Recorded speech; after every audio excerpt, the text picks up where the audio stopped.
Good morning, team. All audio and video checks are good from webinar. I am now going into the background.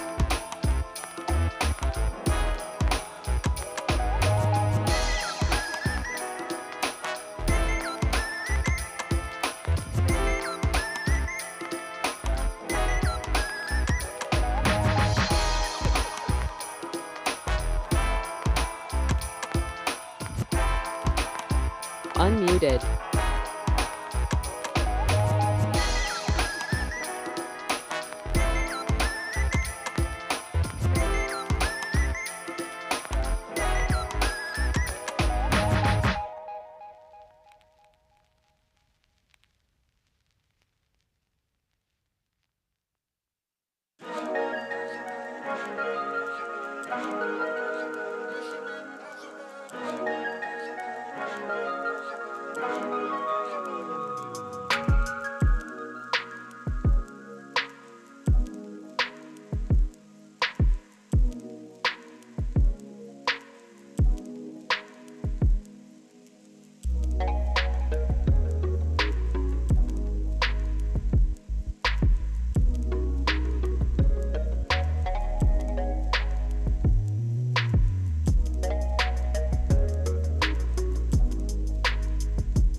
Council is in session today, October 27th, 2022. Councilman Goose, I believe you have invocation. Morning, Mr. Chair. Thank you, sir, and good morning, council members. Good morning. We have Pastor Travis Lowe, serves as Director of Trinity Angelican Church in Ybor City, which is planted along with his wife, McKay, in the spring of 22. 2022. Both are ordained clergy in the Anglican Church in North America. They enjoy coffee, reading, and spending time with their son, Rowan.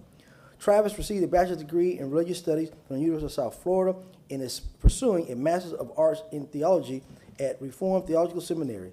He has served in pastoral ministry for 8 years. This morning I give you Pastor Travis Lowe. We could all please stand and remain standing for the Pledge of Allegiance. Pastor. Let's pray. Almighty God, we come before you this morning, knowing that in Holy Scripture you say that we should pray for those who are in authority, for those who are in positions of leadership. And so we do that gratefully and gladly. Lord, we lift up every person in this chamber, the councilmen and councilwomen who are leading our city. God, we know that those who are in leadership are charged with the task of leading in a way that is just and right and good, and that requires wisdom. And so, Father, we ask that you would give these leaders wisdom in abundance, that you would grant them discernment and knowledge by the power of your Spirit. God, we ask that you would give each of them the mind of Christ, who, although he was Lord, took on the form of a servant. God, I pray that you would give them the minds of servants, and that they would see themselves as servants for the people of this city. And God, we ask that in all of the deliberations, all of the decisions that are made today, God, that they would be guided and governed in a way that is good and right and true. And we do pray for the people of this city, Tampa. God, we pray that you would lead them to flourishing and to abundance and to joy. We ask all these things in the name of the Father, and of the Son, and of the Holy Spirit. And we say, Amen. United States of America, to this republic which stands, one nation, under God, indivisible, with liberty and justice for all. Roll call. Carlson. Vieira. Maniscalco. Hurtak. Here. Gould. Miranda. Citro. Here. No physical quorum. Thank you very much. Mr. Shelby. Yes, good morning, Mr. Chairman, members of Tampa City Council, members of the public. Martin Shelby, the City Council Attorney. I'm going to be very brief today. People are very familiar with the guidelines as they are. They're listed in the agenda, they're listed in the notice, and it allows for the use of communication media technology, or CMT, which requires pre-registration. And again, those instructions are available to the public online. I would ask that Council waive the rules to allow for the use of CMT until we change the rules. We have a motion made by Councilman Maniscalco, seconded by Councilwoman Hurtak. All in favor? Thank you. We will be going through the agenda at this time. It's my understanding that agenda item number 2, file number E 2022-8, chapter 27, is asking to be continued until February 23rd, 2023. We have a motion made by Councilman Carlson, seconded by Councilman Maniscalco. Let's have a roll call vote on that, please.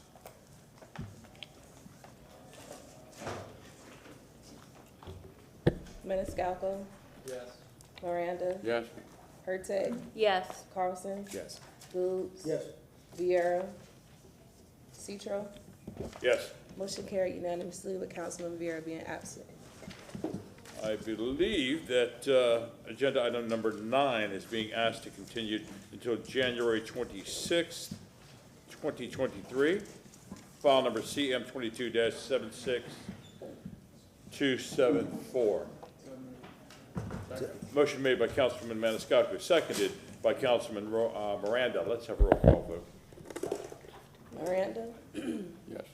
Hurtak. Yes. Carlson. Vieira. Gould. Yes. Vieira. Maniscalco. Citro. Yes. Motion carried unanimously. Thank you. File number, agenda item number 10, file number CM 22-76981 is being asked to be continued until November 3rd, 2022. Second. We have a motion made by Councilman Maniscalco, seconded by Councilman Goose. Roll call vote. Hurtak. Yes. Carlson. Yes. Gould. Yes. Vieira. Yes. Maniscalco. Yes. Miranda. Yes. Citro. Yes. Motion carried unanimously. Thank you. Agenda item number 11, file number CM 22-75606 is being asked to continue for a date to be determined in the future. If I may, Mr. Chairman? Yes, Thank you, Councilman sir. Vieira. Let me, if I may, continue that all the way to the March 20, whatever it is, workshop. That's, we don't have many there, if I may. March 2023. March 2023. Please. Let me see what that is. 23rd. Yes, thank you, Councilwoman Hurtak. March 23rd, 2023. Please. Motion made by Councilman Vieira, seconded by Councilman Miranda. Roll call vote. Miranda. Yes. Hurtak. Yes. Carlson. Yes. Goods. Well, I vote on that. I want to vote for it, but I just want to make it clear that the shots are, No, it's just 11. 11, I'm sorry. I apologize. Yes. Yes. Vieira. Yes. Maniscalco. Yes. Citro. Yes. Motion carried unanimously. Agenda item number 12, file number CM 22-76980 is being asked to continue until November 17th, 2022. Motion made by Councilman Miranda, seconded by Councilman Maniscalco. Roll call vote. Goods. Yes. Vieira. Yes. Maniscalco. Yes. Miranda. Hurtak. Yes. Carlson. Yes. Citro. Yes. Motion carried unanimously. Thank you. File number, agenda item number 14, file number CM 22-74623 is being asked to continue until January 26, 2023. Motion made by Councilman Maniscalco, seconded by Councilman Miranda. Roll call vote. Vieira. Yes. Maniscalco. Yes. Miranda. Hurtak. Yes. Carlson. Yes. Goods. Citro. Yes. Motion carried unanimously. All right, thank you. And then, agenda item number 18, file number CM 22-74323 is being asked to be continued until January 26, 2023. Second. Have a motion made by Councilman Miranda, seconded by Councilman Maniscalco. Roll call vote. Maniscalco. Yes. Miranda. Hurtak. Yes. Carlson. Goods. Vieira. Yes. Citro. Yes, Motion carried unanimously. thank you very much. Is there anyone else that is asking for any changes to our agenda? Councilman Carlson. Yeah, I think that, I don't know what city council's rules are in regard to workshops, but some of the items that we moved, we put on the agenda 6 or more months ago, and some of them, they all moved for different reasons, but some of them we moved because suddenly a whole bunch of these real estate issues ended up on this agenda, and I think that we need to have a limit to how many workshop items that we can put on, and then if the administration or other city council members come back and want to add more, then we draw a hard line, because otherwise we have to keep moving these all the time. It's, as we always say, it's our house or it's our agenda, but somehow half the agenda ended up being things that I think city council members didn't put on. Do we have a hard rule on it, on workshops? No, sir. You have your calendar. No. In terms of items, the rule is, Does anybody else agree that we should have a limit as to the number of items on workshop days? exactly. Councilwoman Hurtak, you're recognized. Yeah, I agree, but I also think that having them topical helps. Having them all on a similar topic allows us to talk about, like this is mostly focused on, housing and text amendments, and so it makes sense that the things that we're going to be talking about sort of the same ideas. I don't know, just thought. And Mr. Chair, Most of them today fit that mold, but it just seems like it would be nice to try, if we can, so that the public is focused on one thing, and we're focused on one thing. I'm sorry. no, please. Excuse me, Councilor Shelby. Thank you. Mr. Chairman, I'm just going to direct council's attention to a recent memo from the Chief of Staff where he proposes setting forth workshops specifically designed at certain times of the year for certain items from the administration on certain general areas. And that's something that council, I ask that you take a look at, because when we do change these rules, I'd like to be able to be consistent. The rule for the workshop is A workshop shall be defined as a meeting of the city council held for the purpose of council being informed on and discussing matters of special concern that require time in excess of that usually afforded for staff reports at a regular meeting. And as you know, our staff reports are getting more numerous and lengthier. So I'd ask the council give consideration to how it wants to structure its workshops, and certainly give me direction, and I'd be able to assist the chair in implementing that in its rules. Chief, I see you online. Is there something you'd like to add? Morning, Mr. Chairman. Good morning, council. Good morning, public. John Bennett, Chief of Staff. Just listening to the conversation, I'll be brief, and I appreciate Mr.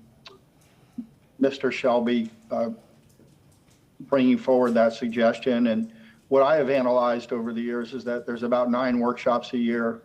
I was trying to target 6 of those in that semi-annual approach, not to just say that this is the only space that can happen, but 2 for parks and public safety, 2 for housing and development and economic opportunity, and 2 for infrastructure and mobility.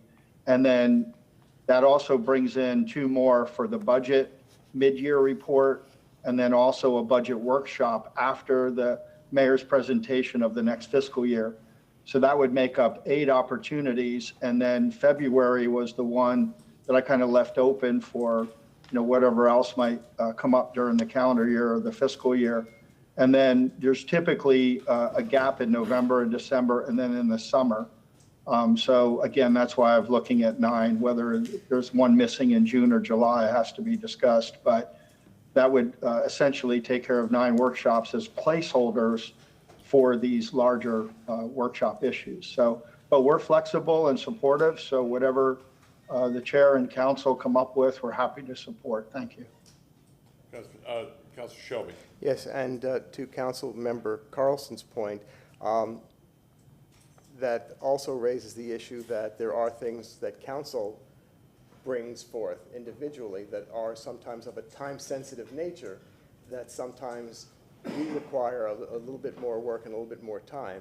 So it would have to work within some sort of framework, because certainly council does not, if February is the only open workshop, you don't have really one workshop for city council once a year, so it has to be some sort of a blend, and that's something that I'm willing to work with the chair and the chief of staff and the administration to be able to effectuate. But I recognize that council also needs to have its opportunity to bring forth things on a time-sensitive nature in a timely manner. Councilman Carlson. It's the opposite. These are city council's workshops. City council hears from the public every day. We're going to hear from the public in a few minutes, and we bring up issues that we think are important for to review, and that we want the staff to review. And what Chief of Staff just presented is the administration is going to control all 9. What happened to separation of powers? I don't understand why the city attorney is not stepping up, saying that the administration is trying to usurp the power of independent powers of city council. I mean, there's a separation of power here. We've got issues. We've got serious substantive issues that we were supposed to discuss today, and then it suddenly became real estate themed, even though we booked some of these 6 or 8 months ago. And what's happening is that, based on the schedule he just described, one time a year is city council going to be able to put something on the agenda. Imagine that Councilman Vieira wanted to bring up apprenticeship program or something related to disability. It doesn't fit any of those themes that just came up. It doesn't give us any flexibility whatsoever to, what it is the administration programming, what they want us to hear. And we have the right to ask them. They can lobby us, as they're doing on a lot of issues already, and try to see if we can bring up their issues. But handing over the workshops to them, we already hand over most of the regular agenda to them. When is it that we're going to be able to bring up the issues that constituents want us to bring up? Councilman Miranda, then Councilman Vieira. Thank you, Mr. Chairman. We all serve the public. Whether we have 1 item or 15 items or 20 items. And the public is the one that we serve, the 8 of us. That includes the administration and the city council members. So I'm not against anything that's happening. I'm for giving, you want an item, you want 6 or 7 or 8 items cut off, that's fine. But I suggest maybe the chair can have more direct conversation with what's going on the agenda. I'm not saying you don't, sir, but maybe you can say, hey, we got too many, we got to stop it here. And when we have it on council discussion, We haven't had the first one yet. We've got about almost 20 minutes already discussing an item that's not on the agenda. So these are the things that you got to look at. We got to be time focused and realize, and I'm not saying we don't, because we do, but I don't like to bicker about things that are small, and I'm not saying this is small. I want something done when it's on the agenda, completed. Already today, we have how many continuations from this agenda to another agenda? So that agenda then is going to be full without even starting it, because we moved some items from one area to the other area. So it's not what side you're on or the other side. This is about all of us playing in the same field to have the same goals and make sure that the public's the winner. That's all I got to say. And I'm not saying that we're not doing that, but we have to find a better way of defining it. That's all. Councilman Vieira. Thank you, Mr. Chair. You know, so I think that we should have a motion in place to ask the chair to work with our council on just 3 basic issues, to limit the number of workshops that are put on the agenda, very, very simple, to a certain amount. They can come up with a proposal. Deal with, if there are any issues with the administration, with things that are being put on the agenda, et cetera, to have a policy so that the issues can be weighed out, and then dealing with staff reports, and then have it come back in 2 weeks. That's it, end of story. Motion made by Councilman Vieira, seconded by Councilman Carlson. Any further discussion? Please, if I can, Madam Clerk. Or Mr. Vieira, you say 2 weeks? Whatever, I mean, it's the chair and council, so I don't. Yeah, I know, so I just wanted. We have a motion on the Wait, floor. wait. Oh, yes, sir. Restate the motion. Just, my motion is simply to have the chair and our attorney, Mr. Shelby, just work on a policy to limit the number of workshops that can be proposed, either from each council member on an agenda, whatever it may be, that includes working with the administration on things that are brought on, again, to have a holistic point of view, as well as limiting staff reports. We do that, and we solve 99% of our problems, well, maybe 60%, whatever, but we solve a great many of our problems. I would leave it to the chair and Mr. Shelby on when it should come back, if y'all are doing this, so. November 17th, please. Is that good, sir? Is that good for reading, restating the motion? Thank you. Okay. Okay. Any further discussion? Councilman Goods. You know, I said it a long time ago when I was the chairman, and I'm gonna say it again. You have a head coach. Mr. Shelby, you're the head coach. I told you that many a time, sir. But you not to keep saying that. You're the head coach. The chairman is the quarterback. Quarterback runs the show, but you're the head coach to kind of get the overview, the scheme a little bit. And again, Mr. Vieira brought up the point. Working with the chair. I don't know the kind of relationship you have with the chair or not, but I think that some of these issues are coming up. You and the chair can battle these things The out broadcast and is now handle it starting. All attendees are in listen-only before it mode. gets to us, like me and you did. So, I think the relationships of this council with you and the council members and the chair needs to be a little bit more stronger with all council members. Because I've seen a lack of disrespect to you many, many times from certain council members. I'm not mentioning names, but I think it's downright wrong. You are the lead counsel for this council. You don't answer to the city attorney. Your job is to guide this council. I've told you many, many times, sometimes I don't see that because you don't want to fight with the administration. I don't care about that. You are my counsel. It's your job to protect this house, regardless. So again, I don't want to say that again. I think a lot of the councils are feeling that way now, sir. So I just want you to be the coach, and the chairman can be the quarterback. But I think the coach needs to kind of lead the quarterback how we need to run. I appreciate this, sir. I yield back, sir. Any other comments? Council, we are a different council than the other councils come before us. We're hearing more and more and more and more at each one of our council meetings, whether it be workshops, whether it be staff reports, rezonings, ABs. Council, we're going to have to go to another day. Maybe 2 more days a month, if we're going to take care of the business of the city. Let's have a roll call vote on Councilman Vieira's motion. Miranda, Yes. Hurtak, Yes. Carlson. Yes. Gould, Yes. Viera. Yes. Maniscalco. Yes. Citro. Yes. Motion carried unanimously. Is there any other? Mr. Chairman, if you don't mind, sir.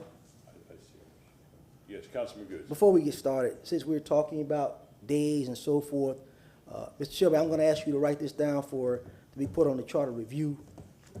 This council and this city has grown tremendously. I mean, tremendously. We're no longer a little city. This is a full-time job. This is no longer a part-time job. It's indicated by supervisor election saying part-time. I'm going to recommend at the charter review that this council, this city charter be changed, the city council be a full-time position. The hours that some of us are working are out there in our communities.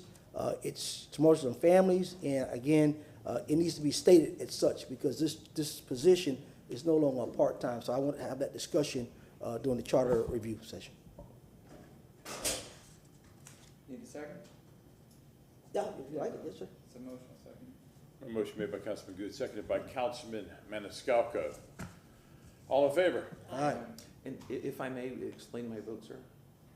Thank you, sir. No, and again, I'm glad to discuss that by voting. I'm not voting for yes on I'm glad as a courtesy to have that discussed. Thank you. All right, anything further on the agenda? There was no vote, there was no vote on that, was there? Okay. Are we good? Any Madam further Clerk? discussion on the agenda? Madam Clerk, was there a vote? Yes. Yes, we did. Seconded by Maniscalco. Is it all in favor? All in favor? Aye. Okay, anything else on the agenda? Yes, ma'am. I understand you would like to have agenda item number 1, 3, 4, 5, 6, 7, 8, and 15 all heard together. Yes, sir. Good morning, Council. Nicole Travis, Administrator of Development and Economic Opportunity. We submitted a memo to you requesting that those items be bundled together. These are items that you requested for us to come back to you in a workshop form. That's why we're here. Ms. Feely and Mr. Cotton are going to present most of those items to you. Item number 15, while it's on your agenda, I have to beg your forgiveness. I dropped the ball in uploading the items to SIRE. So I have a handout for you. You're not taking any action on community benefits agreement. It's strictly informational. We did public engagement, and so we'd like, if you would indulge us and allow us to hand out those, walk on these items for you today. I've heard you loud and clear wanting the items ahead of time, and it was in my inbox, and I dropped the ball. So I'm asking for your indulgence to allow us to present that information to you today, if you would, please. Without objection, Second. we will go ahead and proceed with hearing items 1, 3, 4, 5, 6, 7, 8, and 15 with the presentation from Ms. Nicole. Mr. Shelby. Yes, thank you. Council, I just want to bring this to your attention. When you have these items bundled together, particularly when it affects changes in the code, and I've spoken with Ms. Feely about this earlier this morning, what I recommend strongly is that what you do is when you finish a subject matter within that presentation, you act on a decision point if there's a decision point to be made, rather than hearing the whole presentation without interruption and then having to recall the first item after the 6 or 7 items have been brought up. So in terms of the way the workshop should be structured when items are bundled, I would ask that council take the time to reflect upon what you've had heard, and if a decision point is to be taken, to take it at that time and then move on to the next item, please. I hand these out. Surely. We are going to go to public comment. Thank you. Thank you. At this time, we will be taking public comment. If there is anyone in chambers that wishes to make public comment at this time, please form a line to my left, your right.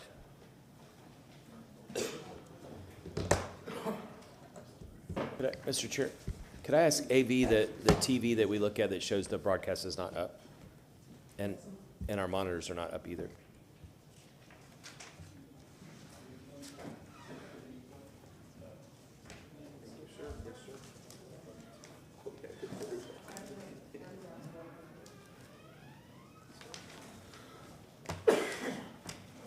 We We will now take public comment at this time. Good morning. My name is Stanley Gray, and I reside at 3020 West Harborview Avenue. I'm also here representing the interests of the Urban League of Hillsborough County, located at 1250 Ray Charles Boulevard. I'm asking you to support and legitimize, as well as legislate, all issues pertaining to the acceptance of accessory buildings. I'm also asking you to assist in the future the Urban League of Hillsborough County to attain city property so that we can actually build and make more accessory buildings, housing for specific parties, senior citizens on fixed incomes, as well as returning citizens. Those two parties or designations are two of the fastest growing homeless populations within our city. I thank you for your consideration of my request. Thank you. Next.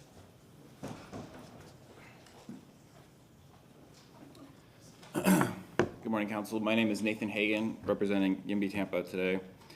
I'm focusing on accessory dwelling units as well. I think that's the most important item on the agenda today. I just want to focus on what I believe the mission is of why we're talking about this right now. We have an affordable housing crisis. Accessory dwelling units have many different perspectives, the way people have looked at that. But the way that we need to look at it today is how does this provide housing for people who need it? So I would just emphasize the goals in my mind of these changes are to create as much affordable housing as we possibly can. So when we look at the options, there are ways to bicker about, oh, well, people are going to say stuff about accessory or about Airbnbs, which we can't regulate, and we know we can't. That nuisance is not a good reason to say no to affordable housing. So I would just ask council to keep that in mind today as we have these discussions. In particular, I've heard from neighborhoods as I've gone out and spoke to folks that the height restrictions are going to be a contentious topic when it comes to voting, and so will the setbacks. And again, I just want to encourage you to appreciate how those might affect whether units will be built or not be built. To the extent that they will not be built, that should undermine criticism to those items. There are three things which are not being proposed that I would like to see discussed today, which I hope are proposed maybe on a separate code change after these ones that have been proposed. Those are, I would like to see the removal of the off-street parking requirement. The people who should be living in these homes are the people who are least likely to own cars. To require them to pay for parking in their rent is I don't think, useful. We should allow it citywide. That includes in South Tampa and the few places in North Tampa that would not be prohibited by deed restriction. Those places should be eligible to have them as well as EBOR. I don't think EBOR is considered under this change. So why wouldn't EBOR be able to have access? We need that as soon as possible. And finally, and I think this goes back to what Stanley was saying, is this can't just be for homeowners and people who are occupying the primary structure. There are landlords who would like to build more housing and to rent it out at affordable rates. Not all of them will be affordable, but actually for ADUs, probably a good deal of them will be. And you have nonprofits maybe who would like to operate properties that have accessory dwelling units, but they wouldn't be able to in the current what's being proposed. So I would ask to remove any restrictions on the primary residence being occupied by the homeowner. I don't think that's going to help us build more units. I understand why people have that perspective, but I would just ask not to have those things. So those are my recommendations for today, and I hope that City Council takes this as an affordable housing issue, not as a nuisance minimization issue. Thank you. Thank you.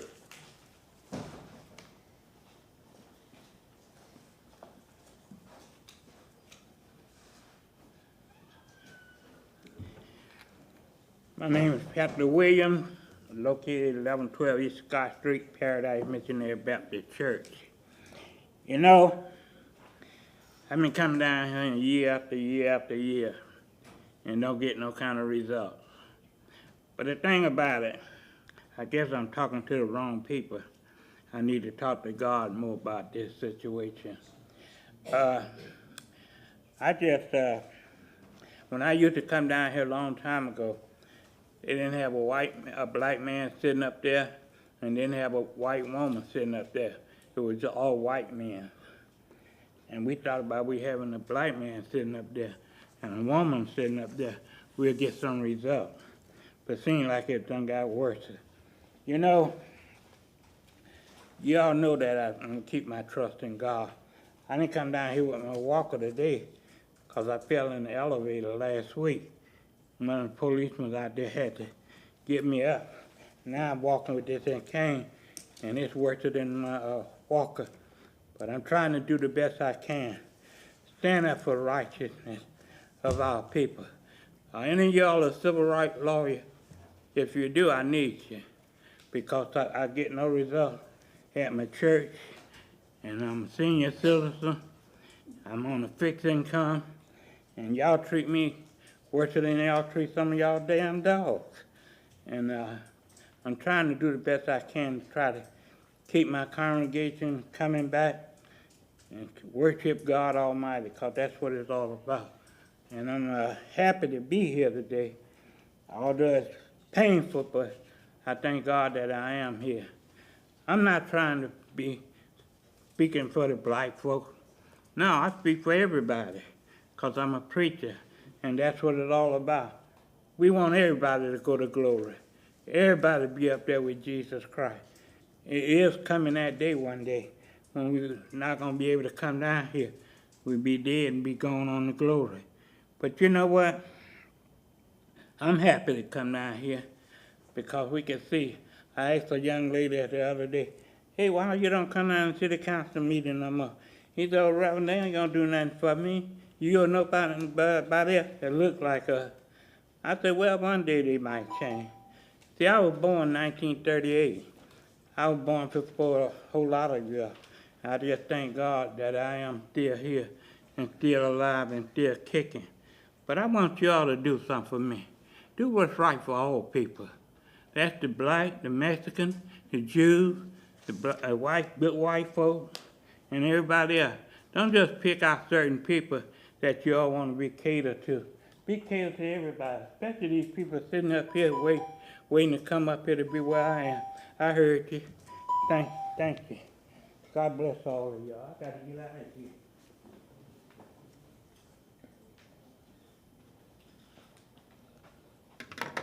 Mendez Knott, Tampa, Florida. Lost my keys last week. I want to say thank you for everyone who assisted me in finding them and locating them, or was able to find them. There's a lot of nice people out there in the world. What I'm here to say is this morning, it's an ignorant process y'all have going on here. This invocation stupidness, it's absolutely positively ignorant. It's probably illegal and unconstitutional, and you need to give individuals equal time or some form of rebuttal to make it fair. Week after week, you got ignorant people coming up here thanking y'all, thanking God, thanking Jesus Christ, thanking stupidity, blessing this person, blessing that person. That's not reflective of what's going on with poor and working class people in this city or any other city or throughout the world. So that's unfair to the voters who put y'all up there to have this ignorance, people coming down here begging for $1,500 for Juneteenth, for a park on 34th Street. Black people have bigger issues than that. And all this ignorant stuff y'all doing don't make any sense. Absolutely, positively no sense. And it's unfair. It's unfair, it's hurtful, and it's harmful. Nothing more, nothing less. And that need to change. Invocations need to be removed from the agenda or allow equal time or rebuttal response. This agenda should show respect to the African people in this city by placing a reparations item on the agenda. This city, as most cities, are on automatic. These city council members or representatives are just guardians of capitalism and distributors of tax money collected from the masses of people who are disrespected year-round or until it's election time. The only time these talking heads step up to the plate is when the game is over. Did they step up to the plate on a $150 million project that was going on before council discussion? No. Did they step up to the plate on an 18% police pay increase? No. They don't even know how much the increase was going to be. They just say 18% and they don't tell the taxpayers nothing. Did they step up to the plate on a $1 billion budget that got stuffed down the city throat, a budget with nothing in it for 26% of the African community? No. Did they step up to the plate when the police is out abusing the African community? No. Did they step up to the plate to solve or resolve any real problems inside the African community? No. This city council or any other city council before it has done not one single thing for African people or the African community. That is why it's a real housing crisis in this city and other cities. But in reality, it isn't a housing crisis. It's a global transition, a new wave of white manifest destiny. White people now have never seen it, where white people are moving white people. Normally, you're moving Indians and other indigenous people off their land. Now they're moving white people, so white people are a little upset. But this city council have to step up and do something. We're 26% of the population, and we want to see some results. That's what we want to see. Thank you. Getting old, man. I have to sit down. Joe Robinson. First of all, running for second vice president of the NAACP on November 15th. I need everybody to vote to get it straight. Talking about item 7, Ms. Feely talking about text amendments to accessory dwelling units. We need them in West Tampa, Charlie. 30-year plan on incinerator. I want to hear that really clear, because I think we're going somewhere with that. We don't want to lose that jewel. That's a sustainable plant, if done right. I'm one of the experts on it. Community benefit agreements. Didn't have any backup in here, but I could read it. But I think I got it. We got one on Rome Yard. Hopefully this one here might be worth something. Don't know yet. 16, DPR. I will hold my thoughts on that. There's a whole page of stuff here about minority business and that. Be expert in this area on minority business, and then nobody asking me nothing. And 17, Hannah, apprenticeship program. Ain't out the ground yet. Listen, I come down here and be here all day. See, I decided to take a day. I want to just see here, observe, and document face to face. And I ain't even got my mask on because I ain't worried about COVID and all that. You know, if I'm going to go, I'm going to go. But let me say this. I've been helping this city for decades. Decades. Everybody called me, good, bad, ugly, you know, they hate me and all that. But one thing about Joe Robinson, I tell you something, you better do something about it. You better take it seriously. And that's going for everybody listening. NAACP, everybody. Listen to what I'm saying. School board, too. Listen. I know a lot, and I do a lot. And I ask for not one dime back. Zero. And I think all y'all know that. And I go to church every Sunday, right, Guido? So what I'm saying is this. I'm here to help, not destroy. And the problem you have is that we got a growing city. We've got so many different things being designed. We've got so many people coming to town. We got so much development. Y'all ain't got enough time on the agenda to carry that. That's what you was talking about for 20 minutes this morning. Like Charlie said, you got to figure out more time. You got to figure out more time to handle the business of the city. This is the most complex it's ever been. We had a regular Mickey Mouse budget 20 years ago. We got $1 billion budget. Things are growing, but not the time to spend on them. So I ask that you do spend more time. Pick another day. Come on Saturday. Whatever you got to do, get the backlog taken care of, and then you'll be back to normal. So as soon as you get your backlog done, and I got a business, I do my backlog, that's why you ain't see me, but I ain't got nothing to do to January 2023 but to find out what's going on, tell the truth, and keep everybody around here happy, and let's cut this nonsense out, because I'm going to be here with you all day, document for future reference. But thank you for your time. Thank you. Is there anyone else in chamber?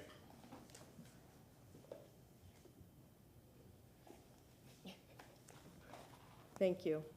I'm sorry I'm out of breath because I thought public comment was at the end, then I thought it was at the beginning, and then I heard Mr. Shelby, as I was in the car driving, say, you were going to take it after every item. So I'm going to go now since I barely made it. My name is Susan Swift. My address is 3621 South Hesperdes Street in Tampa. And I'll take a deep breath and get to my comments. I'm here about the text amendments. So I'm going to bundle my comments here. I think I have a unique perspective on this and qualifications. I'm here today representing myself as a certified planner and a resident and homeowner of the city. For those of you who don't know me, I was the zoning director for the city for 11 years in the 80s and the 90s.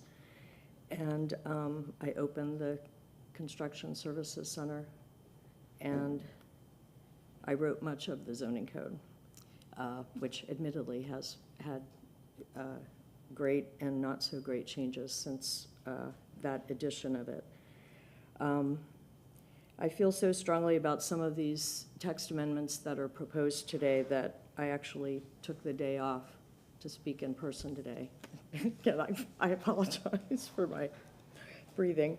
And I also offer in advance to meet with any of you to discuss the drafts of these in more detail and the implications that they have on the ground when applied. There are several that are great concepts, but as written and perhaps unenforceable in some cases. Either way, I think some of these are going to create some unintended consequences that are very serious and would actually ruin the character of some of our wonderful neighborhoods. I heard some items were removed. I couldn't keep track of what they were. So I'm going to tell you by title, not number, which ones I'm speaking on today.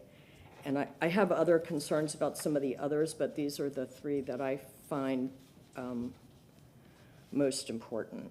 And my biggest, and those are the accessory dwelling units, multifamily, and townhouses in all commercial districts, and arterial and collectors, and I will also provide written comments, but as I said, I feel really strongly about this.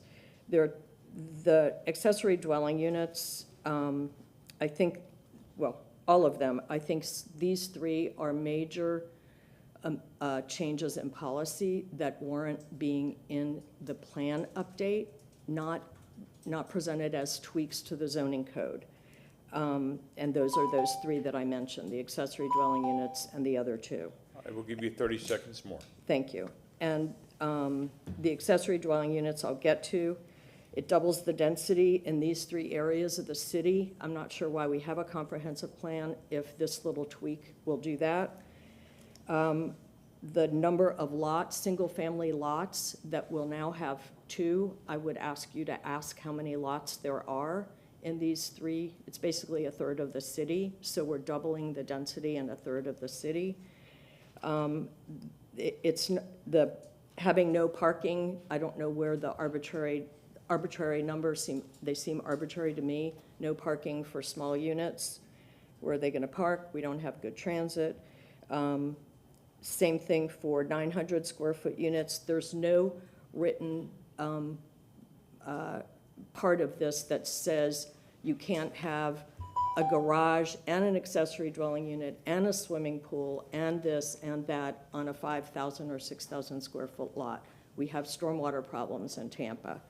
I will also say the most egregious is that it allows ADUs in non-conforming structures. Some things that people have been waiting decades for a non-conforming structure to go away. Now people are actually going to make it a unit and make money off of it. Thank you very much, ma'am. Thank you. Mr. Shelley. Mr. Chairman, an interesting point was raised with regard to public comment, and I just want to be clear about how council wants to address it at this workshop. We have multiple items all being heard at the same time with regard to how you wish to take public comment. Normally, it's 3 minutes at the end of each agenda item for the workshop. How does council wish to take public comment today, other than the general public comments at the front? I just would like some direction. Would you like to discuss what you had told me yesterday at how the city clerk's office had posted this? Oh, no, what I talked with you yesterday was with regard to Tuesday's special call workshop. Okay. This workshop, I actually don't have the notice in front of me. I could pull it up. I don't know how it's been noticed. But the question that I have is when the administration asks that you combine items, the question is how does that affect the opportunity for the public to be heard at your workshop, considering you're discussing public policy and formulating public policy at this time based on input from the administration and certainly the opportunity for the people to speak. I just want it to be clear so that those people in the public know that they have an opportunity. I know that council has been getting letters from people relative to some of these items, but in terms of knowing how to proceed for the purposes of this workshop, I would just like some sort of clarity for the purposes of the public's education. Counsel?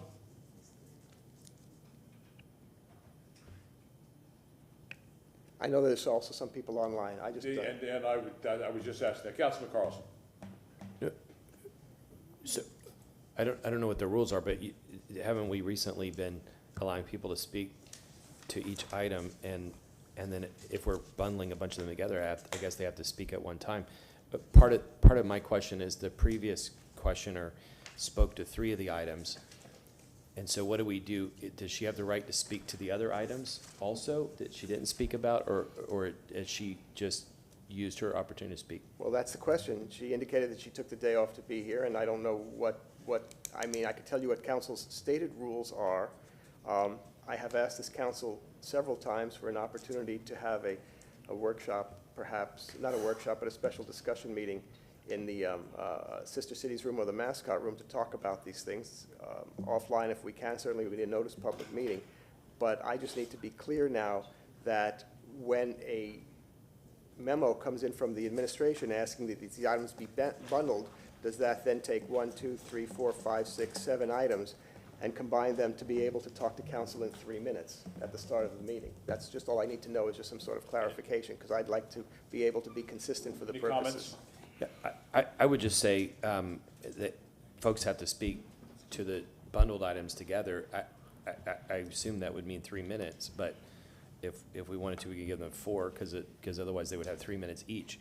But to the previous speaker, I would say if we have items other than the 3 that she spoke to, just like we would normally, she would have the right to speak to all the other items individually. And if in the bundle there are ones that she didn't speak to, then she would have the right to speak again. And same thing with anybody else. And that would be my opinion.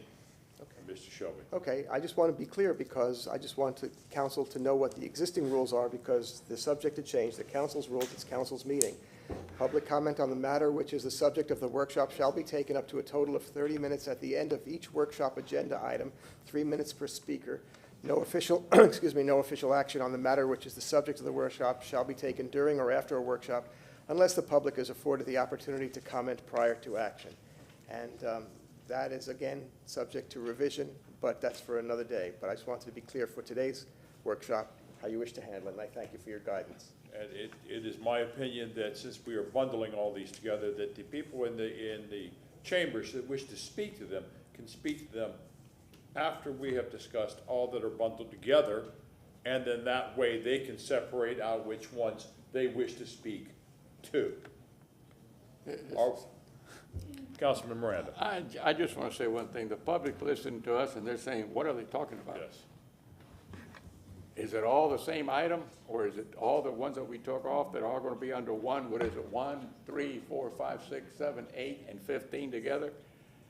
We've been talking now for 50 minutes, and we haven't had one item yet on the agenda, and that's fine with me. However, we could have done 1 and 3 and 4 more likely by now.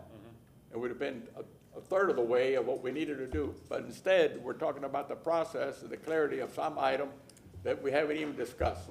So the public is here, and they want to speak on a certain item. Maybe one of those, or maybe none of those, maybe all together.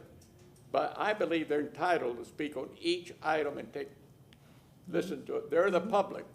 They're not used to what we're doing here, and they're entitled, in my opinion, to hear item 1, hear item 3, item 4 individually, and listen to what we're saying. So there'll be no mistake on what we've done or what we have not done. That's all I can say. Let's take them one at a time, and let's stop this stuff and keep going. We still have public comment speakers online. Let's finish our public comment, and then I'm going to ask council if we can go ahead and take everything separately. May I just make a comment on that? The bundling is just for us to put the subject matter together. It's not for us to necessarily not hear the public. Each item is a separate item, will be presented that way, and it's you can take public comment and should take public comment after each one of the items. We're just putting all the subject matter items together. So, thank you. Thank you very much.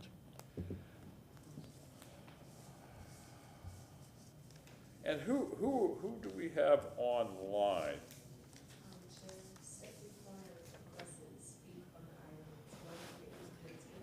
Okay. She's right here. It's Michael Randolph online. Mr. Randolph. Yeah. How's everybody today? My name is Michael Randolph, and I'm with the West Tampa CDC. I'm here today to talk about a very important meeting that's coming up that affects all of us. The title of the meeting is Reducing Street Violence, a National Approach. The subtitle is Health, Public Safety, and Economic Development, Connecting the Dots Together.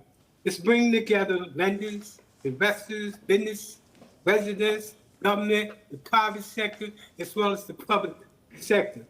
The meeting is going to be discussing from communities from around the nation to talk about what they're doing in their community to reduce violence. As you know, in Baltimore right now, around the nation, cities are meeting in Baltimore to talk about the problem with public safety. As a matter of fact, the Department of Justice is going to be attending our meeting because they're very interested in the model that we're doing. In addition to that, we're going to be talking about the Boneyard deal related to the community benefit deal with the West Tampa CDC. We're going to be talking about the Florida Department of Transportation and the partnership with West Tampa to create over 100 jobs.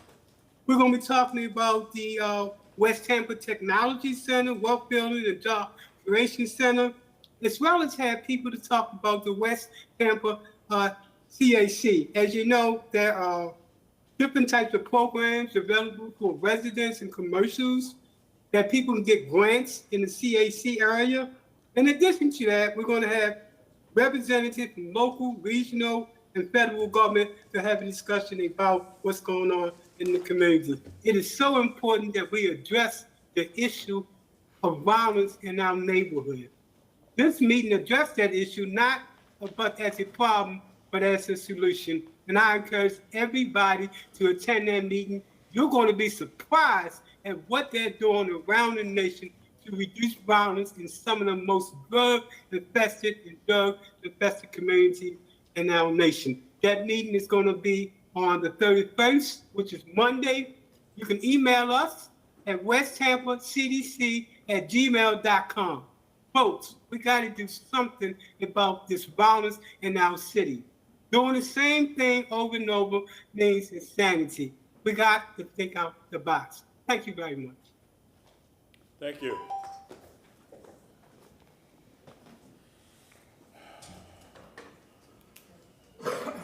Yes, ma'am. Next speaker is going to be Carolyn Bennett. Carolyn, if you're on the line, please unmute yourself. Does she want to speak to each agenda item? That was Stephanie Pointer. Okay. Please unmute yourself. You have 3 minutes to speak. Hi, this is Caroline Bennett. I wanted to speak at the time that the text amendments were addressed. Thank you very much. All right, let's go with agenda item number 1, please.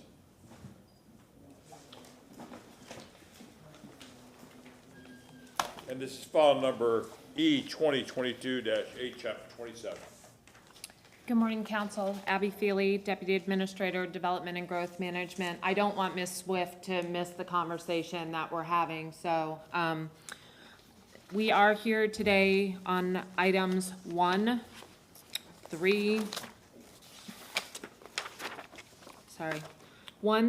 4, 5, 6, 7, and 8. Those are all text amendment items. As Ms. Travis stated, we are going to present each item independently. These items have been traveling together in front of you since the June 23rd workshop when we first brought them to you in concept. And we said to you, Council, these are the things that we'd like to work on. And we went through all of them and why we were doing them and said to you, if we have your approval today, what we'll do is we'll get started now on actually writing the text for these. I sent a memo on September 15th with the actual text that was associated with each of these changes. We had a public information workshop last week. That information workshop went for almost 4 hours. We took each item independently. We heard from the public independently on each of those items. Ms. Pointer was there, Ms. Zommerman, Ms. Swift was in attendance. We had, I believe we had 93 registered and 57 attended that public information workshop. And now we're here today to talk back through those items with you again. And we'll go ahead and get started. I do have a presentation.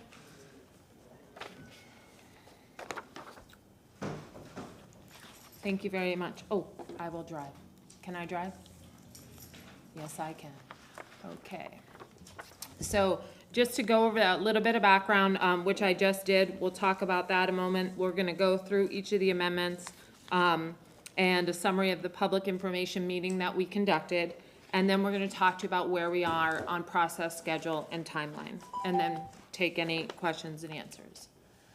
Here you'll see the agenda item over on the left, as I just mentioned, and the code section that is being addressed by that agenda item and the subject area that's related to each of those. And we're going to take each of those independently.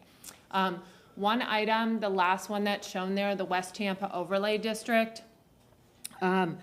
This was the discussion of the alleys with the change of the shall and the may that was back a while ago. Stephen has been working with West Tampa on that. We did have a text change for that. Unfortunately, that text change was not noticed for today. So it's in the presentation.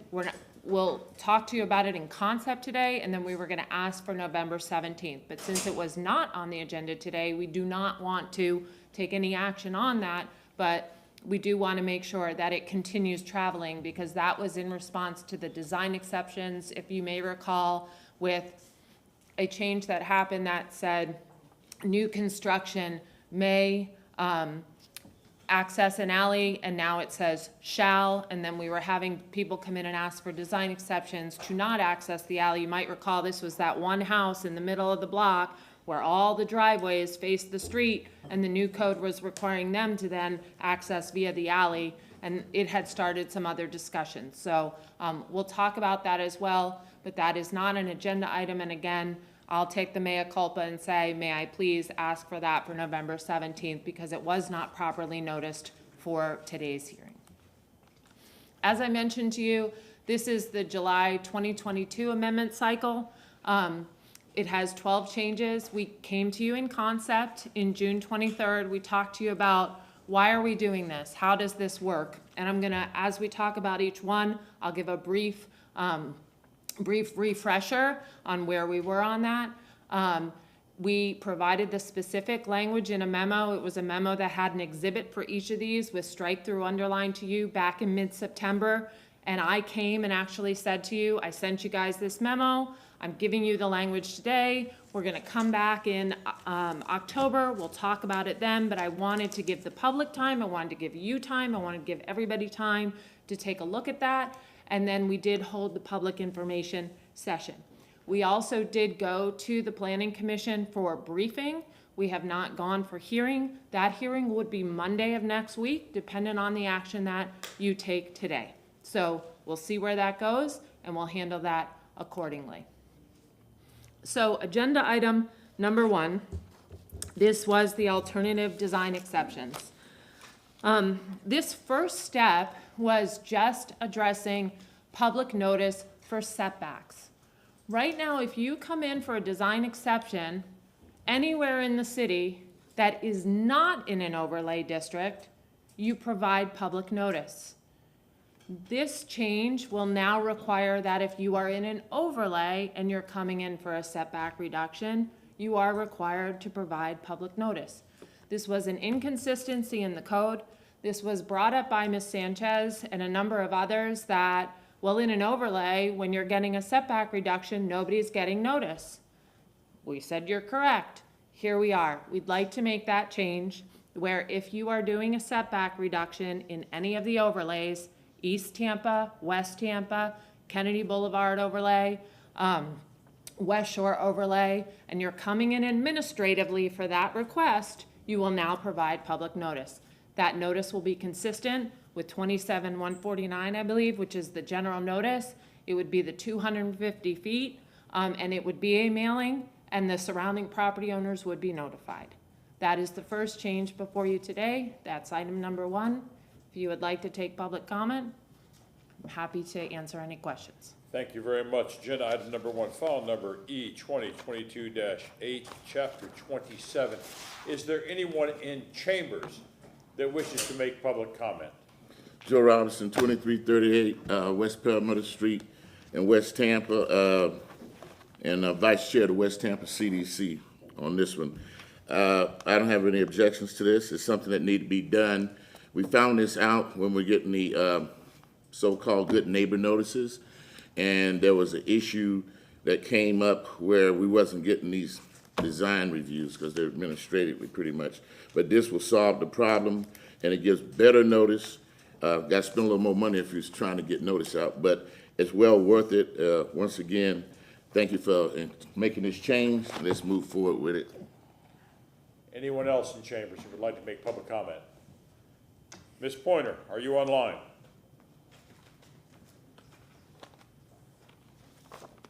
Ms. Pointer?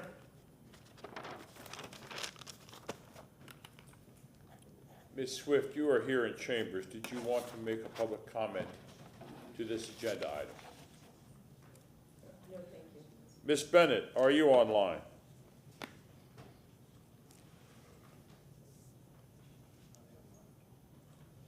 Ms. Bennett, are you online?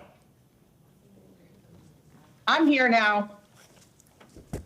Ms. Pointer? Can you hear me? I support this. I think it's a great idea. I think it needs to be in alignment with the rest of the code. And I'd like to thank Mr. Cotton for bringing this forward. Thank you. Ms. Bennett, are you there?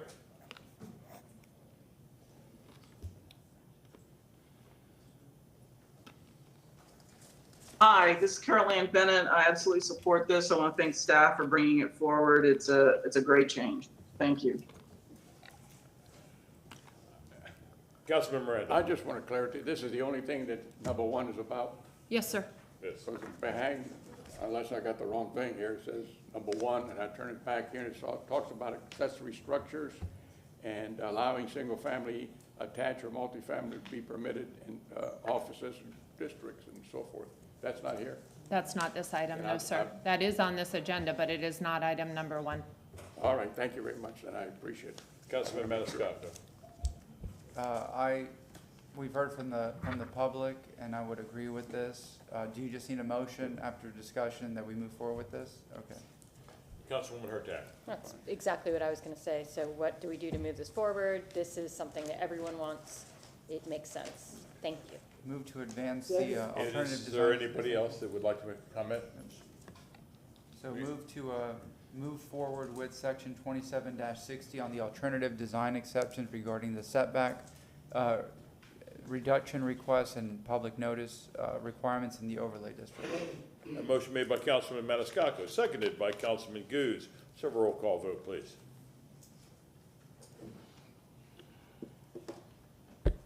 Hurtak? Yes. Carlson? Yes. Boots? Yes. Vieira? Yes. Maniscalco? Yes. Miranda? Yes. Citro? Yes. Motion carried unanimously. Thank you very much. Agenda item number 3, file number EZ 2022-8, chapter 27. Thank you. If I can have the presentation back, please. The next item, agenda item 3, as you just mentioned, this is the codification of our downtown design review process. The downtown design review process has been in effect for a while. There's been a placeholder in the code for the codification of that process, but the process was never codified. This is this section which takes a process we've been doing now for several years. When the downtown code was updated to be a form-based typed code, it had an administrative process when a project comes through to ensure compliance with those form-based objectives. This now codifies that code section and indicates what are the requirements, what do you need to provide, how is that being provided, and talks to the review process and any appeal to that process. That's item number 3. Is there anyone in chambers that wishes to speak to item number 3, file number E 2022-8, chapter 27? Joe Robinson, 2338 Pelham Street, Tampa, Florida, since I might be getting some property downtown. This is necessary because there's some vacant lots downtown, and what we need in the city, and you're doing the right thing today. You're getting this thing together, you're codifying it. Back when Charlie was around, you know, this stuff was just like walk over here and do that. But this will make it clear to anybody coming into town, downtown, that you're part of a code, you have an appeal right, and you can do that. So this is just cleaning up, you know, and making things more transparent. So this is a transparency move, and it makes everybody know what the rules of engagement are. So definitely, we support it. Thank you.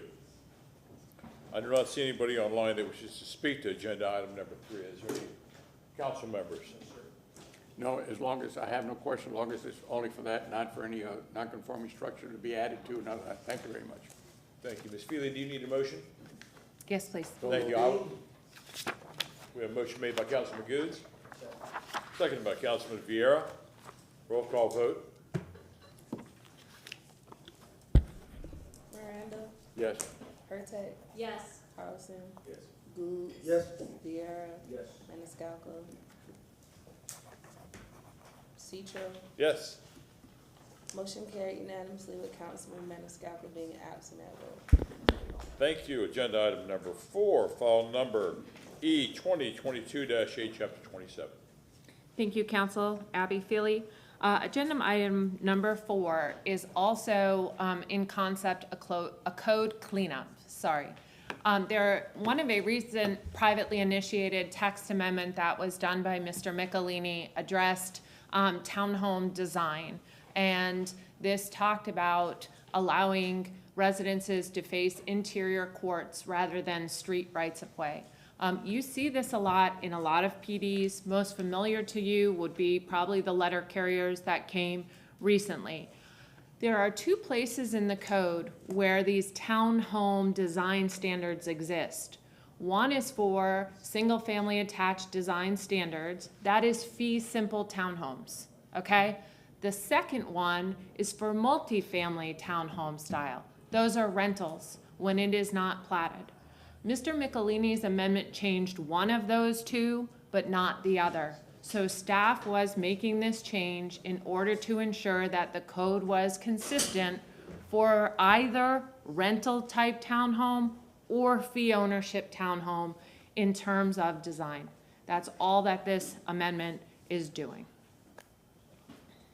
Any, Councilwoman Hurtak.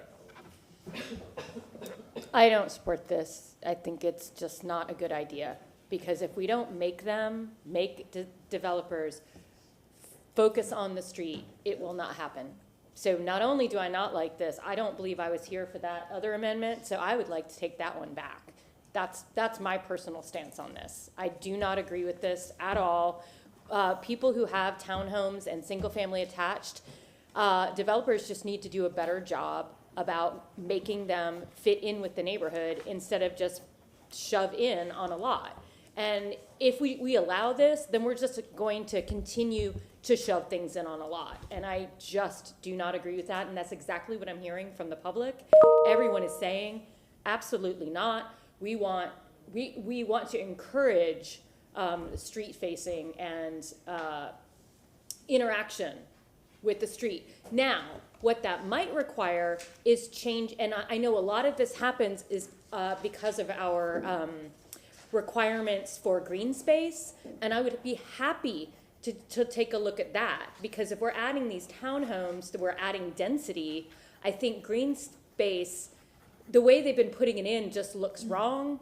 It doesn't fit. If you look on Florida Avenue, most recently, there's some development just north of Florabraska where they put like 7 magnolia trees next to one another, and makes no sense. A, they're all gonna die because they don't have enough space, but there's no connectivity to that street. So how do we work on that? How do we change the landscape design, or the green space rather, so that those can face the street more welcomingly, more close to the street maybe. Just look at things a little bit differently, because if we're gonna continue to have these, people mostly hate them because they're just not connecting. So I think we could do, I think we do a better job. Councilman Goods. I support what Councilwoman Hurtak is saying. You look at communities and you've got a building that has a wall here and everything's inside of it. It just doesn't fit some neighborhoods. So I'm not a supporter of this either. Anyone else? Is there anyone in chambers who would like to speak to this agenda item number 4, file number E 2022-8, chapter 27? Joe Robinson, 2338 West Palmetto Street, Tampa, Florida. I happen to have a townhouse attached going right across the street from me, but it faces the street. There was talk they were going to try to put 4 over there, and we fought that, and thanks to Abbott, that didn't happen, because it's RM16, see. And so this issue of facing the street is really good, because one thing is, how is a emergency vehicle gonna know where they're going? You got to go in, and then, you know, they looking for addresses when the ambulances coming. Now, you got multiple units, and they line like that, like the one on Florida Avenue. I think we need to keep it street. And if somebody really wants to change it, there's ways to ask for waivers, and there's ways to get stuff done, but that'll be more like a one-off instead of it being an automatic. Then that's probably what the issue is, that people don't want to have to go through the one-off process.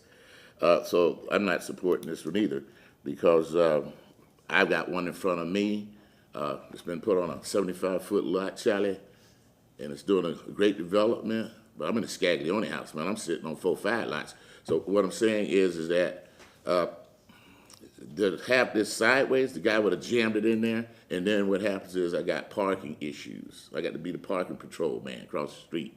And the only thing I got to say is that they took up their curb, that 18-inch by 4-inch granite historical curb, Charlie, on a brick street, and now there's no more curb. Now they got driveway, they just pull it up. And I said, where the curb at? I think I left a message with you, Ms. Abbott, yesterday. Nobody tell me where that granite curb went. It's supposed to be picked up and saved and sit somewhere in storage for future use by the city of Tampa. So I'm going to start enforcing that in West Tampa, because it's a National Historic District. And I don't want to see that element go, especially when I'm in the Scaglione house and people around there doing. And this townhouse, attached townhouse is being across the street from me. I mean, it's selling one side for $750,000. So no, we ain't agreeing to this, or at least I don't agree to it. When people I've talked to, they don't agree to it. This seems to be more like a developer getting a slick willy way to get around having to ask for a waiver. Thank you.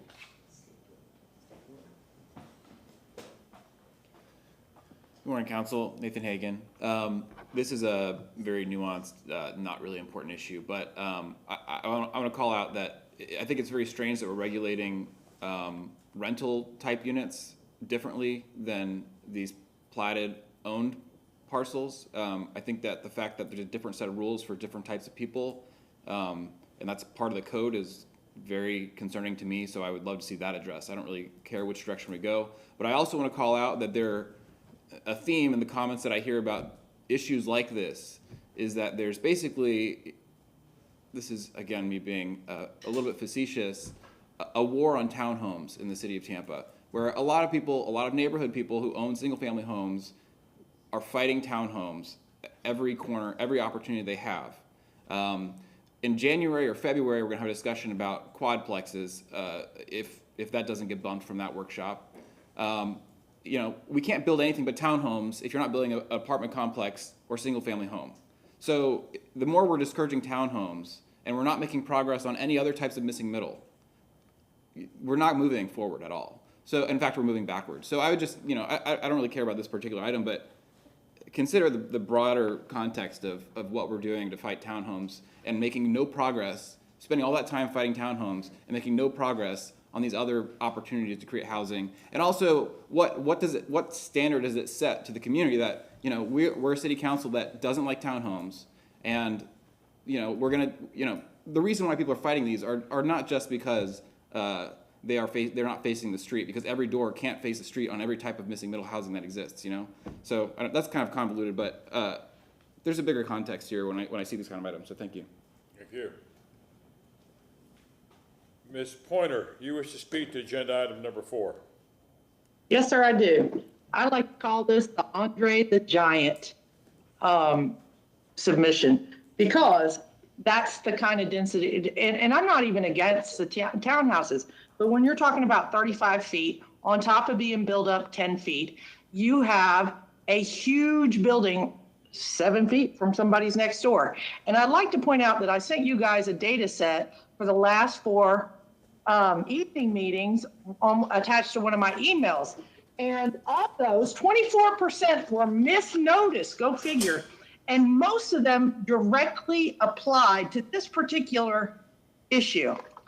I live in a neighborhood that's 12 single-family homes and 36 townhouses. They're beautiful. They are duplexes. They're not 35 feet high. They did a fabulous job setting them on smaller lots. It can be done. I would also offer that Casabella Circle should be an example of how you can have inward-facing properties. But to just give carte blanche, I have to agree with Councilwoman Hurtak. It shouldn't have passed in the first place. And I would also offer that if you take a little bit of time, I would suspect that the same development representative that got it passed before probably misnoticed on most of these. So you guys go figure on who's the misnotice and who wants it the most.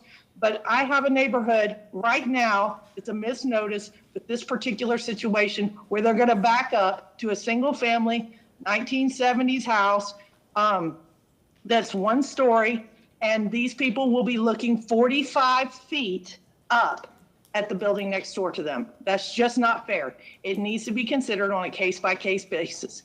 Every 15-year-old doesn't need to drive automatically. There's a parent in the room for that. So that needs to be the case on this particular incident. Thank you. Ms. Bennett, are you there? Hi, my name is Caroline Bennett. Basically, I agree with everything Councilwoman Hurtak and Councilman Goode said. And I also agree that there are times when that can be done, and those can be dealt with, like what Stephanie talked about, the Casabella. But carte blanche is not the way to go. And I don't think that and I also agree with Nathan, they shouldn't be different, but I don't think they should be changed this way. The one that was changed should be changed back. I also want to address the whole issue of missing middle. Part of the problem with the missing middle in this city is all the residences that are being torn down to create gigantic McMansions, or the apartment complexes where average people can afford it, and they're being torn down, and every apartment now is 2 or 3 times the square footage of the original. There's no additional units, so they're not increasing density. They're just making each one grander. The height they're maximizing or asking for exceptions so they can have these cathedral ceilings, and they're taking this missing middle housing and they're replacing it with luxury housing. And the book by Jane Jacobs, one of the things that she talks about that's very important is that you need to have a mix of old and new. And the old is being eliminated in this city. And just a single example would be something came before BRB where there was a well-maintained, modest 3-bedroom house, and they bulldozed it down and they wanted to build a 6-bedroom house on a 50 by 100 lot, and they needed a variance to do it. There were people who got up and spoke at the BRB who said, I would have purchased that home. I'm a single person, and that would have been within my price range. I would have purchased that old home. But this 6-bedroom house is out of my price range, and it's ruining the neighborhoods. We need these older apartment complexes. We need these older duplexes. We need these older single-family homes that are modest and affordable, and they're all being eliminated in favor of luxury, gigantic housing, and that's a big part of the problem. Thank you. Thank you. Council members, comments or questions? Councilwoman Hurtak. I just want to say it's not an issue for me of disliking townhomes. I just think that they're not right for every lot. And we should be looking at stacked, which I know aren't townhomes. I know they have a different name, but we could do instead of 3-story for one townhome, it's 3 stories, one on each level. I mean, that go further back into a lot. There's so many different things that and that's the missing middle that I know we're gonna be talking about. But just the idea of squeezing these in this way just doesn't work. So that's, and I have a motion if. Councilman Carlson. Yeah, just, I agree with the comment Councilmember Hurtak said just now and also before. But to Nathan's point, Nathan brings a lot of good thoughts and ideas, and I appreciate him pushing on us. I'm definitely not against townhomes, and I don't think this board is. I'll just speak for myself a second. I think there are different ways that developers and their representatives approach these. If they come in and they mostly fit the configuration and existing entitlement, and they want small changes, and they're consistent with the size, scale, and in some cases the design of the neighborhood doesn't object to it at all.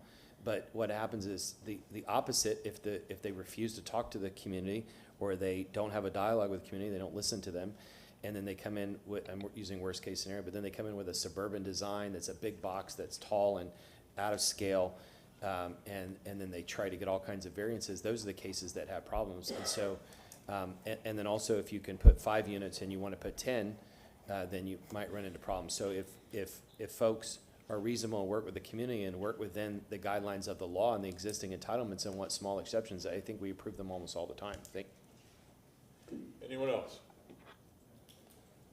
What is the pleasure of council? I'm Councilwoman gonna make Hurtak. some motions. So the one that's already passed, is that 9 or 10? Yeah, let me go ahead and put up, if I could have the presentation back a moment. I did have the slide that went through the single-family Okay, attached so it's 9. standards. Okay, thank you. And then I have the one also that is the multifamily standards, and the current language that said the ground floor entrances, front doors to the dwelling units shall face the street right of way, not including in alleys rather than the side or corner lot lines. Entrances may face interior courts, plazas, or similar design element with the approval of an alternative design by the zoning administrator.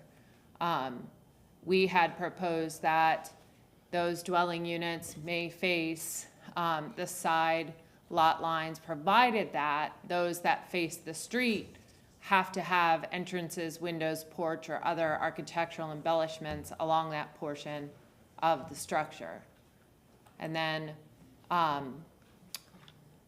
this was the one that was changed by Mr. Michelini, because now you see it no longer says as an alternative design through the zoning administrator. That number 1 there, that's the one that had recently been modified.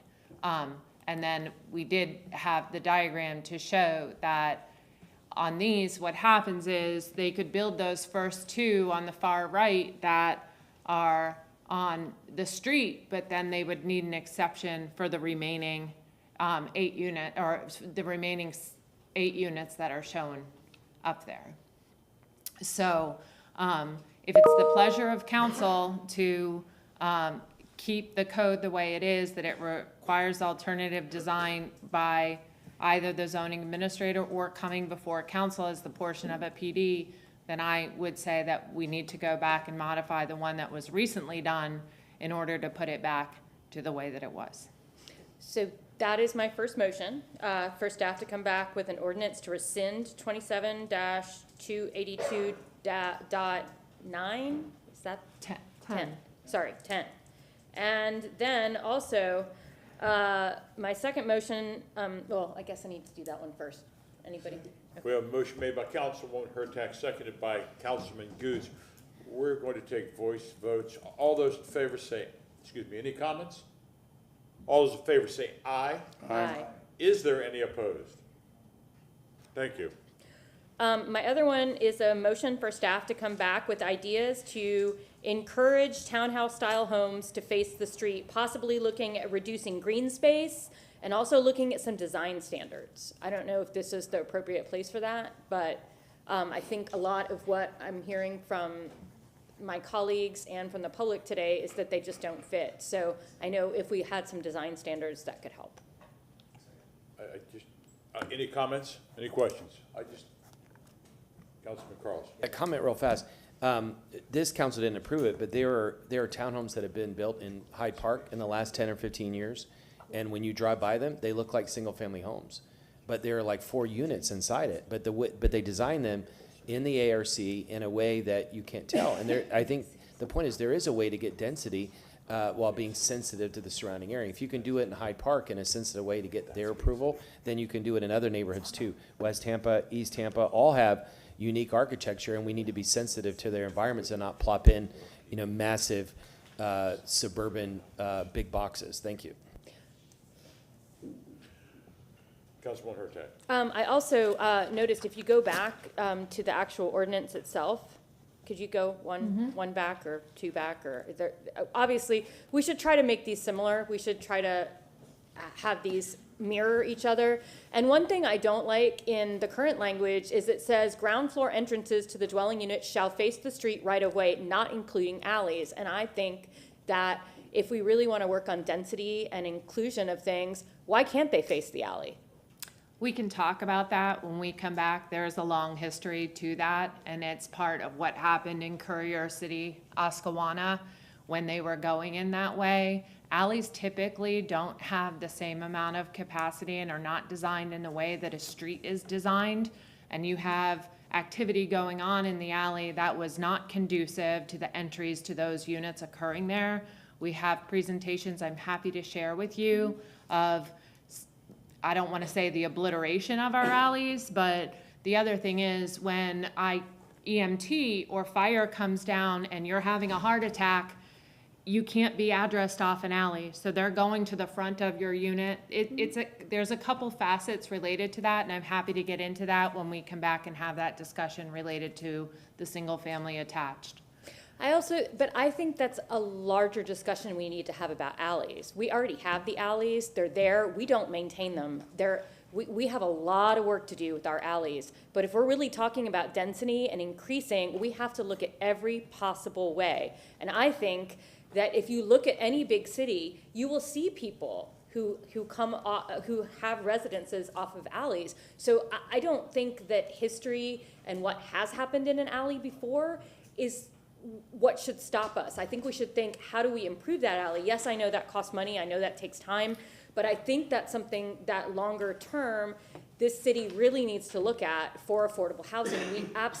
We have such deep lots, and that's part of what these issues of these townhomes is. If we just had 4 places that have alleys, why can't they face an alley? I mean, you go to Seattle, they have full-on houses that face alleys. And yes, they've had to work to make their alleys better, but they're not really that much bigger than ours. I'll say that. So I really would love a further discussion on how to make alleys inviting. And I mean, this may be something for much further in the future, but I think we should keep that idea there.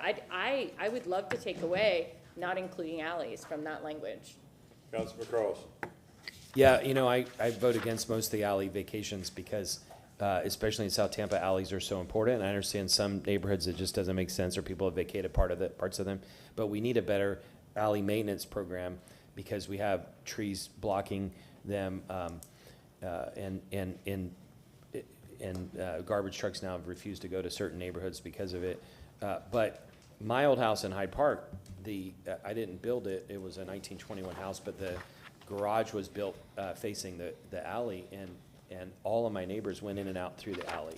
And a lot of people have some kind of dwelling unit above their garage. And so if you're talking about ADUs, you especially need to be able to put the parking in back. And, design standards mostly in cities are putting parking in back instead of designing the street level to be heavy on garages. It's inviting to people, and you put the garage in the back. So all of that leads to better alleys. Thank you.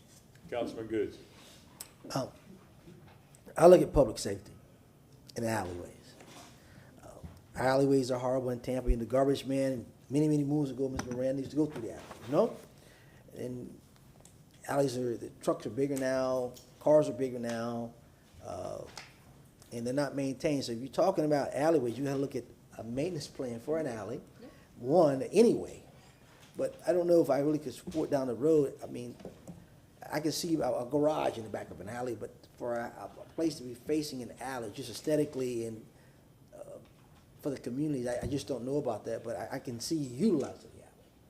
But just as far as the design, having an alley and a front door facing an alley, I'm just not sure on that. That's something we can talk about, but I know for one, public safety would be a key goal for me when you're talking about an alley, because a fire truck or some of those rescue carts can't get through those alleys. Councilman Miranda. You're absolutely correct in those things, Councilman Goods. Alleys at that time were for garbage trucks to go by, but they were different. They had 4 individuals in it. It wasn't that wide, it wasn't that long, and it wasn't that heavy. Maybe it carried a fifth of what we carry now. There was a driver, 2 throwers, and 1 catcher, and they would throw and every day. And I don't know how they didn't break their backs, but evidently they survived. And what we have now are monstrous trucks that are not even comparable to what we had. What we had then compared to now is like having a mini car, half the size of a Volkswagen, compared to what we have now that picks up tons and tons of it and takes it out to the plant to get burned and disposed of. So things have changed. The alleys have not gotten any bigger. They were drafted that way. Most of the alleys that I remember in Ybor City are there. A lot of them in West Tampa, if you do really a study, look at them, 50% don't have an alley. It's already been closed years ago, and the other percent have an alley that cannot make a turn into a house because of the width of the alley. I'm not saying that all of them can't make a turn, but most of them I don't believe can. We have a motion on the floor. Councilman Hurtak. I just want council to think about this, because we're gonna be having a discussion about ADUs. Where do they face? Those entry doors face the alley, for most part. And so what we're saying is, they're good enough, I mean, a lot of them can. The neighborhoods that I'm in, our ADU, the front door faces the alley. So I don't think we should not. I think we should discuss this more, because that's where a lot of the ADUs will face. That's how, that's where our parking is, from the alley, from our ADU. We have multiple ADUs in our neighborhood that actually enter from the alley. And those citizens, I mean, it kind of feels like I mean, don't they deserve a good front space too? Well, I think the public ought to know what ADUs are. Well, we'll talk about that, but I'm just saying that right now we already have accessory dwelling units that face the alley. So I think that expanding that isn't outside of the realm of what's already occurring in the city. So anyway. We have a motion on the floor by Councilwoman Hurtak. Ms. Feely? By Councilwoman Hurtak, seconded by Councilman Goods, I believe.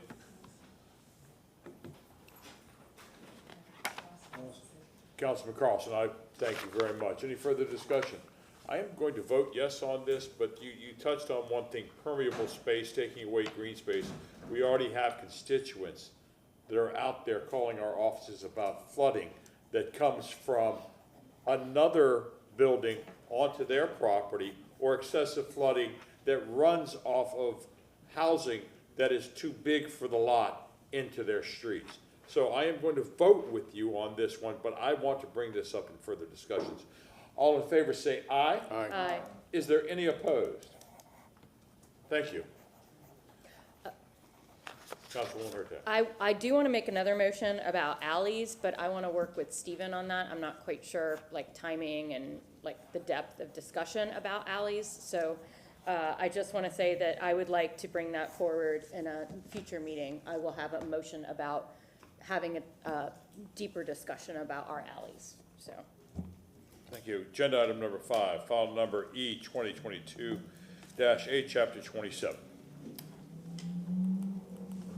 Thank you, Abby Feely. Item number 5 is to discuss the ability for single-family attached and multifamily residential to become a permitted use in our commercial districts.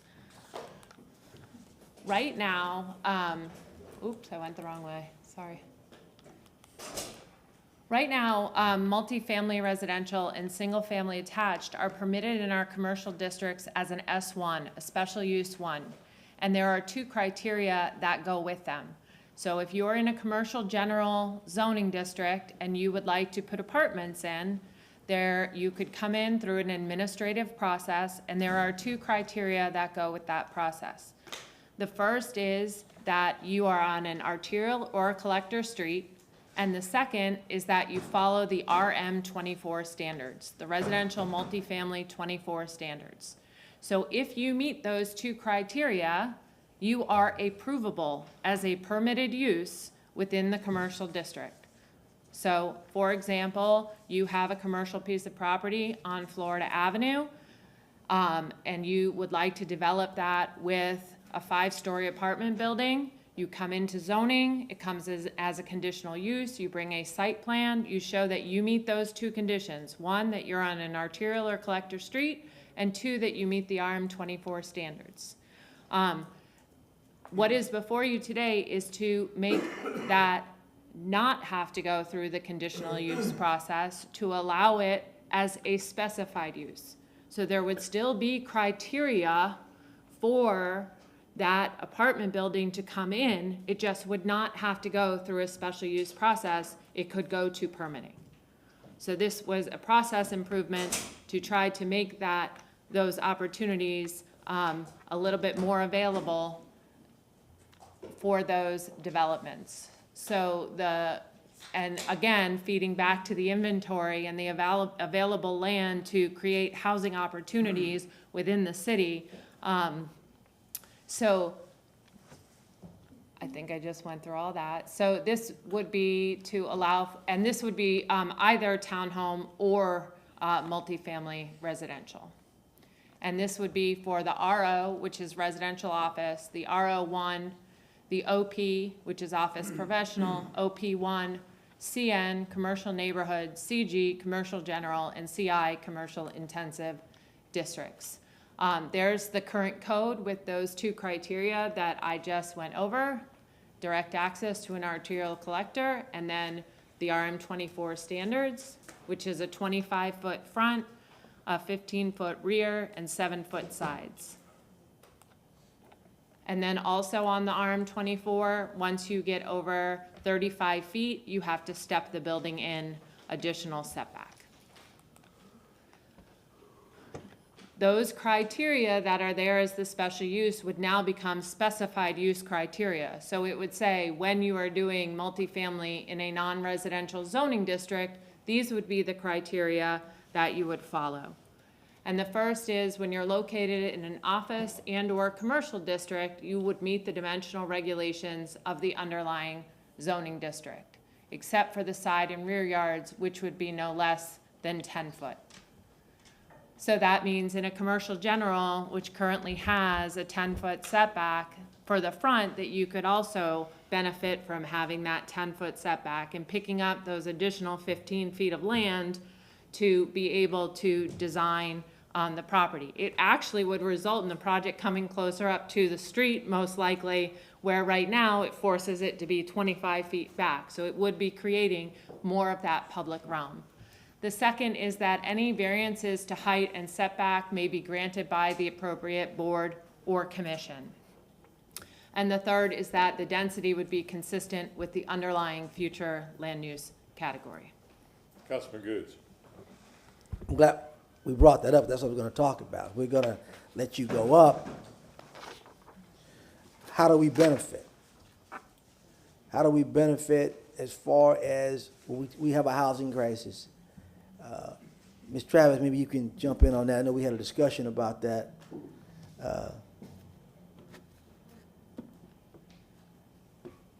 If she comes, how do we benefit? How do we put something in to make sure that we're benefiting when we're doing a lot of this stuff?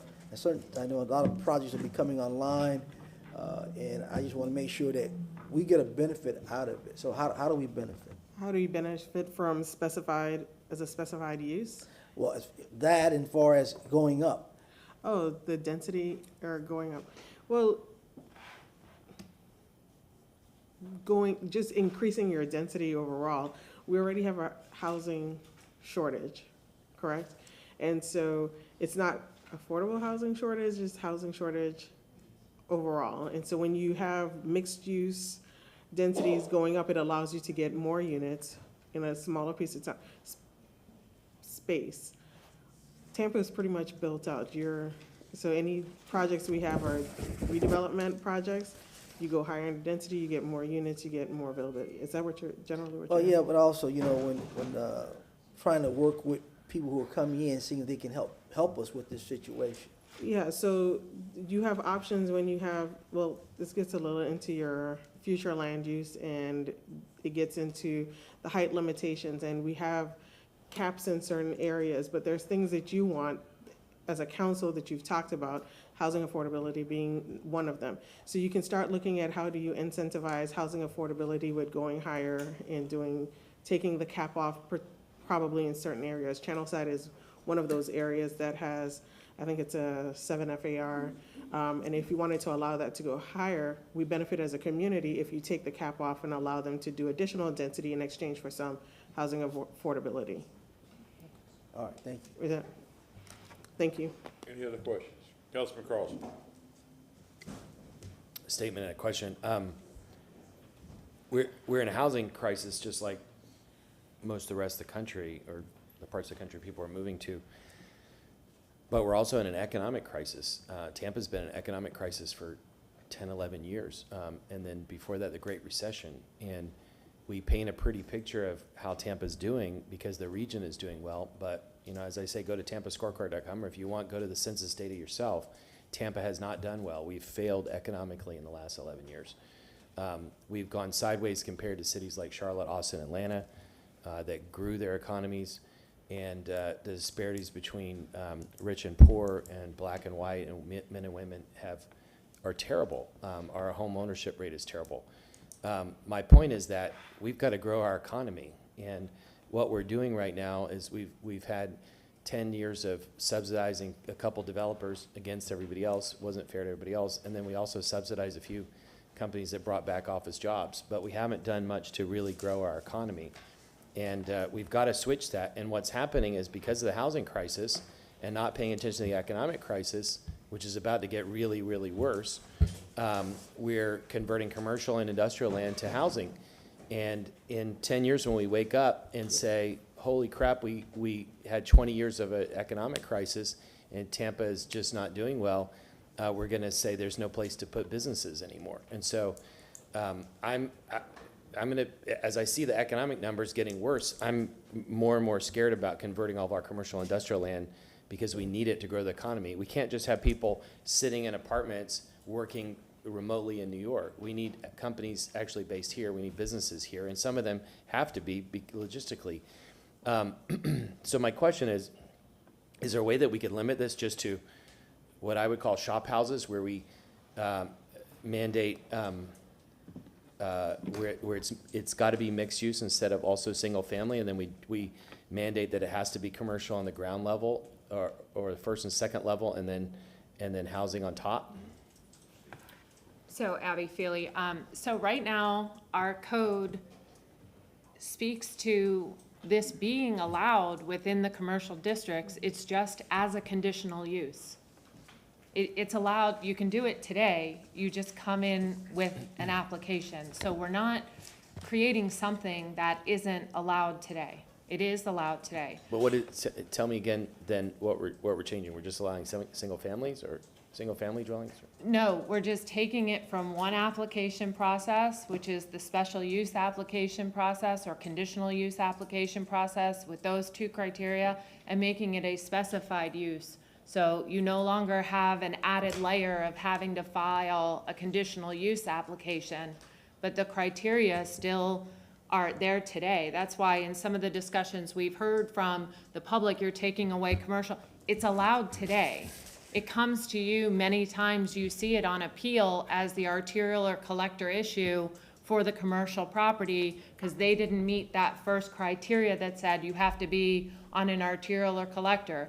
But they're commercial general and they could build a Walmart there, but for residential, they have to, that criteria requires them to meet and be on an arterial or collector. Yeah, similar to what Councilmember Hurtak said on the other issue. I wish we could go backwards, and I'm okay if in certain areas we provide lots of density put lots of housing units on top, but we've got to protect the ground level for commercial. So we do have a permitted use within all of those commercial districts that's called storefront residential. Storefront residential, you may have non-resi on the ground floor or behind, and you may have residential above. And that is a permitted use today. So if anybody was out there wanting to do that, they could do it today and go straight into the permitting process. So Councilman Carlson, so to your point, right, the specified use really shortens the process time. It's just taking it from like a two-layered application process to a single application process. So it shortens the length of time of the application. What you're talking about, I understand it's greater than, like, this is real estate that we're talking about now. You're talking about larger economic impacts where we should be looking at workforce, the type of jobs. Yeah, no, that's a industries. separate issue, but what I'm talking about is that we need, because of the economic problems, we need more We need to be commercial thinking about the space commercial and industrial space, and so if we land converted uses. all the housing, then and so I'd rather toughen it up, at least at the ground level. So if you do this, then there's no notice to the neighbors that you're getting what used to be an exception. No, on a specified use, they would not get notice. On the S1 now, they do get notice. Yeah, I won't support this. The reason why I went through that whole thing is whatever my colleagues do, I wish we could go back to heavy multi-use. You know, the multi-use loophole we have now, I think they can put 100 square feet and they build 500 units of housing. I think in commercial areas in particular, we need a mandate for the ground level at least, or 10 or 20% or whatever the percentage is, that it has to remain commercial, because where else are our businesses going to go? We're going to have no place for people to earn money to afford these houses. The reason why we have a housing problem, yes, there's a shortage of units, but the rent prices are going up, but wages are not keeping up with it, because we've been recruiting crappy jobs through the EDC. And we need to build our own jobs instead of recruiting and subsidizing jobs from outside that don't pay very much. Thank you. Councilwoman Hurtak. Sure. Councilmember Carlson, I just want to say we can go back. Like, don't say we wish we could go back. We can. We can make these changes, and I think we should. I completely agree with you. And yes, it is a huge problem right now where they put in this incredibly tiny piece of commercial, and then the rest of it's built out. I can think of multiple examples where it gets me. In North Hyde Park, there's a duckweed on a corner, and then just nothing but parking wall. And I mean, that duckweed is absolutely packed. It's busy all the time. Now that area is a walkable neighborhood. We cannot get that back. We cannot get that frontage space back. And so I completely agree. We need to support this. I would need to have a guarantee that in a commercial district, and again, you're saying that they can already do this, then I would love to find a way to roll it back and find a way that we demand commercial on in any of these units that have that fit those two things with the arterial road and the RM24. Is that the requirement? So, like, the other thing would have to be, the third requirement would have to be commercial use on the ground floor. Just throwing that out. Yeah. Allow us the opportunity to go back and look at that. If you talk through the rest of the criteria and stuff, that let us know what you like, what you don't like. I hear we hear the comments, and we were just whispering to each other that we think there's some tweaks that we could make and some suggestions that we could come up with. So if you allow us the opportunity to come back and look at the commercial space, and we hear you loud and clear. It's a larger economic question, but you have to protect that in the land uses and your zoning. So, Mr. Chair. Councilman Carlson. Could I ask Ms. Swift, as a content expert, just to give us a minute of her feedback on this?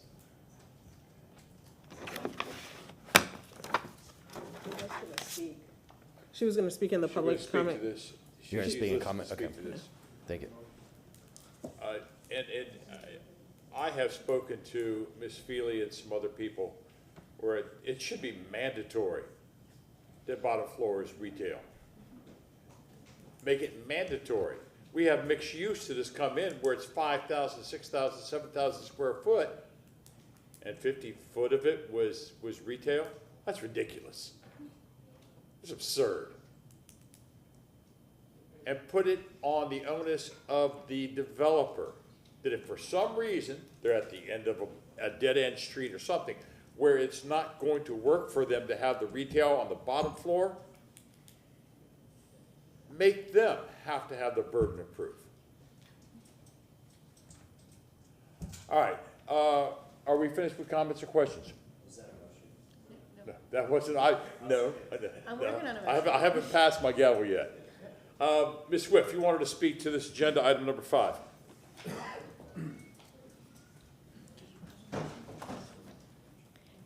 Thank you. I agree with Councilmember Carlson and Hurtak. I would like to see this rolled back, although I'm pleasantly surprised to hear that. This is one of the items that I was talking about that's really such a major policy change that it needs to be a comp plan amendment if it's going to go forward that way. And I recognize it's already a special use 1, but this would make it blanket. And my reasons are, it's, again, there are so many tools that we need to use to fix our housing affordability and our housing period, stock period. And my specialty in grad school and in almost all of my positions, public positions, I'm changed affordable housing law to make more affordable housing. But as I said, some of these are great concepts, but when you put them on paper and then on the land in a very urban area like Tampa, sometimes you get lots of unintended consequences. And I think this spreads multifamily out, as you were saying, to by right to every district.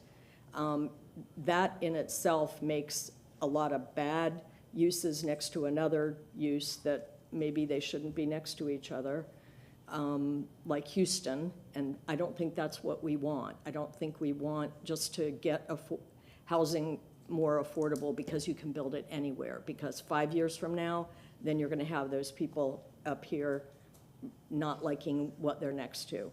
So I do think this should be, if it moves forward, it should be a comprehensive plan update discussion. I think you should ask for a map of how all these districts, when you see the map of all these districts, it's the whole city. That's just gonna have, 35 or 60 foot high, that's all. The dimensional regulations is a whole other thing that are not in my 3 minutes. And then something that is definitely not in my 3 minutes and very detailed that you need a flow chart to follow is this RM24 design standards and how they're being applied, and how you all are being allowed to appeal things that I don't think were even meant to move forward from a developer's application.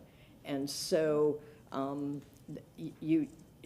the single-family neighborhood doesn't really have reliance on the code because it's all confusing. Thank you. Councilman Goods. I respect all comments.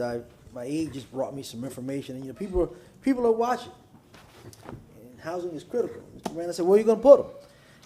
Someone just sent me, building subsidized low-income housing actually lifts property values in a neighborhood, contradicting NIMBY concerns. Commentary, the concentration of subsidized low-income housing developments isn't as bad as residents fear. Again, it actually increases property values at a faster rate than other neighborhoods. People have when you use the word subsidized or low income, you look at just all poor people. Well, certain incomes level doesn't mean that you're just at the bottom. It's just that you're just at a rate that you can't sustain. Doesn't mean bad people. Section A, all people are bad people. Some people do have decent jobs and careers, but they just can't sustain to be where they need to be. So I want us to think about that because, no matter what you do, housing is an issue where people feel more viable. They feel more good when they have a place to stay.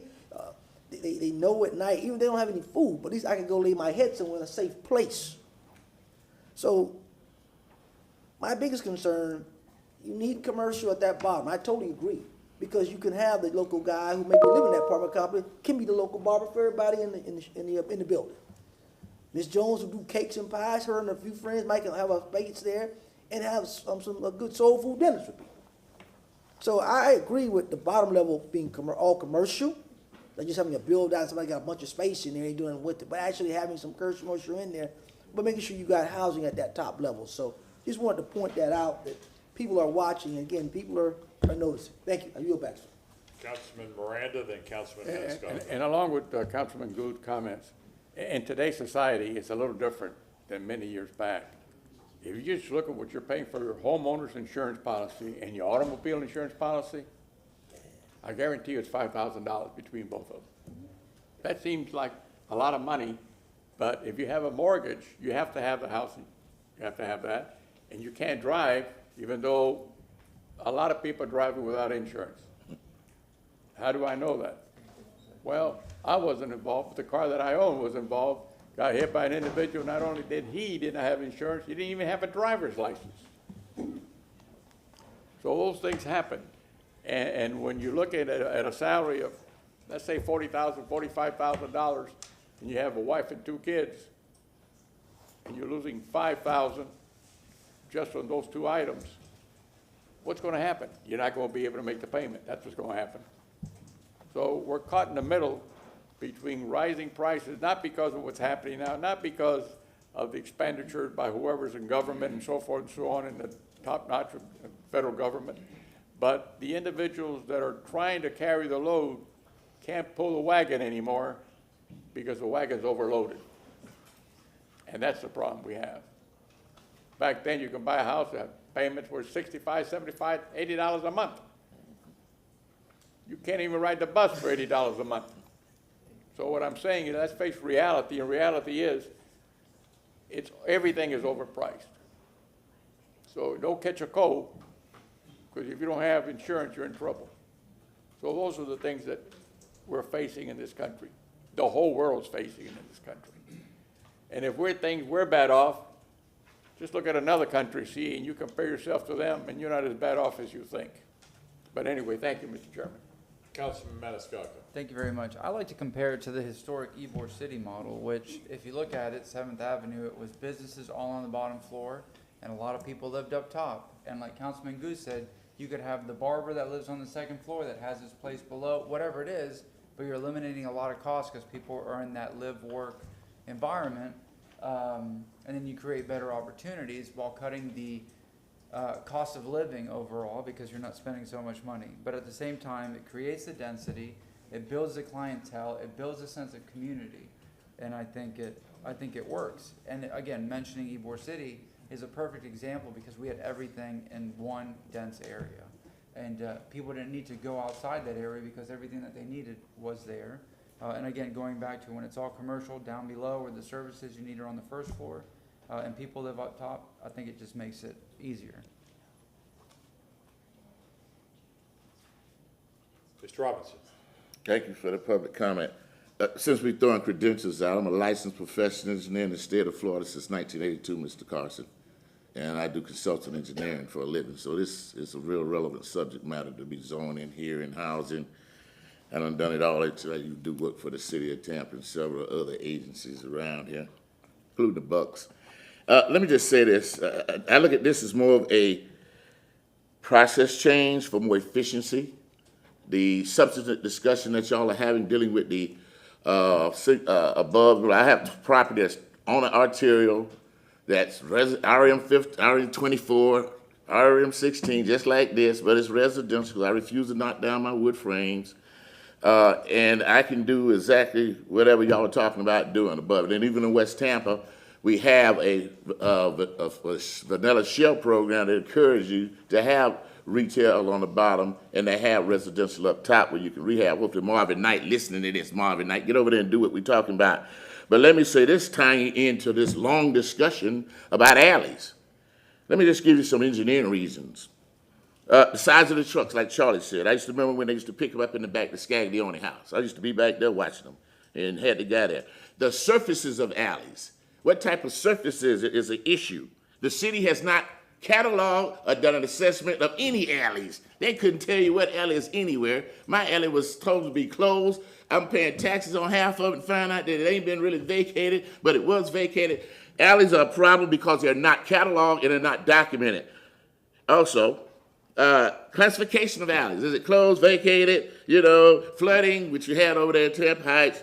Let me just tell you what West Tampa did. Last night, Tuesday night, allocated $250,000 to be, we innovative in West Tampa. Now, we're going to set the bar. We have approved, at least it ain't been approved by other people I'm sitting there looking at, but to approve alleys to be studied.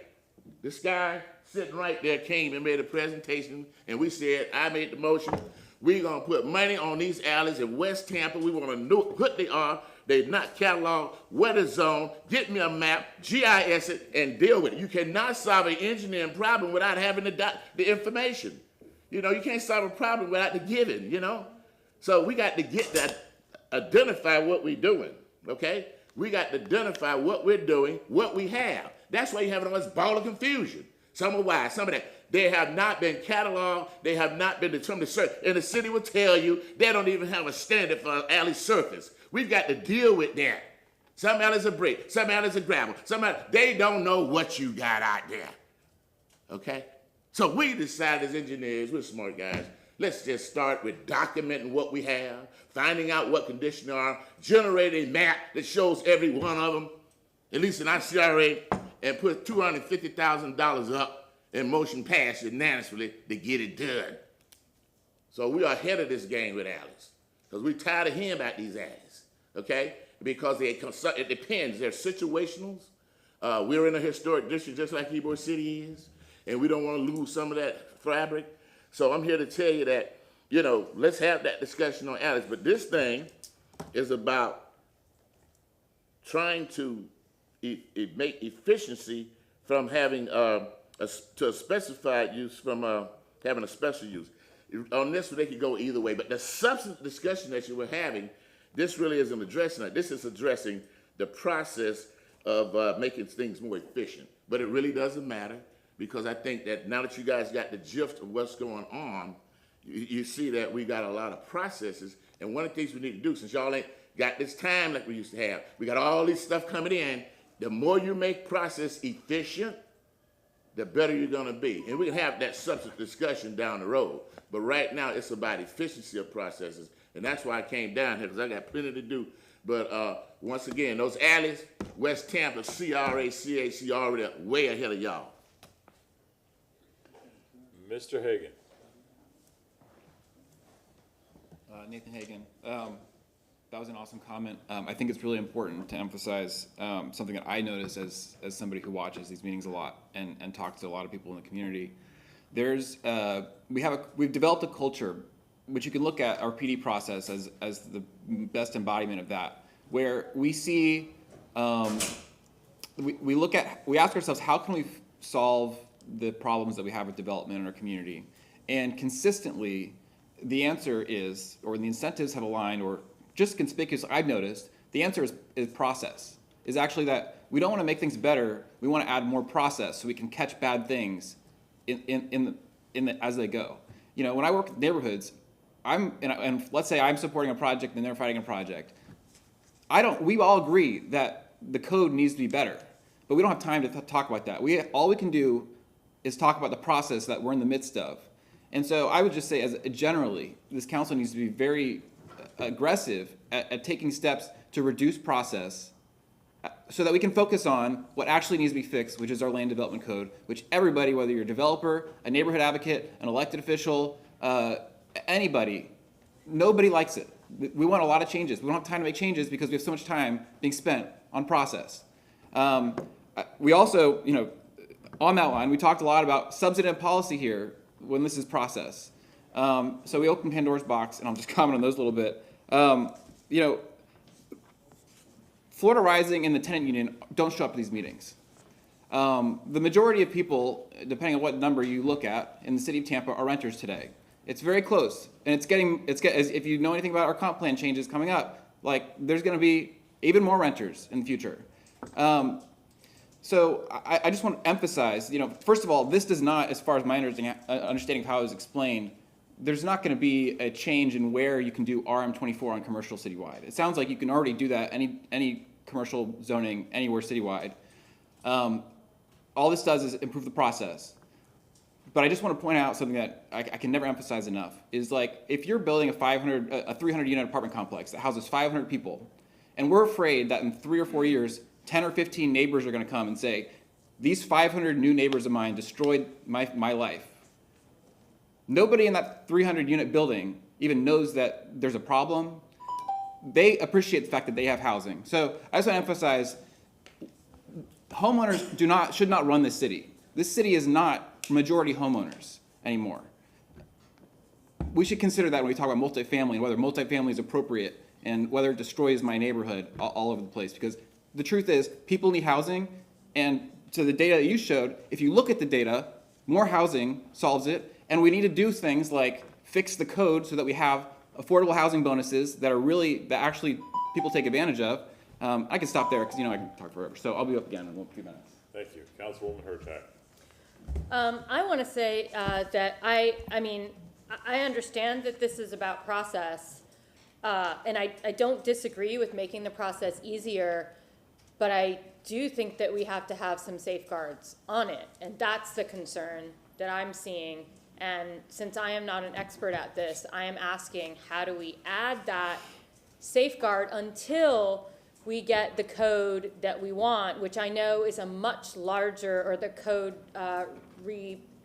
refresh that we need, that's a much larger process. I think that's what all of us are concerned about, is if this is, these are technically already allowed, but how do we stop what we're all seeing of these 500 square foot commercial? Like, what's our stop gap until we get those code changes to make sure that we get what we need to encourage our economic development as well as housing? Abby Feely, I just want to say that the example you keep giving of the 500 square feet that's in a multifamily residential, those are PDs that have come to you to get the bump up for additional FAR by doing 2 uses.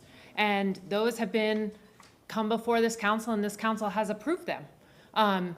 And Stephen and the Planning Commission and myself and Eric, we're working through what that minimum for those requests are. So that's one element of this, but that's coming to you under a different umbrella.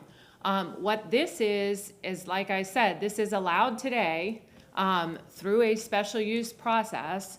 And what we're asking for is that we move that from a special use process into a specified use process, where they no longer have to come for that second layer. If they are meeting these criteria, they would be allowed to go to permitting. And I can show you, I'm happy to go back and show you and pull for you the number of PDs that came in that were in commercial districts, and had this been available to them, they would have been allowed to go to permitting because they didn't need a waiver for X, Y, and Z. But because they're not meeting one of those 2 criteria, they're coming through a 6 to 9 month process, a $10,000 process, another holdup where our code right now says, hey, if you are in a commercial district and you meet these 2 standards, you are allowed. And I'm not trying to change any of that. What I'm trying to change is that we're saying, hey, if I'm allowed today under these 2 criteria, what if I was made easier by being allowed and I still have to meet criteria? It's not a free-for-all. The other thing I wanted to talk about was where we've required non-residential first floors in the Channel District, it's taken us 25 years to get those required retail spaces filled because Channel District has just approached a threshold population that can support those types of businesses and make it profitable for the small businesses to be able to go into those spaces that we required. Many of those spaces have sat vacant for many, many years, a decade, where there was no use in them. They were a ground floor with a lease please here. So I think we're talking about a number of different things. Storefront residential, as I mentioned, if a developer wanted to go in today and build non-residential on the first floor and residential above, that's not even a special use. It's permitted. It could happen tomorrow for those people if they were making those choices. What we're seeing is the market isn't making those choices because either it's not lucrative for the market or some of them are coming to you in the forms of other things. So I'm happy to go back and pull how many commercial properties came to you asking for either single-use residential or single-use or residential with some portion of non-residential, but that was just to get that additional intensity bump. So happy to take this discussion in any of those directions with you. I think our intent, as was mentioned here today, was this was a process improvement to look at what's coming to you either on appeal, limiting those appeals, if we think it's appropriate as a conditional use, making it a specified use. But happy to take direction. I just want, this is on the heels of a previous workshop when we were in the midst of having our rent stabilization conversations, when we were trying to do a lot of solving and process improvements, policy changes, and how can we continue to help with the housing challenges that we have. This specified use, this process improvement is strictly a process improvement that came on the heels of a previous workshop that we had earlier in the year, brought back to you today. In fact, you guys asked us to even accelerate it so that we can make this. So again, process improvement, the other safeguards that you're talking about are in another process. This is already allowed today. Councilwoman Hurtak. And I appreciate that, but to Councilmember Carlson's point earlier and Councilmember Goods' point, we can't, you're saying the market doesn't bear certain things, but right now we're not seeing people build affordable housing out of choice. It's rare, it's very rare. So it's our job to figure out ways to incentivize affordable housing and incentivize economic development. And while this is a process issue, my bigger concern and what I'm hearing my colleagues' bigger concern is what happens in the future, because those channel side places are now filling up. And if they weren't there to begin with, they wouldn't have anything, they wouldn't have any place to go. I think that's my concern. And I think that's what, I don't want to put words in Councilmember Carlson's mouth, but he's nodding. So that is my concern, that we are not going to be prepared for what this city is becoming. And the affordable housing issue, like we aren't having enough people coming in saying, hey, we want to build affordable housing. So that's not we need incentivized or requirements, but I think the ground floor commercial is kind of a no-brainer. We could do that. So if I may, I'll tell you from experience, right? When there's requirements for commercial ground floor in a building where their population is not there to sustain the commercial, it sits vacant, and it's a cost to, it's a unbearable cost to developers sometimes. And so when you're negotiating these deals, you can put it in there, but I don't know that you're gonna get the return that you want out of it. And some of the conversation, I think that we're having two different conversations in this process improvement recommendation. I think the safeguarding of commercially zoned property and industrial zoned property is a conversation for our future land use and for the code, and not this process. And I 100% agree with that, because once you give it away, or it's gone, right? But that's not this process.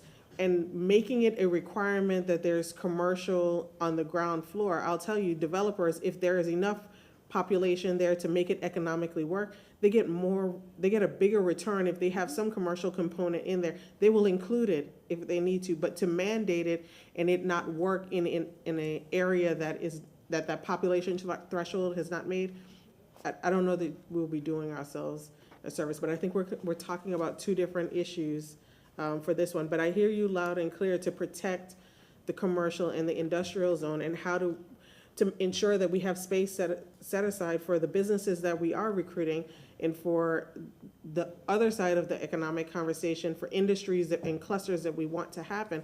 They need to occur somewhere. So if we continue having zoning changes, which is not this conversation, if we continue having zoning changes, changing property from industrial or commercial to just residential use, you're not safeguarding from that in the future. And I hear you 100%.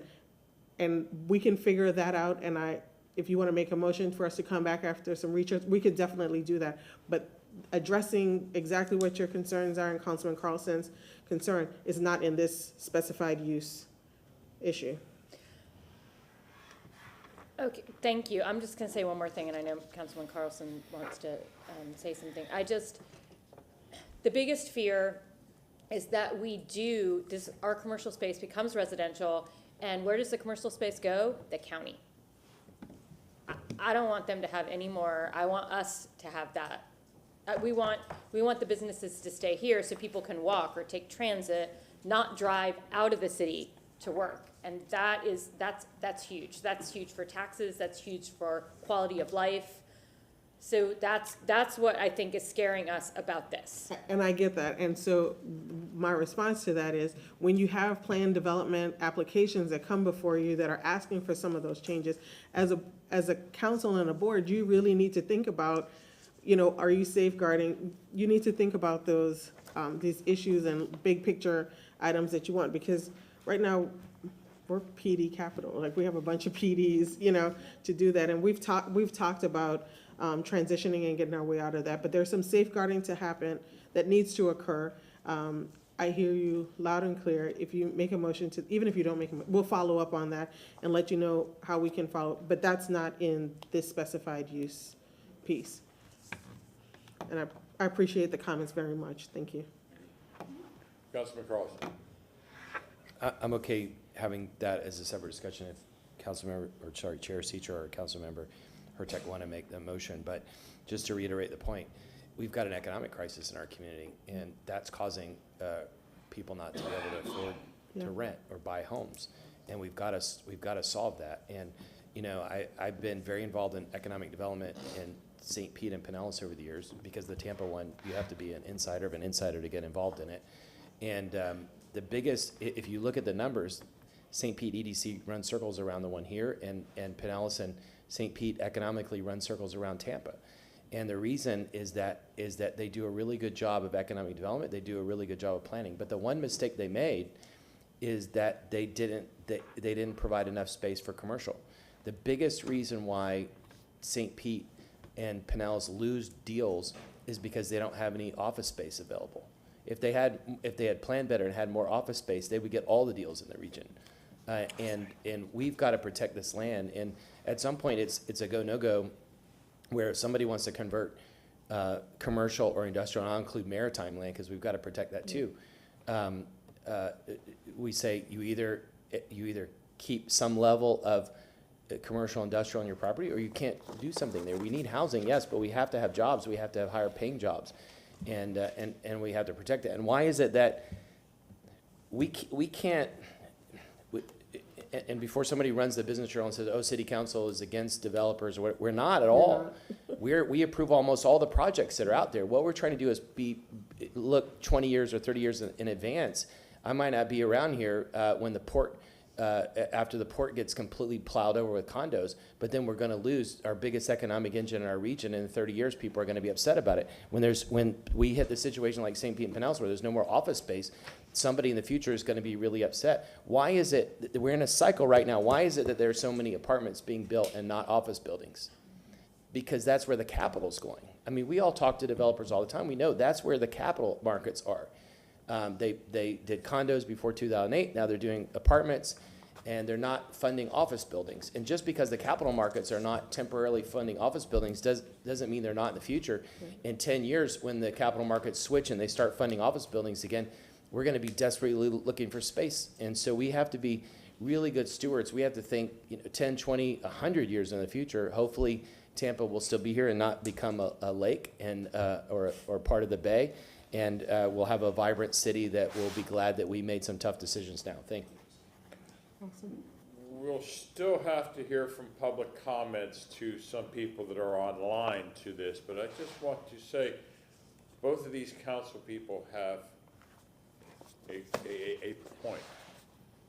We don't have retail, commercial on our bottom floors, then people will have to get into their cars to go somewhere else. If we want to be a livable, walkable city, people should be able to get out of their condominiums, their apartments, and walk and buy groceries, or walk and get their hair done. Ms. Pointer, are you on the line to talk to agenda item number 5? Yes, sir. Can you hear me? Yes.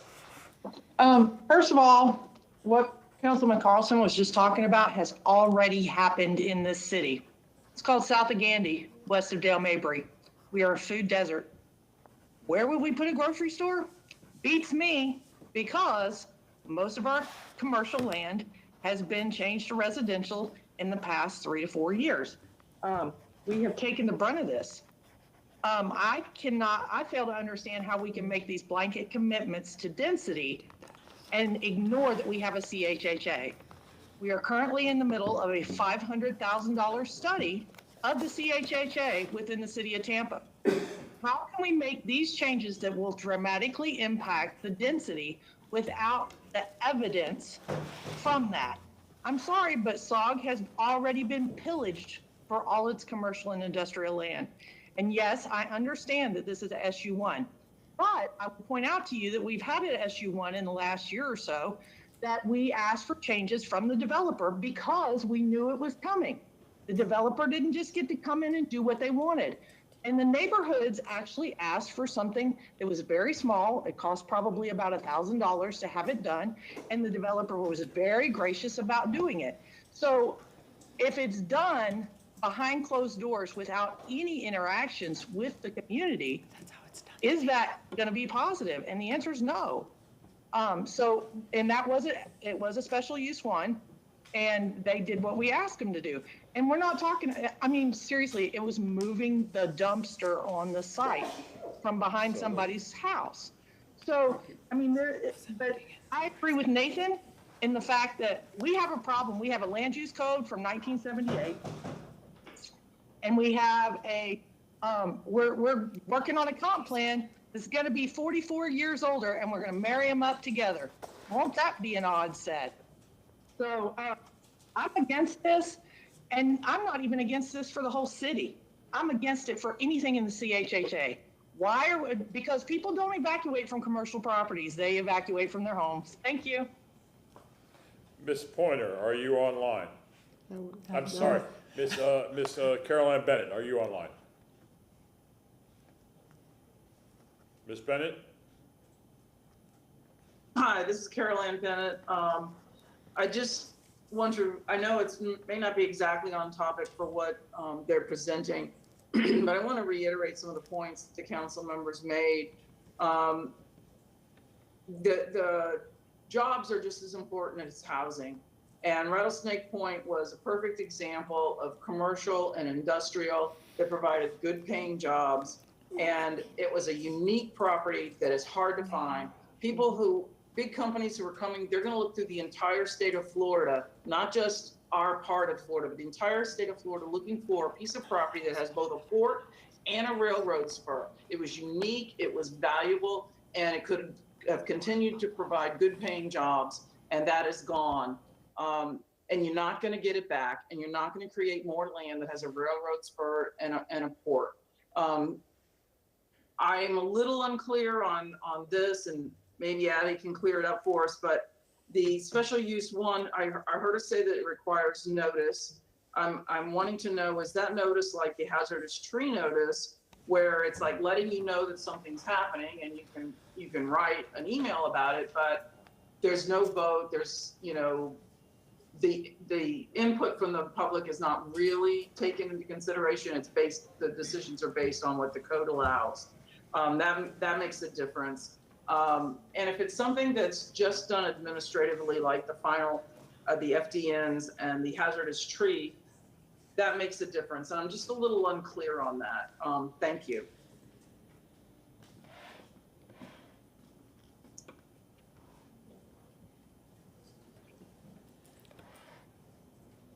Is there anyone else who would like to speak public comment to agenda item number 5? What is the pleasure of council? Could you actually answer Ms. Bennett's question, because that was a question I had too, and I forgot it in other things I was talking about. So yes, the notice is a concern for residents.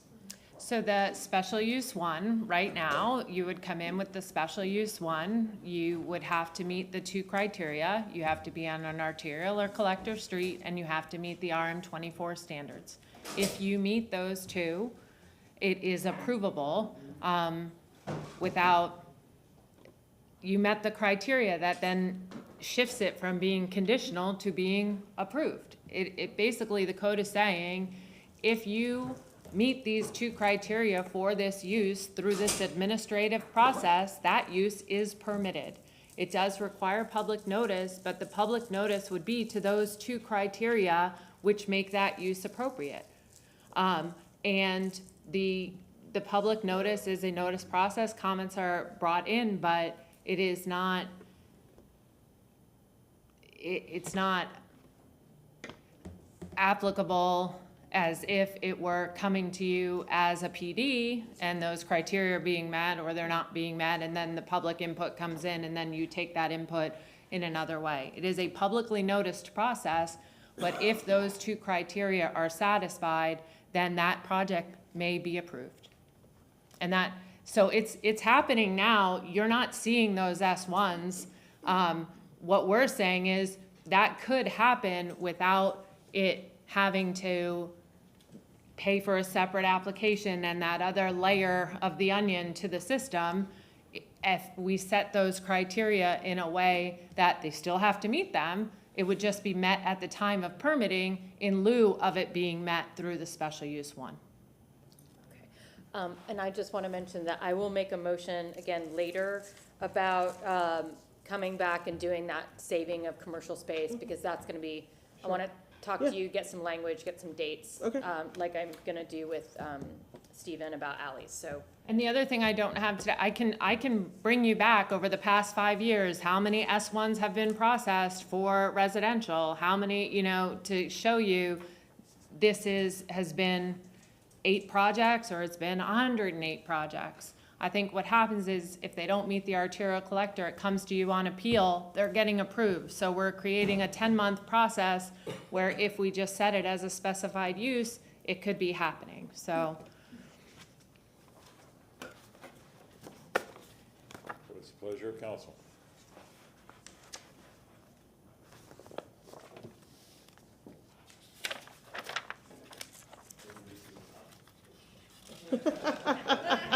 Second.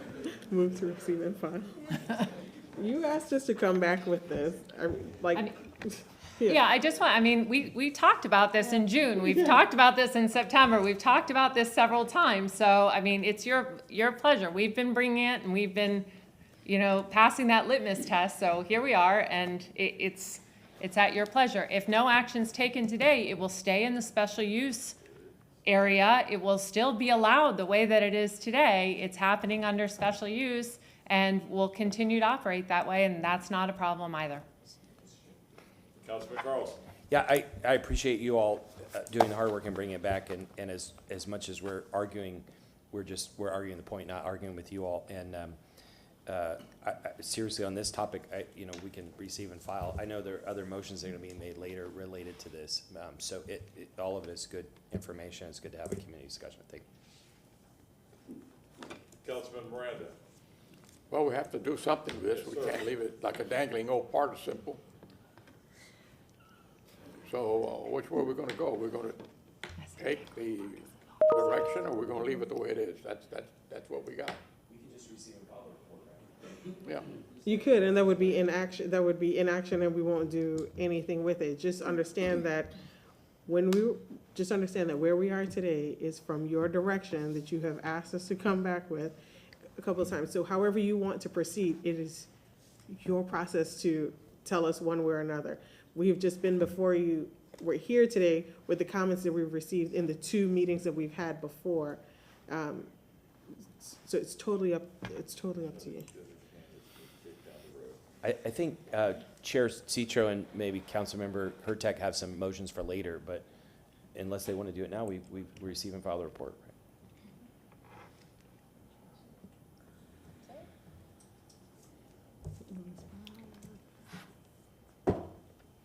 Thank you. I wish to, I move to take the direction of staff in the new special use criteria for the multifamily within commercial districts, establishing a specified use with the criteria that is listed below on this documentation.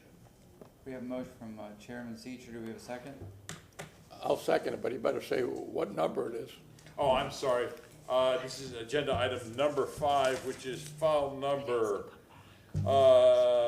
E 2022-8, chapter 27, and it deals with the 27-282. Motion from Chairman Citro, second from Councilmember Miranda. All in favor? Aye. Aye. Any opposed? Nay. Nay. Better have a roll call. Want to do? Let's do a roll call. I heard the nays, but do a roll call. A motion from Citro, second from Miranda. Hurtak, No. Carlson, No. Goods, Yeah. Vieira, No. Maniscalco, No. Miranda, Citro. Yes.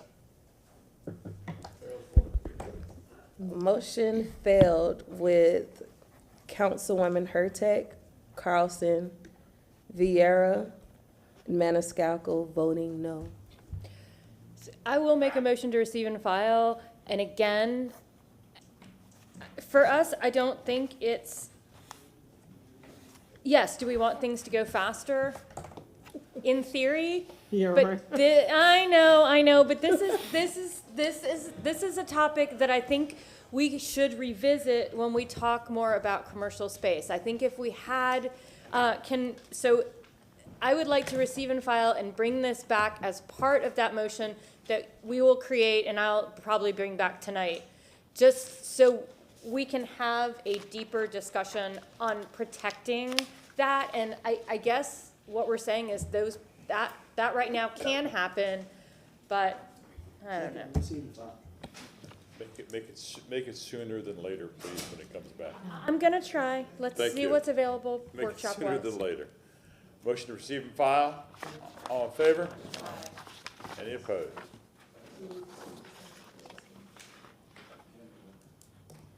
Councilman Carlson. I don't know if do we have Ms. Johnson-Velez here from the Attorney's Office, but I think probably for the record, we ought to say that in all of these cases we are describing, in all of these discussions, we're describing certain specific projects that may have happened in the past. And I think just for the record, we ought to somehow state that these discussions and these votes have nothing to do with any particular real estate cases. And the cases that have been mentioned are just for illustrative reasons only. So, thank you. And just to clarify, my motion was for this specified use. However, I do want to have an in-depth ground floor commercial. And again, put the onus on the developers. If they say it's not going to be financially feasible for them to do it, that's fine. Bring it to us and let us decide on that. But we should have a blanket commercial use within larger structures, within multifamily structures. All right, let's go to agenda item number 6, file number E 2022-8, chapter 27. Ms. Feely. Thank you. Abby Feely. Item number 6 is to allow non-residential access to local street. This is one of your top 10 waivers that comes before you in PDs. A PD has never been denied for asking for the access to the local. We talked about this and where it would be appropriate. The West Shore overlay allows access to the local for non-residential, and the Kennedy overlay allows it. It's also allowed in Seminole Heights when you are within a certain distance from the arterial or the collector. So we had brought this in June, we had talked through this, and what we are suggesting is that it would be permitted if it's no further than 150 feet from the intersection. I do have, to just show you, this is the Chick-fil-A and Tahitian Inn on Dale Mabry. The Chick-fil-A was a PD. Their first waiver was access the local street. Also, the Tahitian Inn has access to the local street. Those are within that 150 foot distance, and through this code change, those would be allowed. Right now, you can access the local when like FDOT denies you, you have no other access but to access. But this has come to you on most of your PDs. You might want to look tonight and see how many, tonight's alcoholic beverage, sorry, or on your next. But this is one of the top 10 waivers that's granted by council through the PD process that would allow for commercial development to move forward with that as long as they're within 150 feet of the arterial or collector.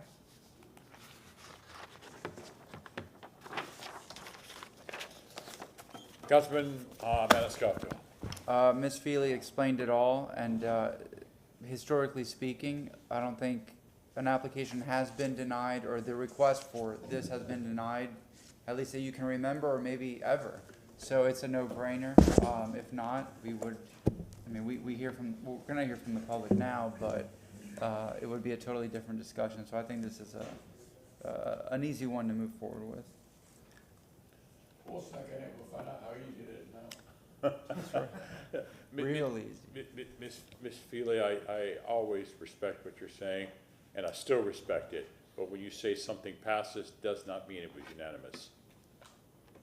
Some of us would have said no on some of these things. Some of us would have said no on other things, but you are correct, it did pass. Is there anyone in chambers that wishes to speak to agenda item number 6?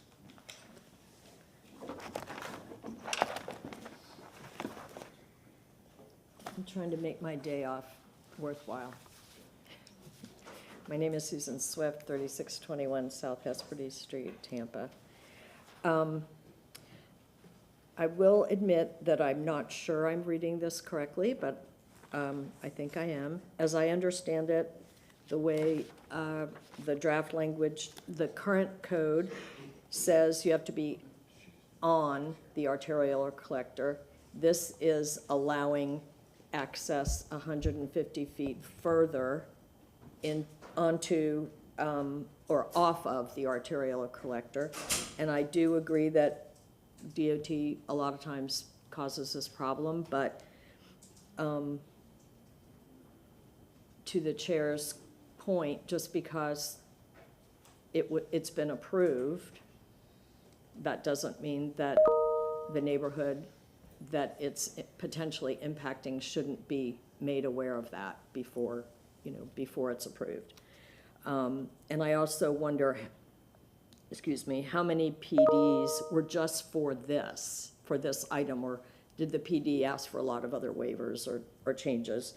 And it goes back to the compatibility issue, and thank you for making your decision on the last item, because this gives people who have potential impact to comment, and they may all get approved. That's great, but by approving this procedural change, that eliminates it. And maybe that means they shouldn't have to go through a whole PD. Maybe there's a different procedure they should go through. I admit this city does too many PDs, and they take too long. So maybe you create a separate review process. And my last comment is, the way I read this, this is not a condition. This makes it sound like it's a condition, but it's not a condition. This is actually allowing an allowance of, and changing the rule.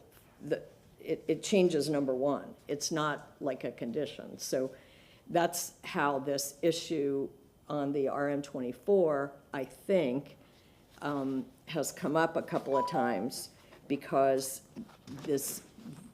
the map is black and white. It says functional class, arterial collector. You're either on that map or you're not.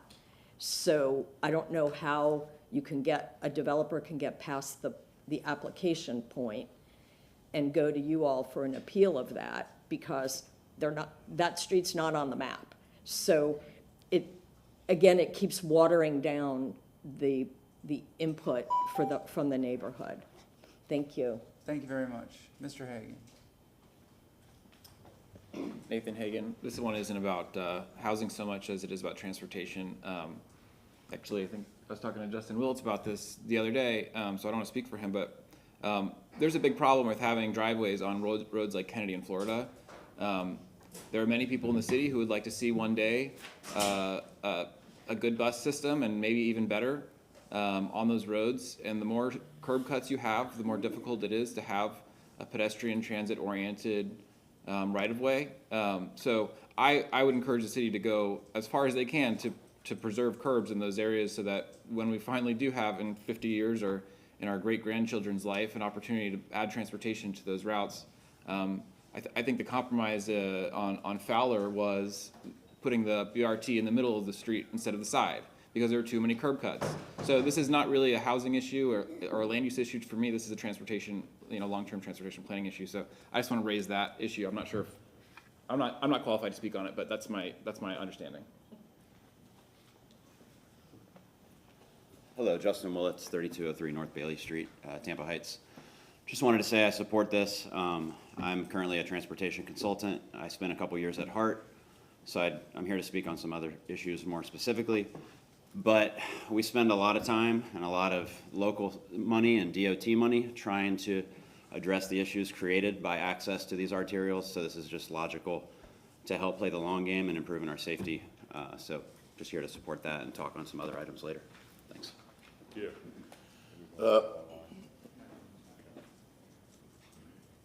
Mr. Chair, thank you. Joe Roberts, 2312 on the street. I support this as well from a transportation standpoint. I've got property owned, commercial, residential, you name it.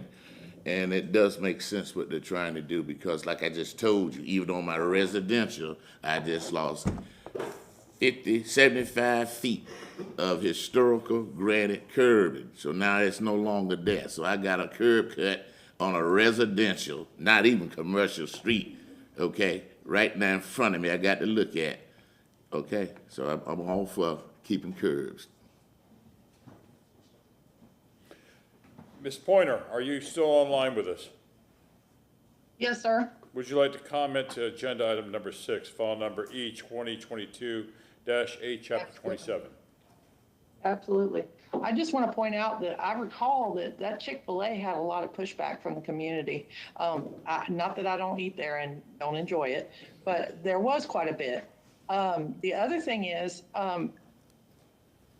we have enough problems, and I know you guys here and know it better than anybody, that we have enough issues on residential streets with people busting through neighborhoods, doing twice the speed limit. Everybody's crying the blues. We keep throwing up stop signs. They're begging for speed bumps and speed humps. How's this going to prevent that? Oh, wait, it's not. It's going to do the polar opposite. It's going to increase the traffic on our neighborhood streets. I would also like to point out that I forgot my point. But bottom line is that I think it's a bad idea until we get our public transportation ducks in a row, because we have to cut down these people cutting through side streets. And that was one of the problems with the Chick-fil-A, and I'll be the first person to tell you. We cut through behind the Chick-fil-A and come in from the back way every single time.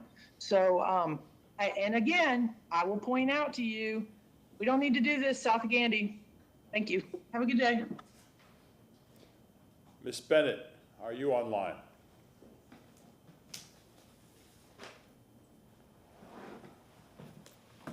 Hi, this is Carol Ann Bennett. I'm going to pass on this one. I don't feel like I have enough expertise to comment.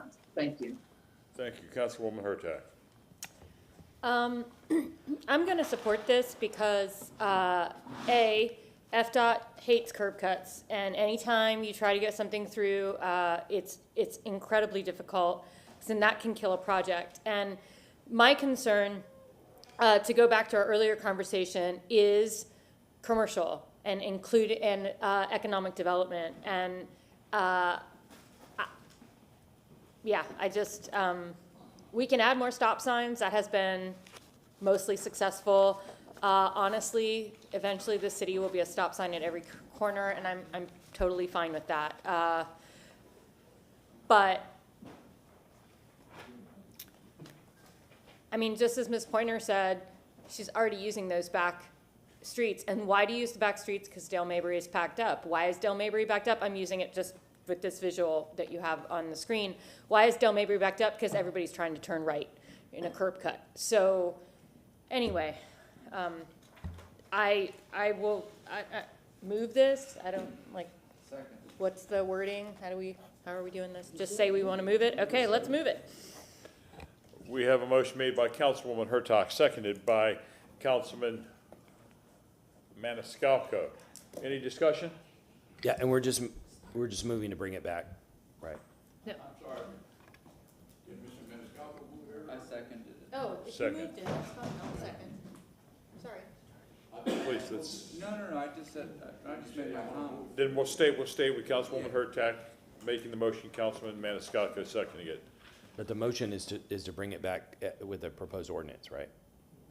Yes, it would go, Abby Feely, it'll go to the Planning Commission Monday night, and then it would come back to you on first reading. Yes, I'm gonna get to the schedule of all this at the end. I do have an updated schedule for you. But just for the point, we've had several folks speak in favor of it, a couple folks speak against it. There will be another opportunity for the public to speak before you vote on it as a final thing. Okay, Yes, thank you. and I just want to, I failed to mention that when we first brought this, Mr. Bede was included with us as well as to the safety of people pulling out directly onto Dale Mabry at a 45 or 50 mile an hour. It is actually safer for them to go out and go to the intersection versus having the intersection, the curb cut, the intersection, the curb cut. So this was in support of Vision Zero as well, and we had brought that as part of the original presentation in June. So forgive me for failing to reiterate that when we came back today, but it will come back as a first reading. Yes, sir. Can I ask one other question?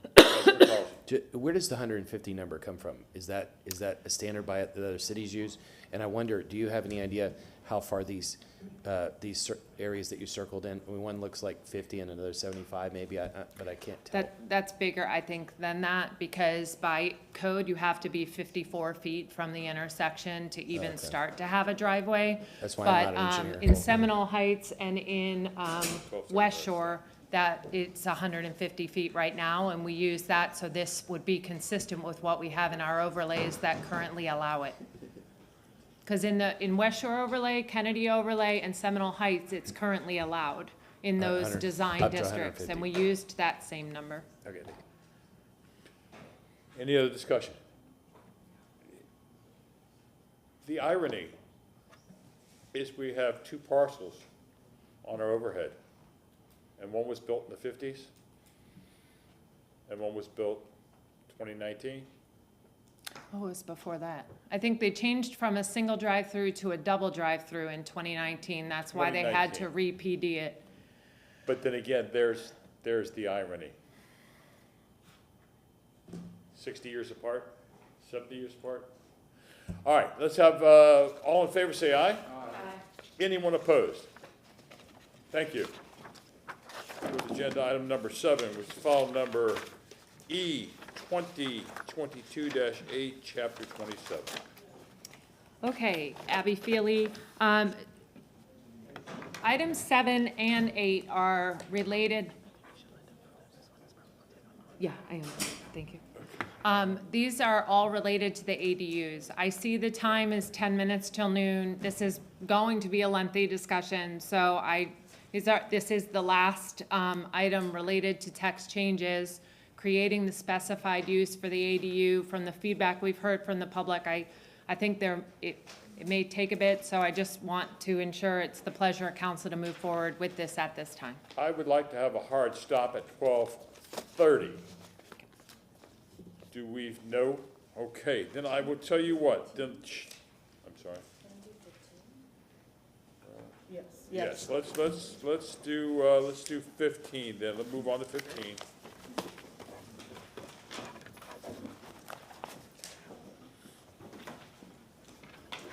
Good morning, Council. Nicole Travis, Administrative Development and Economic Opportunity. Rob Rosner and Elise Drumgo will present the Community Benefits Agreement to you. You received that handout earlier this morning. Thank you for your indulgence, and we could get this before you break for your lunchtime. Thank you.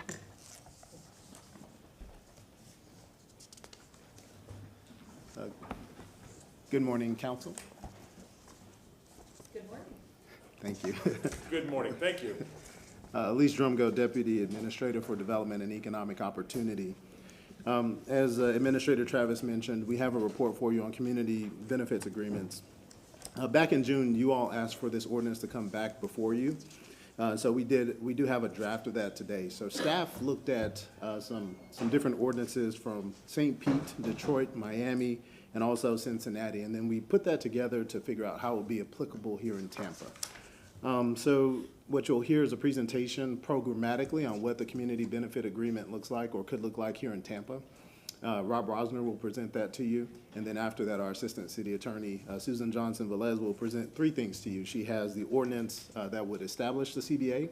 She also has the resolution that would create the Community Benefit Advisory Council that would help make sure that we have compliance with the CBA. And then also, the third item she has is a resolution approving the CBA. It's an information sheet which is a set of guidelines that would guide the community and developers in collaborating throughout that process. So at the end of the presentation, our goal would be to provide you with some dates that we can set it for public comment. That way we can move it forward, which is something that you all have asked for. I'll take a seat and I'll be taking a bunch of notes throughout the presentation, and should you all have any feedback that we need to incorporate before we move it forward. So with that, I'll turn it over to Rob, and then he'll kick it to Susan. Thank you. Can we pull the presentation up, please? Good morning, Chair Citro and council members. I appreciate the opportunity to present on the Community Benefits Ordinance. Let's see here. Just to go over this, we just wanted to reiterate the process that we took through holding public meetings in May. And we held 2 of those public engagements, and we held a survey as well. And here are the survey results that we just resharing this just to refresh where we've been over the past year through June and through our different processes over May and those times. The purpose of the ordinance is to create a mechanism to get the CBA items into a CBA agreement. And our goal here is to provide more transparency before projects hit the ground, come out of the ground, and have more input from the community on that. So with that, the application of the ordinance applies to anything that's a P3, which is a public-private partnership. Apologize here, my notes have moved around. To make those, if we're providing an incentive to make it feasible. And so with that, the program only applies to construction-related activities, and that would include rehabilitation, renovation, redevelopment, and new construction, and it would be on the construction value. So with that, it does, and if it's a program applies to total construction value of the overall project, regardless of the phasing. So you couldn't phase it just to get out of this. That was one of the reasons we put that in there. And it would not apply to city-led projects, which is already under a different set of ordinance for procurement and construction policies. So it gets initiated based on projects that are $2 million or more, and if the city's providing a benefit of 25% of that, which is about $500,000. And then we go through a tiered process. So with that, it would also automatically apply if it's $10 million or more. And those could go through, examples of that participation might be monetary incentives, ad valorem tax exemptions, reduction of parking requirements, infrastructure upgrades, or transfer city-owned property at lower than appraised values. So those would be examples of what the city's participation might be. So with that, we require the developer to do some pre-work, and that is tell us about your project before we bring it to the public. And so they would have to prepare a construction planning worksheet, a community impact report, and they would have to hold 2 community engagement meetings prior to any written CBA document. So the first one would be for community input, where they would present the project, and the second one would be the terms that came out of that process, and they would represent it to the broader community. So with that, we believe that a tiered participation is what needs to happen. So on smaller projects, you'd be in tier 1, and it would step up each one. So as you'll see, the requirements are progressive. So a tier 2 would have to do everything at tier 1. And when you get to tier 3, which is a large project, you would have to do tier 1, tier 2, plus a few extra things. So in each one of those, the benefits would be having a minority and small business incentive requirement, which is not required by developer now. It puts that on them, and that increases at each level. So with that, we also have some other, sustainability standards that are on here that are mentioned, that we're talking about high energy reinvestment. And so anyway, there's a list, and Ms. Johnson will talk more about what's in that list, in that guiding document of what these lists are. So with that, we look to have an advisory committee, and that would be 7 members, and there'd be 2 in a standing format. They would have a 2-year term. And then there'd be 4 that would come from the community based on that area and a half-mile radius of where the project's being done at. So we want to hear from those neighbors, put them on this, and we'll talk about that process in a moment.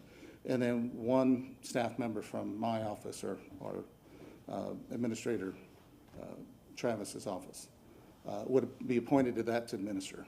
And then all appointments would follow the standard application process. And with that, I'd like to describe what that process would be. So the developer would do their pre-work documentation, submit that to us. They would set the first community engagement meeting. They would present the project using the documentation that they provided, gather the input from the community, and then they would prepare a term sheet from that input. We heard you say this is what we're coming back to. We would hold a CBAC meeting, go through that process there and listen to it and prove those things, because some things may be more applicable and have more weight. And then once that happens, then the City of Tampa and the developer write the CBA document based on those terms and the input. And then they go to another community engagement meeting, present what the CBA document is, and gather any more input in case there's something that's egregious or something that was missed or clarified. And then once that's done, we finalize, and then we would bring it to you for consideration. I'd like to stop here and invite Susan Johnson-Velez to talk about the ordinance and the documents that support that. Thank you. Mr. Chairman, Councilman before she gets to the ordinance, I got a couple of questions relating to the presentation of the ordinance. I'm sorry, I didn't hear you. As it currently relates, Rod, we have a CRA-CBA agreement already, correct? Yes, you want to come up and speak with me on this as well? Okay. So, Yes, we do have a CBA How is that ordinance. going to relate, Mr. Brumwell, how is that going to relate to the current, we have in a CRA versus now we will have a collective CRA? Will this now supersede the CRA to where we just have a blanket city CBA ordinance / agreement? I think that was our intention, is to have one inclusive one, because this actually exceeds that. Obviously, we'd want the CRA's input on any of this, and the members could be selected from that, but it was intended to be global, everybody's treated the same. Obviously, I'd like to let Elise speak on that if you'd like. I mean, I'll speak to it, but I don't know that we have a separate policy, a completely separate CBA policy for CRA. I know that, in this case, we do want to have a blanket policy. We want this to be an umbrella policy that we use throughout the city, CRA included, sir.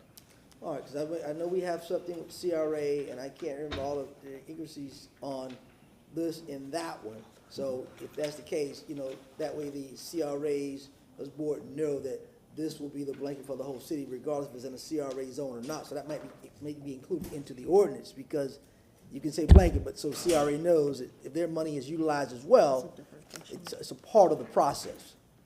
Would you not agree, Ms. Vasquez or Johnson? This is, well, no, but it's, you're saying it's the same? It's a separate threshold. So it looks like we have a separate threshold here, Councilman, for CRA. So let me look at this for a second, and then, yeah, we'll try to align these two things. Yeah, So because I that's- want to make sure, because, Understood. you know, first we were told we could never have one. We were able, Sure. we could hold one at CR. Now we could have one, which we could have all along, but I want to make sure we don't, if it's going to be in there, let's make sure we got it all in one blanket, if that's going to be the case. Understood. Definitely, and then I also think that we'll also think of it with our CRA hats on. When you have CRA investments in blighted area, what that threshold may be something that's a little different. And, you know, everyone likes to say rising tide float all boats. Well, not if your boat have a hole in it, okay? So let us take a look at that and make sure that it's one policy. And again, no action taken today. This is all the feedback that we need and want to work on the document. Yeah, Thank we'll you. take it. Thank you, sir.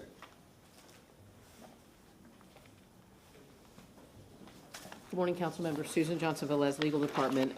So I'm going to walk you through the next three documents that you have in the package that Ms. Travis distributed earlier this morning. The first document is the draft ordinance that would establish the community benefits program here in the city. The second document is a resolution approving the form of a CBA information sheet that Mr. Rosner referenced. And then the third document is a resolution establishing a Community Benefits Advisory Council. And so all of these documents really are the kind of the nuts and bolts of establishing this program as described by Mr. Rosner in his presentation just a few moments ago. So if we can take the first document, the draft ordinance, and I can just walk you through it. You've got some whereas clauses on the first page. On the second page, there's a statement of council's findings, purpose, and intent, and really there, just the fact that, you know, you're finding that specific amenities and best practices that are provided by certain level of projects within the city can mitigate and even create positive benefits for neighborhoods in the surrounding community that may be impacted by those projects. The second section is your definition section. It does provide definitions for this ordinance, and you'll see if you flip to page 3, there are specific definitions for each tier of project. There are 3 tier levels of projects, and they are based on the amount of total construction value, starting at the low end at $2 million of total construction cost, and a city participation value equal to or greater than $500,000. The second tier would be projects with a total construction cost of $4 million and a city participation value of $1 million or greater. And then that third tier project would be total construction cost of $8 million and a $2 million or greater city participation value. So they're roughly about, you know, a quarter of the participation value for the project would be coming from the city. And so those tier levels are similar, again, to the way the St. Pete ordinance, which we studied very carefully, is structured. And so that establishes, again, the definitions for the different tier levels. And then just below that in the next section, required community benefits for covered projects does describe for, again, each of these tier levels, the requirements that the developer has to do. So if you flip to the next page, for tier 1, for example, it starts off with the filing of a construction planning worksheet outlining the construction and communication plan for the project, requires the developer to hold 2 public meetings within the community, requires the developer to submit a community benefit impact report, which again, Rob mentioned in his presentation, but this details what needs to be included in that community benefit impact report. Things like the project's fiscal impact, its housing impact, its employment impact, the environmental impact, any type of sustainability and resiliency impacts that need to be included in that report. It does require the developer to comply with the city's land development regulations and other lists of things such as constructing a streetscape and public realm improvements, requiring the developer to achieve LEED certification for certain levels of projects and so forth.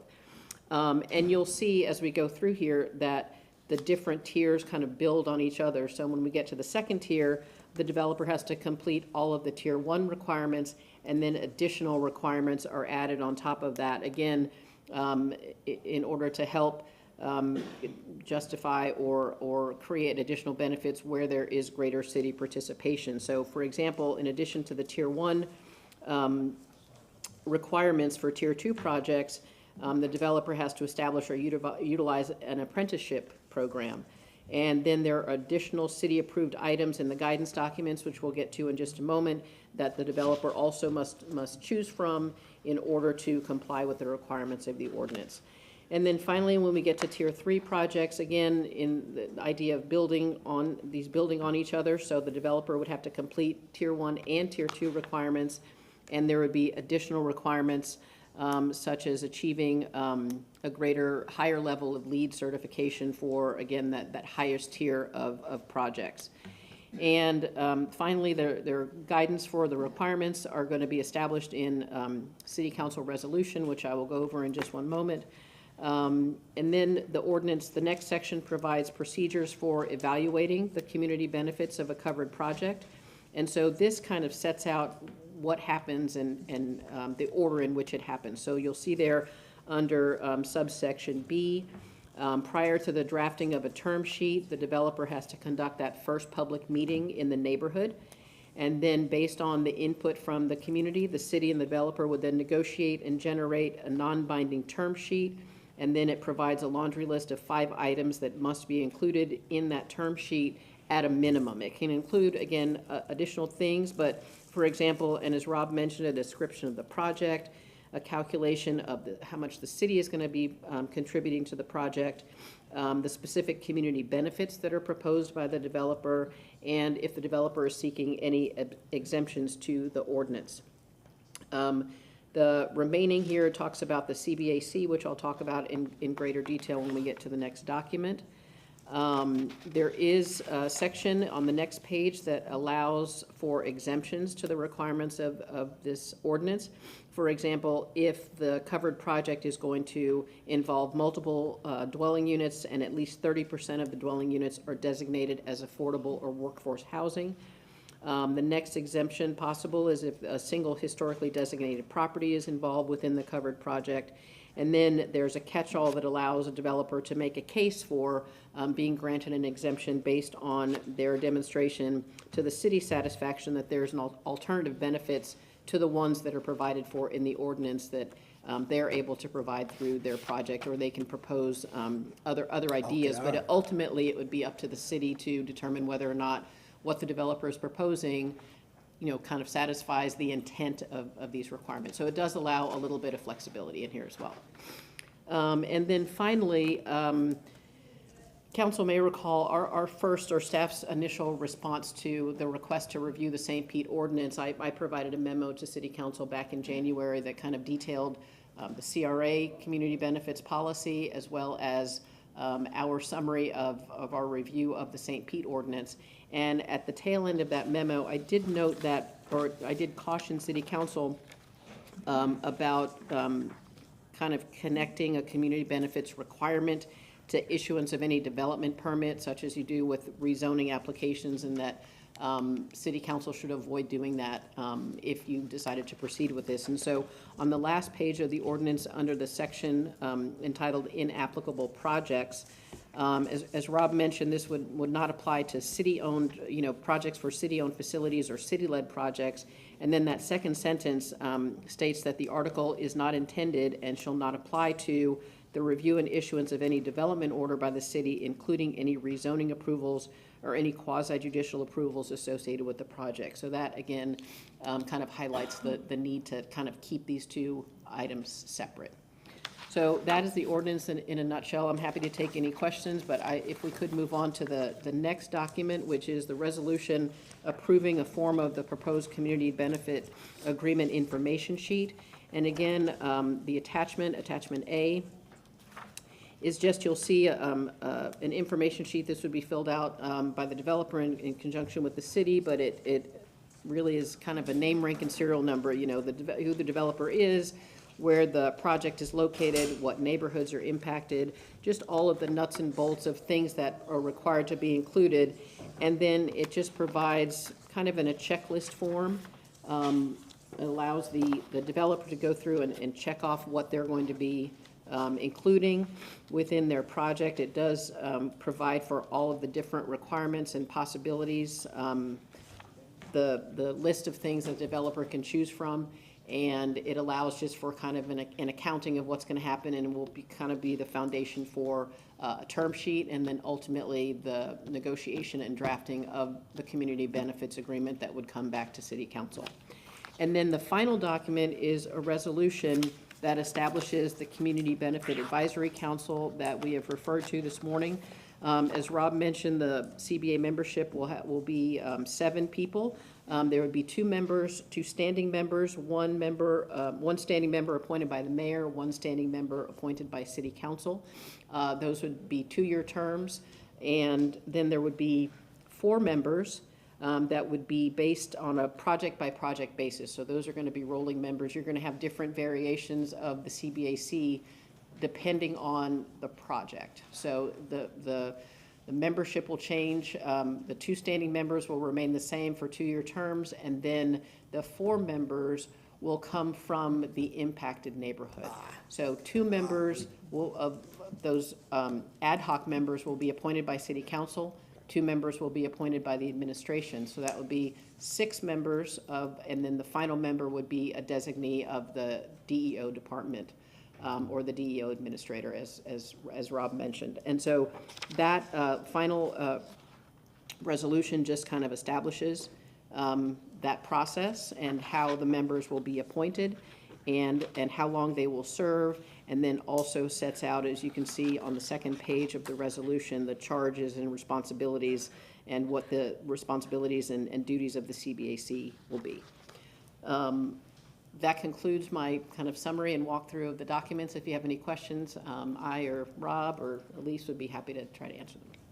Councilman Goods. I'm glad you addressed that, because I wanted to make sure, we didn't have a blanket board and they're not representing the different communities. Right. So I think that might need to be maybe a little tweak so they'll know that's coming from the mayor. Just ad hoc, what does ad hoc mean? I think that's one area. 2, again, when we look at aligning this, I don't know if we can or not, with the CRA, I know we have a person from the DOE, but if it's in a CRA zone, and I think a CRA director or whatever should be a part of that if it's effective of a CRA zone. Because they would know exactly what's going on. Certainly, and that person can be the designee, and Ms. Travis can speak to that, but that could be the DEO designee. It could be somebody on staff, or it could be some other person who's appointed by Ms. Travis or whoever's in her position. So. I think Detroit was the first one to come out with the CBA agreements. That's why I researched and talked to some folks there when I talked about this in 2019. I know St. Pete has some things, but I'm glad that we did. Mr. Drago said he did look at other areas to see what they were doing as well, and we just didn't look at what St. Pete was doing, but kind of mixed it all together in the pot. Right now, I'm, until we put it into action to see how it works, we don't know, but we get it, then we can tweak it from there, I believe. But I'm satisfied today, as long as we can look at that ad hoc situation and then see how that CRA component is going to work versus the blanket CRA, a standalone, or we're going to incorporate it and have something mentioning the CRA within the exact ordinance. Okay, we can certainly do that. And yes, I think, and Councilmember, to your point, Detroit was one of the first ones, and they have since just recently adopted amendments to theirs, so it will take some tweaking. But and I guess I'll ask Elise to come back up with a timeline and request for council. Oh, yes, sorry. Councilman Maniscalco. Thank you very much for that presentation. I was watching it in the back, and I think one of the most important aspects of this, and Councilmember Goods just touched upon it, was those 4 members that are selected within that area, wherever the project is, 2 by the mayor and 2 by council, I think is absolutely critical, because people that are affected by and live within that zone will have their voice heard and be able to participate, because it's going to benefit or impact their community, and I think that's the most important part of citizen involvement, where there's the most transparency as well as a balance of who appoints who. And I think that's very, very good. But thank you for that presentation. I received it in paper, and I was looking over this, and I think this is very good to begin with and move forward. Thank you. Thank you. Yeah, it seems to me that the numbers on tier 1 and tier 2 are too low. The first part is tier 1, $2 million if the city participates 25%. The second one, $4 million at 25%, and then it says 10 million, 15 million. But on the 2 or 4 million, it seems like it would be unnecessarily burdensome for some of the smaller nonprofits and smaller developers. I don't know if it's based on the St. Pete one and how long ago that was done, but with all the inflation that's happened in the last 2 years, those lower numbers seem like really low numbers. These may not go in South Tampa, but unfortunately, it's difficult to buy a single-family home in South Tampa for less than $1 million, and most condos are going for more than that. And so, as inflation continues to go up, $2 million is like 2 lots in South Tampa.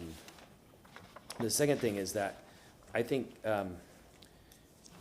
for the makeup of the board, I would recommend that we add one representative from each city council member because of the diversity of thought throughout the city. You get diversity of thought from the people that we might appoint, but diversity of thought from representation throughout the city. I like the idea of having 4 people from the neighborhood, but it seems to me that we should have a broader view of these things as well. Thank you. I'm sorry, so did you say one appointee from each city council member? Yeah, in addition to what's there, the 2 and the 4, add 1 for each city council member so that we have the diversity of thought throughout the city. We need diverse perspectives looking at it. So that would be a total of 14, 13 or 14? 14, 15? 13, yes. Can I speak to it a little bit? So if I may speak to that, Councilman, you mentioned that the numbers on tiers 1 and 2 are too low and that some of the nonprofits may not be able to meet those numbers, so or meet some of the criteria listed.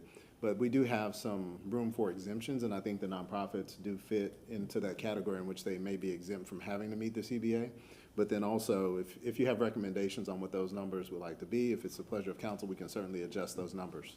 I mean, just off the top of my head, it seems like the tier 1 is 10 million overall, but maybe it should be 5 million if the city's participating 25%. But that gives you 5 million these days is not a very big project. It sounds like a big number. I was just in Raleigh on Monday, and the head of economic development said that people, because of their housing shortage, people actually want more $1 million homes, and they acted like $1 million was a lot of money. But in South Tampa, unfortunately, it's spreading throughout the city. It's probably in your district too. The prices are so high, almost nobody can afford them. And if we set this too low, it's going to unreasonably raise the cost even more for people who are trying to get in. And it's not just nonprofits; it's small developers too. That they're individuals who want to build a duplex or quad or whatever, and they could be affected. So. Understood. We'll modify those numbers and we'll follow up with you. And then as it relates to just the membership makeup of that committee, I think that part of this is a focus on the community of where the project is taking place. And so selecting that committee with respect to the council and having each member have multiple or individual selections, typically the makeup of that small group is within a half mile of the project itself. And so if there is some, additional feedback we might be able to take from you on how to keep those numbers, I won't say low in order to limit feedback, but please keep in mind that this is a volunteer committee as well, and so it's very difficult to get people to participate in these committees, and we just want to make sure that we don't have issues with quorums or getting people to show up to be a part of this process. Yeah, and my colleagues may disagree on this. I think if you had 1 for each plus the 4 that are from the neighborhood, it seems that would provide balance, but it'll also provide some consistency throughout the city. And just my philosophy, anytime we're going to create a committee of any kind, I think that there should be 1 from each city council member because it reflects a diversity of thought of how we got elected, and it reflects a diversity of thought of the different parts of the city, and whatever the mayor wants on top of that is fine. But I understand this is a slightly different one, but just that's my philosophy in general, that we should have representation, diverse representation from the city. Councilwoman Hurtak, or shall I go to Councilman Moran? Thank you. I've been listening, but in every district, the city's really divided into 4 districts, 4, 5, 6, and 7, as far as council. So in every district, no matter where you're at, you have from the highest end to the lowest end of income, no matter which one you're in. It has some of that. So therefore, if you do that, the ones that are appointed by council members, even within that district, something that may be tomorrow germane to this part of the district will not be germane to this part of the district. So I'm at odds as how many people we're gonna have to put in. I see Mr. Robbins shaking his head, he's right. Because if he's right, that means I'm right. So I just want to so what I'm saying is that you're looking for something, and the more you make it, the more difficult you're gonna have, because every district is aligned with population, with intent, that the council represents the city as a whole. And those 4 districts are the total district sums of the city. And within those 4 districts, you have every kind you can make. That's what makes the city of Tampa so unique. You have from high-end income to lesser income. You have from highest education to some education. You have everything in those districts. So it's going to be almost impossible, in my mind, for each council member to appoint someone to represent the total district when it itself is very unique. That's it. Councilwoman Hurtak. In theory, I like that we each get representation, but then I would feel that we would still need more from the community. I feel like the community where that project is happening should have more say, just overall, because the project is impacting them. That's my concern with expanding the makeup. I believe that all of the CBAs that have been created in Detroit and those other areas, they came from that community, that makeup, correct? Generally speaking, that's correct. Right. The affected area. Correct. Thank you. Anyone else? My own personal, if you would please, Tier 1, Section 7, 2. I see the word shall all over this ordinance, except when it comes to alternative green building certifications and resiliency measures may. Can we use stronger language? Should, shall?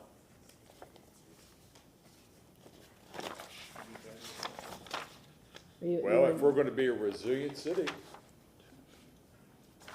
especially when the city is involved with these things. Are you talking about 7, paragraph 7? Yes. Okay, I see what you're talking about. See. Maybe Alternative opposed. green building certifications and resilient measures. Can we use a little stronger language, shall or should? Well, it makes a lot of difference. It does. And if we're going to be that resilient city. Please and thank you. Thank you, sir.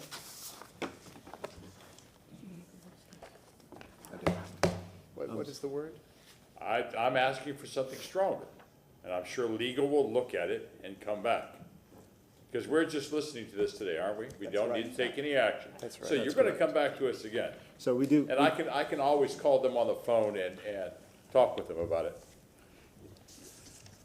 Councilman Goods. We're coming back with some of the suggested corrections to go ahead and move for a hearing, correct? So we can follow up with you individually to take that feedback that you have today, and we hear some of the feedback that you've shared with us. We can make those proposed changes. And, ideally, we have November 17th as a proposed hearing. That way we open it up for public comment, and we take that comment as well, so we don't delay this process. Thank you, sir. Yes, sir. Thank you. Now, we still have to go to public comment for this. Is there anyone in council's chambers? Mr. Robinson. Thank you very much, and this is one dear to my heart, and you know how long this been going on, Mr. Charlie, you're right. Let me explain this to you. That's one of the, first of all, none of these documents was online for the public to look at. Zero. Sitting here talking, I can't even follow it. Public never got these documents. They sitting here, want y'all to approve these resolutions, all this here. Come on, put the documents on there, quit playing with this. Cause then I'm gonna tell you, I can't go along with something I can't see. Do that. Next thing is, if Hannah Avenue was an area, it's a public property being done by the city, I guess that don't apply.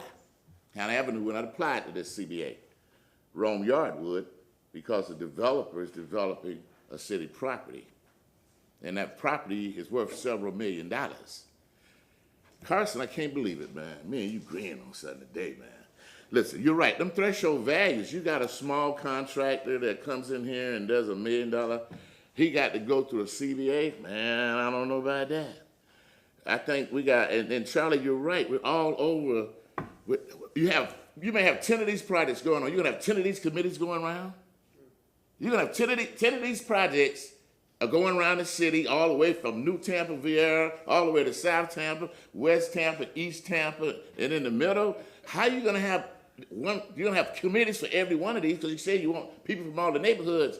That need to be thought out, man. That need to be thought out because then y'all got to sit there and appoint them. They got to make out an application. They got to have background checks, city attorney's office, so we don't get felons on there.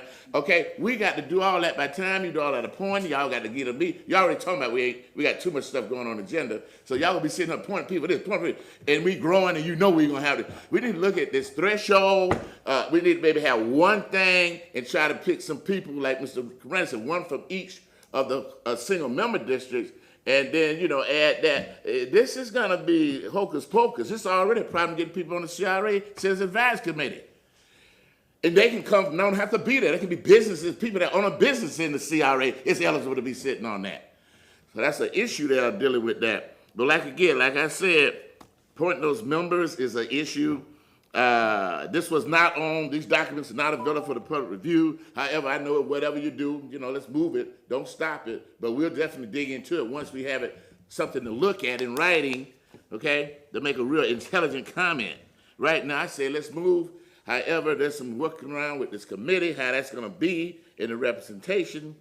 And the example I give that where this would apply would have been Rome Yard, but guess what? Rome Yard has its own community development agreement. And you're right, Mr. Goose. How does the CRA community benefit that I know somewhere exists tie into this so-called global for the city of Tampa?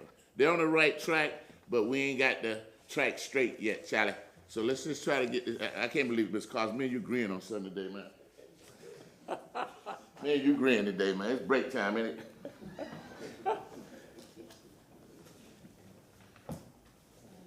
Chairman, may I make a suggestion? When we come back from lunch, may we take item 13 because Chuck Kylan and people from the refugee industry have been here for a long time, and what they got, we need about 10 minutes so they can explain what we got there. Let's get through this one first. All right. Shall we? We still have to go to public comments online. All right, thank you. Good afternoon. Allison Hewitt, East Tampa resident and business owner. I am thrilled about the draft that has come out. I just have several comments for 3 of the items that were discussed, and my comments are in the body highlighted in yellow. I will start with the ordinance document.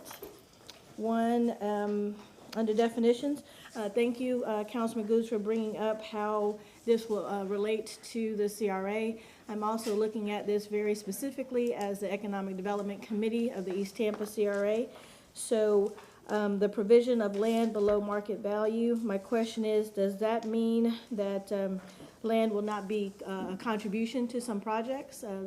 To be able to do a lot of the projects and development in East Tampa in the historically underserved areas, there's not a lot of money for the people who are developing it, and that helps them have equity in their project to be able to own the land. The second one is, would this also include borrowing against future increase in TIF? If this is also going to be a blanket for the CRA, could we also, in the city participation, include what those definition of the CRA participation would be? 2 pages over, you will have, and all of these are numbered as well. Number 3 Is there a minimum number of participants to qualify as an acceptable outreach? As you can see in the presentation you were presented, they had public engagement on May 9th and May 16th with approximately 30 to 40 people and 192 responses. What will be what you accept as public participation? If they have this project and they put it out in newspapers that are not read and circulations that are not read, and they are only 1 or 2 people attend, will you accept that? I don't know who will be the person that accepts it or not, but what will be the minimum number of participants for the community outreach? Number 4, thank you. The lead certifications, making it may or shall. Just want to make sure with the supply chain issues and actually accessibility to these type of materials and supplies. Wondering if staff has ascertained if the city of Tampa, Hillsborough County, if developers can actually maintain that level of LEED certification based on availability.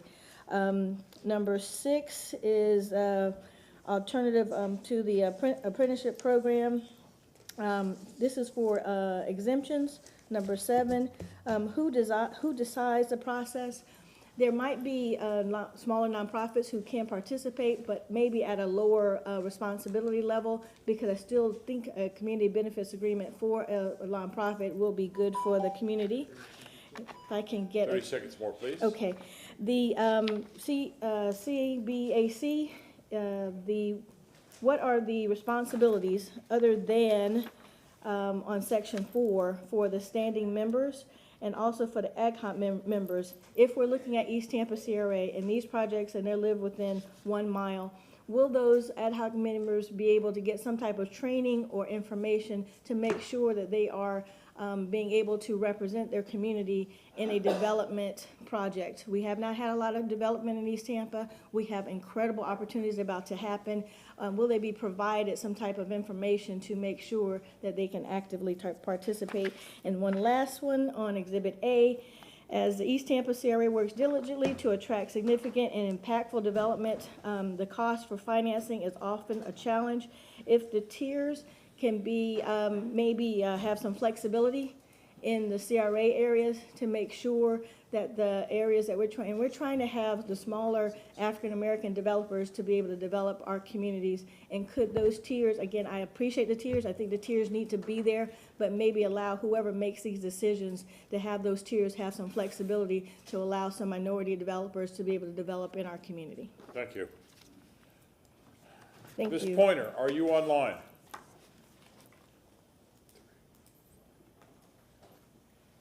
Ms. Pointer.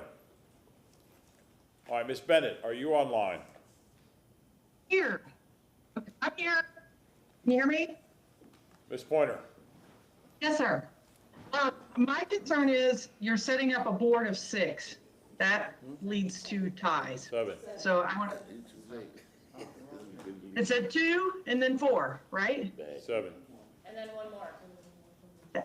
And then one more. Okay. The other thing is, where in the world are you going to find the 2 regular people that are going to stay on this council all the time? I think everybody in that room knows that you could probably have no more than the people who are in that room right now that are capable of sitting on that board, who are not already in the development community that would be trusted by the neighborhoods. So we've got to take that into consideration.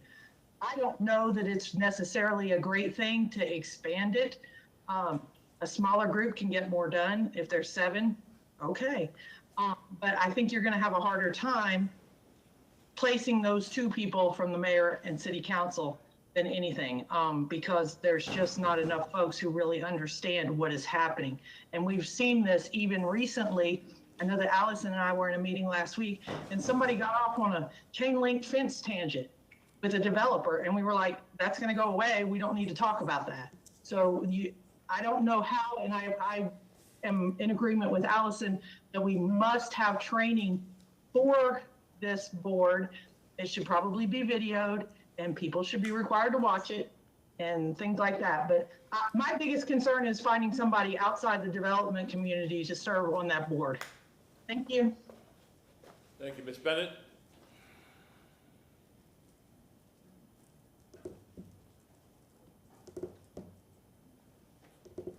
Ms. Bennett, are you I there? actually did not sign up for this one, and I don't have a comment, but thank you for asking. All right. This is 15, correct? Okay, I had you down for 15. Thank you, Ms. Bennett. Any other person wishing to speak to this? It's in chambers. Thank you. What's the pleasure of council? Councilman Goods.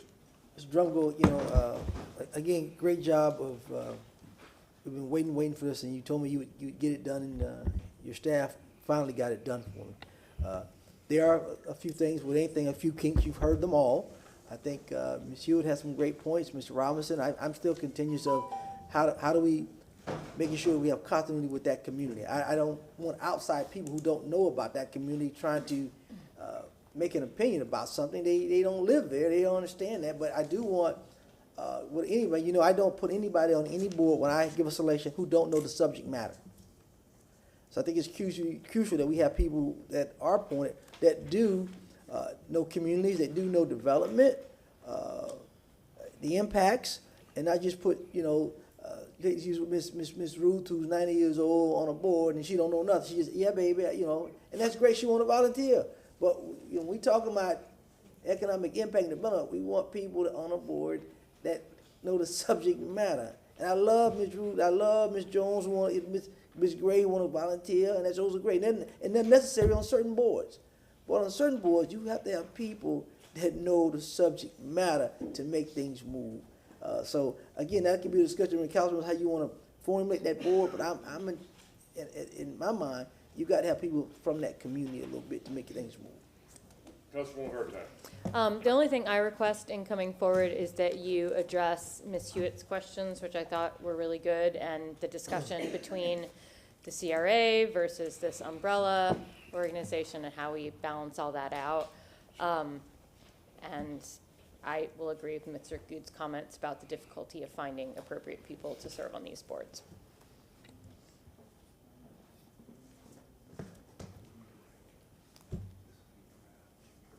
What further actions would you like this council to take? Sure, Thank you. What is the pleasure of council? Can we listen to 13? The man's he's gotta be in Tallahassee, as I understood from my aide. Yes.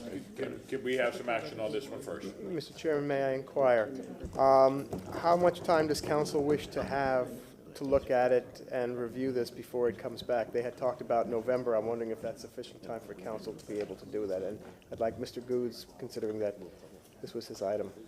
Is November soon enough? No. Mr. Count. How long will it take to come back? We're good. How long will it take for you to come back? I believe we're going to have a question of mid-November. We'd like to set it for November 17th, and then if, that way we can make the appropriate changes, Mr. Chair. Mr. Goods. Someone make a motion for this to come back November 17th, please. And that would be, I'm sorry, We have a motion. that would be for first reading, Mr. Chair. That would be for first reading. Yes, sir. We have a motion made by Councilman Miranda, seconded by Councilman Carlson. Any further discussion? All in favor say aye. Aye. Is there any opposed? Thank you. Without objection, we will hear 13. Without objection? Thank you.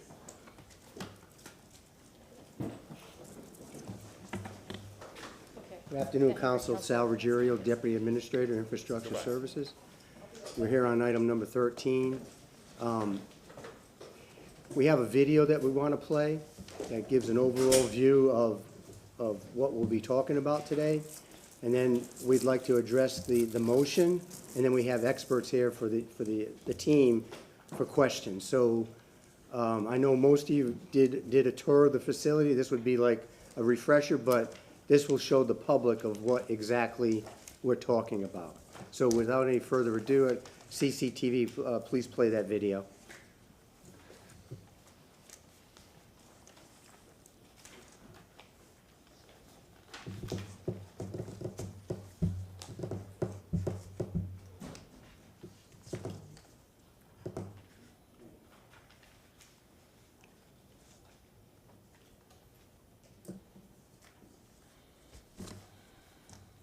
This is the McKay Bay Waste-to-Energy Facility.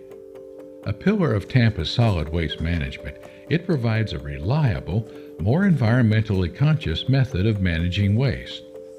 The waste-to-energy process takes non-hazardous waste and combusts it to generate steam for electricity. Each day, McKay Bay converts more than 2 million pounds of household and commercial waste into electrical energy, enough to power approximately 15,000 homes monthly. The ash left over is then processed to recover metal for recycling, while all gases are put through a multi-step pollution control system.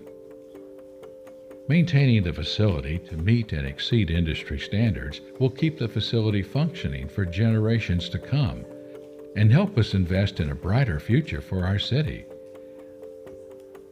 Investing in our future means investing in the facility. Overall, 12 capital improvement projects are needed to maintain our waste-to-energy facility. Here is a closer look at 5 of them. The Ash and Scalper building requires major repairs.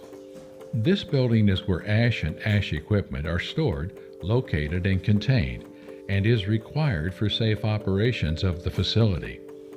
After more than 30 years of use, this building is in dire need of refurbishment to avoid negative environmental impacts, safety hazards, and to stay within the regulations of the Environmental Protection Agency. These cooling towers are used to cool down the steam used for electricity generation. Once cooled, water is then recirculated through the system to begin the process again. These cooling towers are original to the facility, and after 37 years, the support structure is in jeopardy of failure if not remedied soon. If a failure occurs, it would be catastrophic to facility operations. The upgrades needed include the replacement of the structure for the cooling towers. A fire-resistant deck and the replacement of corroding pipes are needed. Waste combustion never stops at McKay Bay, which means the turbine generator operates around the clock. Pressurized steam from combustion pushes fan blades to spin the turbine at speeds of 3,600 revolutions per minute. The recommended lifespan of a turbine generator is 5 to 7 years. After 9 years of use, this equipment needs a complete overhaul. Without the turbine, electricity cannot be generated. To continue generating electrical energy efficiently, a new transformer is also required. The main transformer, shown here, steps up the voltage produced by the generator to supply power to the city of Tampa. These cranes are original to our facility and have been in use since the opening in 1984. To keep the combustion process going, these cranes must continually feed waste from the storage pit to the boilers. They can grab up to 5,000 pounds of waste and endure use 24/7. Maintenance and upkeep of the cranes are challenging and costly, especially as required parts become obsolete. Both cranes need replacement.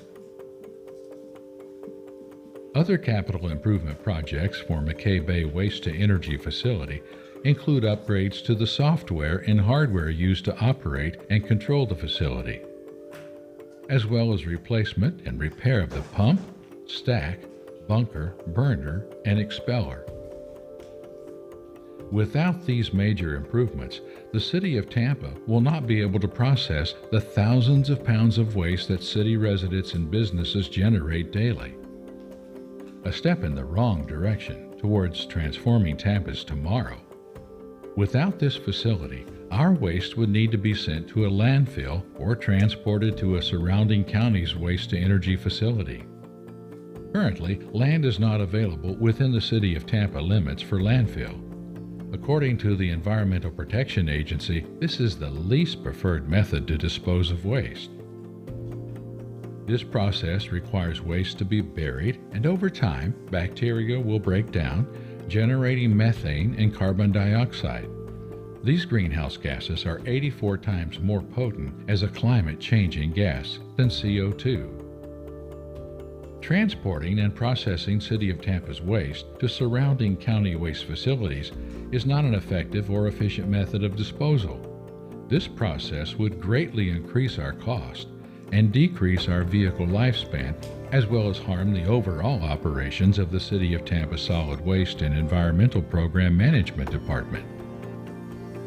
In the event of an emergency, nearby waste processing and management sites are willing to come to the rescue of the City of Tampa, but are unable to do so for a substantial amount of time. By using alternative sites, the City of Tampa would put operations of other municipalities at risk and lower the life expectancy of their facilities, a cost they aren't willing to pay. Investing in the McKay Bay waste-to-energy facility is investing in the health, safety, and welfare of the City of Tampa and its future.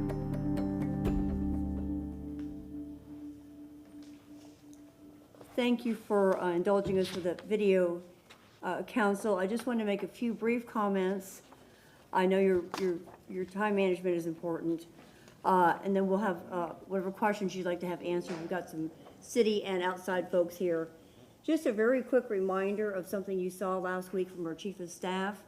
As we start to get in a flow of doing these project updates for you on a semi-annual basis, we will be following the structure that the Chief of Staff mentioned. We've been doing this all along, it's just in a little more organized fashion. And so just wanted to reiterate that that is going to be our consistent format going forward.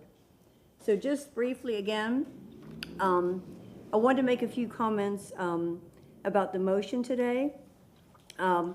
We have a framework for our planning, and that planning is our comprehensive plan, our 2040 comprehensive plan. And it's actually very impressive if any of you've had the chance to take a look at it. It starts at page 219, by the way. And the plan contains all the elements that cover the city's mission and services. The plan also outlines our goals, our objectives, and our policies for waste management in the context of the larger city vision. Just want to mention a couple key goals that are mentioned in this plan. Goal number 1, provide a long-term, cost-effective, and integrated solid waste management system designed to provide a safe and efficient solid waste collection and disposal for the city's designated service area. And just one other key goal, goal number 2, reduce the volume of solid waste sent to the landfill in order to maintain public health, environmental quality, and land use compatibility. And with that goes one of the other key objectives, last one I'll mention, maintain, monitor, and maximize the use of facilities and equipment to ensure adequate provision of solid waste services. So as you can see from the video, from our policies and our comp plan, we're committed to this plant. We're committed to the environmental benefits it provides. We're committed to receiving the revenue and reducing our costs for waste management. I also want to mention that under the framework of that bigger comp plan, we have the 5-year capital improvement program. In fact, the capital improvement program was just approved by City Council a couple of weeks ago. Another layer of planning over that plan is a more fluid 10-year CIP projection. So we have the implementation, we have the projected needs and costs, and then we have the framework of the policies and goals and objectives that we're following in terms of this asset and every other asset we have for all of our other departments. So I feel like we've got great planning structure, planning decision-making opportunities. I won't mention some of the components that need to be upgraded. I appreciate all those of you that were able to join us on a tour. You probably saw firsthand some of the needs that we have. So we're looking forward to making those improvements with the recent contract that was issued with CPPI Incorporated. So with that, I will just pause there and just give you all a chance to ask some questions. I wanted to be brief considering the time, and we're here to answer any questions that you might have. Councilman Maniscalco. Thank you very much. That was a very soothing and informative video. It felt like, I mentioned, it felt like Epcot in 1980 something. But I will say, I appreciate Chuck and everybody else for giving me and other council members the tour of the entire facility. It's absolutely fascinating. I know trash isn't glamorous, but when you look at how a city needs to be run and managed, this is absolutely critical. You know, we often say that there are wants and there are needs, and this is an absolute need and necessity, because if we have a turbine failure, we have any kind of failure. I mean, there's, we talked about 30 years, and then I heard about, you know, equipment from 1984. You walk through that building and there's plaques on the wall from 1967, an older facility that no longer exists, but we've been doing this for over half a century. If there is a major disruption in service, not only do we lose revenue from the energy aspect of it, but I don't want to imagine what would happen to our city when we have these services come to basically a halt and we have to outsource and use other municipalities' services, which is going to be very expensive. It's going to cause a tremendous backlog. We're going to have people here with pitchforks because, again, you know, trash pickup and management, solid waste pickup and management is absolutely critical. So when you look at these kinds of investments and we're looking out decades, you know, we have the we've reached the 30-year lifespan now, and we're looking towards the future, but this is something that's an absolute necessity.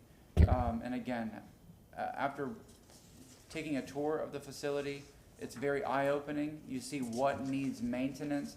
You see patchwork at how we've tried to do our best to keep things going without spending huge amounts of money. But I think we've reached the point where the time to make that investment in the future is now, and it's absolutely critical and necessary. Thank you. Councilwoman Hurtak. I'm going to echo what Councilman Maniscalco said so eloquently. This is absolutely, if you see it, it's 100% needed. But overall, included in this, or maybe even a little bit separate, it's a discussion of how much trash this municipality creates.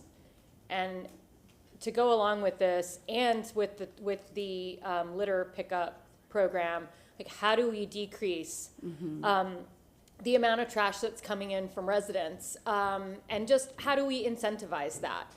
I've talked to probably each of you ad nauseum about my personal opinions on trash because I feel very strongly about it. But also the idea of if we create less trash ourselves, then we have more space to charge more people coming from outside the city and creating more revenue. So that's my other point is we could actually increase the revenue if we decrease the amount of trash that we produce, which sounds counterintuitive, but I think would really be awesome. And again, I'll talk to each of you about trash at any time. So thank you. Councilman Carlson. Mr. Chair, I think we ought to continue this. All of this discussion doesn't answer the question of the motion that was made and the item that was put on there.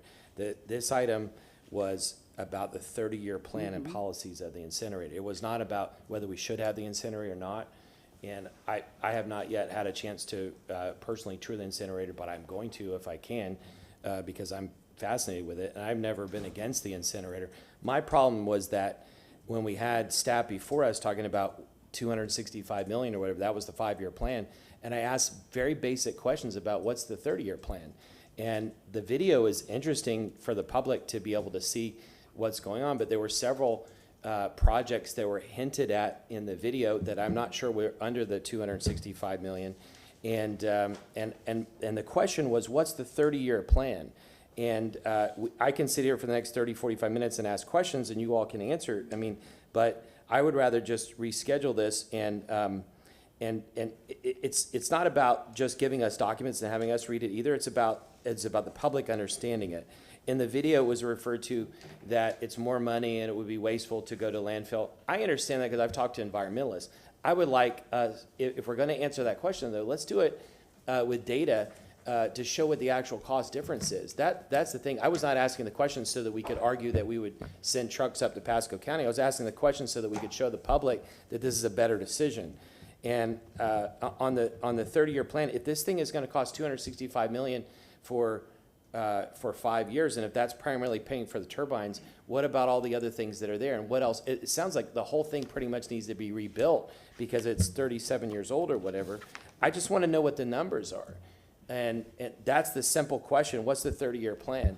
You presented goals. Last time I asked about goals and nobody had any that they could talk about, so at least we got that. But there should be a list of all the things that need to be replaced over a 30-year period, and just at least a rough estimate of how that's going to be. 10 years is just not enough because it's not a full project life cycle of this. I can ask all those questions now, but we're running out of time. I'd rather just continue this till January 26th workshop, and I would ask Ms. Duncan to have a longer conversation about presenting this important information to the public. Councilman Miranda. Thank you very much. When you look at government or you look at a private enterprise, they both have the same structure in a way. When you lease a car or you buy a car, what happens? Well, if you buy a car, you have it for a long period of time. You lease a car, usually you lease it for a year. And at the end of 20 years, you've leased 20 cars and you still don't own the car. Yeah, you got to provide the insurance and so forth and so on. When you buy a car, it's yours. After, it used to be when I was a teenager, 18 months, then it went to 24 months, then it went to 5 years. Now you got to buy a car, it goes to 8 years because it becomes so expensive sometimes. So I'm a firm believer in owning your own assets. That's where we're not going. I'm a firm believer in owning your own assets. Why? First of all, you control the price of the commodity. That operation was leased out to Willebrator, if I remember, years back. So if we find out what the items are that need to be, and they should be listed, all of them, and come up with an operational, and then and I understand this is part of the solid waste department, am I correct? Some in there. So we can extrapolate, and I don't know where I got the word extrapolate because I'm a Cuban, but when you look at the word extrapolate and you take it out of the solid waste division, you can tell by the accounting operation what it generates and what it costs to generate. In other words, all the employees, all the benefits. And when you put that number aside and you compare it where I'm not going, is to release it to another company so they can make millions on the taxpayers' back, I'm not going to go for that. I'll tell you right now. So I don't know about the other 6, but this Cuban ain't going for that. Period. So we're responsible for when we took the oath of office to do what we can to make this a better place in an essence way. And I want to see this thing, whether it's today or tomorrow or next week, but I don't want to go another year talking about something that every day I'm taking a risk. Did we know that was there? Yes. There was other needs you had to find in the city. And the needs are going to get tighter after 2026 when you don't have the CIT tax that you gave millions away to a certain entity, and I'm not going to mention the entity. Where every time there's an event there, it costs you $250,000, and nobody gives a damn because it's a glamorous thing. Well, this is not glamorous, but it's more important than anything we're going to do to make the city whole. You already did the projects and the pipes. Now you have things for the future, for the next generation, to have the ability for this city to function, to be recognized as one of the cities best in America. In fact, although I've heard that we don't have this, that, and the other, I saw something on TV where I think that Tampa was ranked top 3 or 4 in relocation of tech companies. And I'm going to verify that because I don't want to say something that's not factual. But these are the things that I see and need, that if you take care of yourself, you take care of the city. In other words, you're a homeowner, you do well, the city does well. Without homeowners and without participation of citizens, we cannot do anything, because those are the citizens that we represent that have to burden the cost. But in burdening these costs, there's also a return and a reward through solid waste. And in 2026, you get the CIT tax. And what's going to happen is this.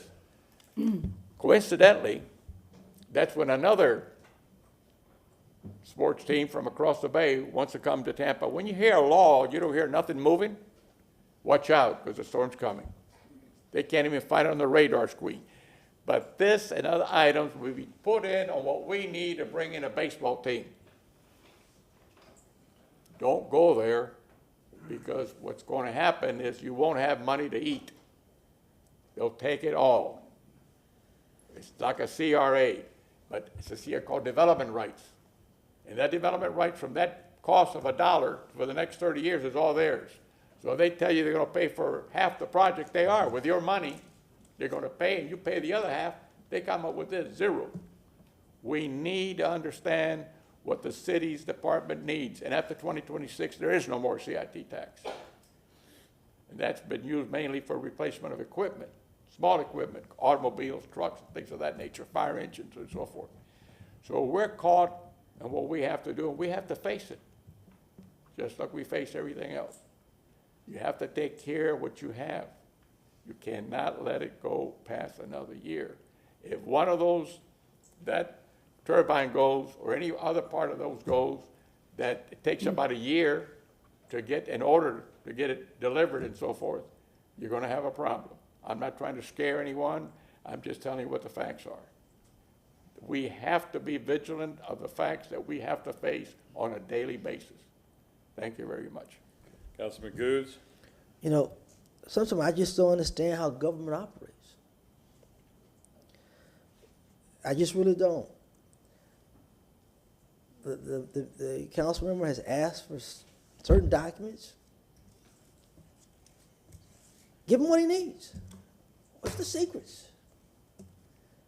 I always say, if I know the facts and I got all the information, I can be solid. I can vote right away. But we pitter around and don't tell council just how much. What is it going to cost? 30 years. If it's going to, I went out there, and I tell people all the time, when you see something to the naked eye, you get a clear understanding where you got to go. I went out there.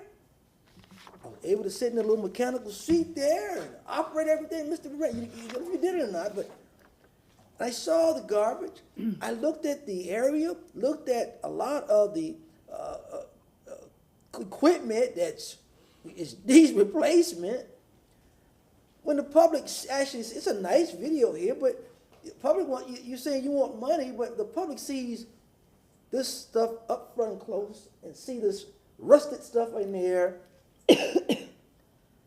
If something fails over there, we're in trouble. I don't want to put garbage in the ground, all kind of stuff. You know, I mean, that makes no sense to me. I mean, I'm all for doing what we got to do. Like Mr. Miranda said, owning the asset.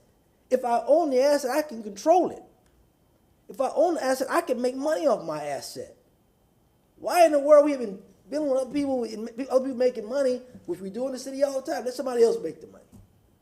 And then you wonder why we don't have money for housing and our general fund accounts, different accounts. I just say I think you just need to give all the facts of what it's going to be for 10 years, 20 years, 30 years. Everyone has the information. The public has the information. Whatever it's going to cost is going to cost, but it's a necessity that's got to be had on 34th Street. We have to have a place to burn the garbage. Mr. Curtin, I don't know how you're going to stop trash. I don't know what kind of plan you have. Maybe it's a secret plan, I don't know. But when I went out there and saw the multitude of garbage out there and the multitude of people every day and commuting with garbage, you know, imagine the garbage wasn't picked up for a week, Mr. Miranda. Holy, everybody be calling like crazy. That's a necessity, folks.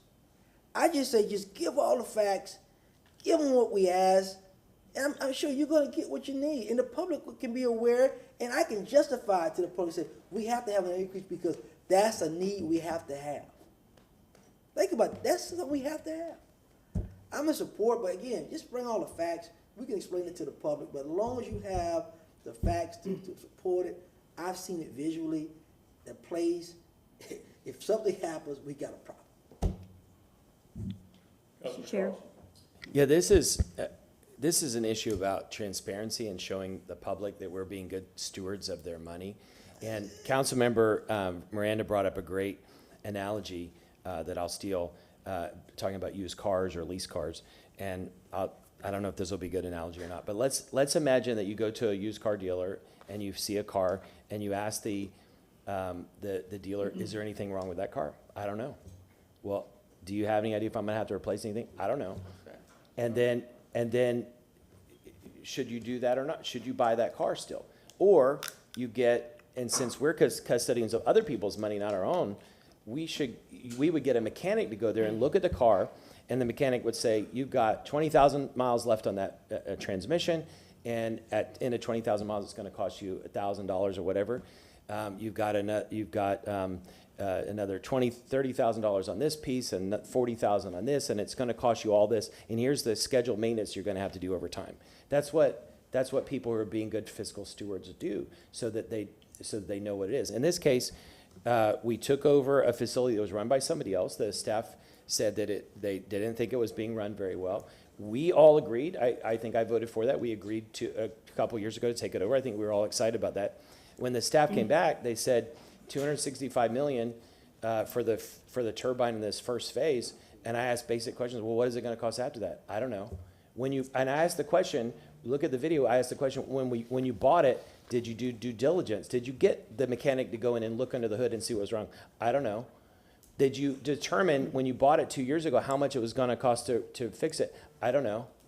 And so my concern was, how are we being good stewards of the public's money? It's not about all the stuff that's in the video. Are we being good custodians of the public's money? And we need to set expectations about what we're going to do in the future. And if it's going to be $5 billion, I don't know the number. If it's going to be $5 billion, let's not be scared of the numbers. Let's just get it out there for the public. And if we don't know with 100% certainty, then say it's 50% certainty or something, so we can set expectations. But my request, and I made a motion, my request is to move to continue this until January 26th. If I may, I don't want to speak no more. Councilman Miranda. Can I ask a question that's not so intelligent? Does anybody know what it's going to cost? Councilman, we're not here for a vote today. We have a $17 million contract already in place that we're working on. When we decided to look at taking over this facility, we had a company called Arcadis that extensive work with us to do that anticipated expenditure planning, revenue comparisons, and so forth. We have all that documentation that led us to the decision 4 years ago to continue to be committed to this plant and make the appropriate upgrades. Our industry standard does not call for a 30-year revenue equipment level detailed plan. Our industry standard is for a 5-year CIP and a 10-year projection. We cannot anticipate in 30 years the technology, the cost, the world dynamics. That is just not reasonable to have that far of a projection. We stand on the policies, we stand on the planning, we stand on the research and the data that has led us to this point. We attempted to share that framework and those policies today per the motion. It is not a $265 million project. So again, we have an approved 5-year CIP that has the next 5 years of costs in it. It was just recently approved. We have a 10-year projection that we use for planning purposes. Every year we add the new 5th year or the new 10th year, and to continue to look ahead of the needs, the technology, the useful life, and all those factors. So we are at a good place with this plant, with the planning. We have all of the internal staff looking at it from different angles: finance, sustainability, resiliency, engineering, everything. And I think the public will be pleased to see the continued good service that we're providing, the good return on investment, and the good environmental benefits that come out of this plant. So thank you for letting me make those comments. Thank you. What's Councilman Carlson. I mean, I can ask questions all day, but there was a number that was presented to us for 5 years, and then you said there's 10 years. But the whole purpose of this is to let the public know the information. And as my colleague, Councilmember Good said, why can't we just tell the public that information? And so I would ask again, make a motion to continue this to January 26th, and I'll have conversations, as many conversations as staff would like. The 5-year CIP is out there for the public. That's the known cost today with those assets that need to be upgraded. Beyond that, it's projections of anticipation, which is more fluid. But just like every other agency, every other department, the snapshot in time, which is what this is today, is that information which is made public through public hearings and the council approval of the But budget. why won't you say the number? That's what we're, and we can continue, or we can continue this, or we can, I just don't understand. The public just wants to know the numbers, but I would rather just continue this and we can talk about this privately. Okay, let's figure this out right now. Councilman Carlson has a motion. Do I hear a second? Mr. Chair? Let's, as it's your favorite saying, let's bring this in for a landing. Well, I want to bring it for a landing, but if she can get the information back sooner than January, then I'd like to get it back sooner, so if we need to move forward, Mr. Chairman. So, Mr. Carlson, if Ms. Duncan get you, us council, the information back sooner versus in January, will you accept that as a friendly amendment, sir? Yes, sir.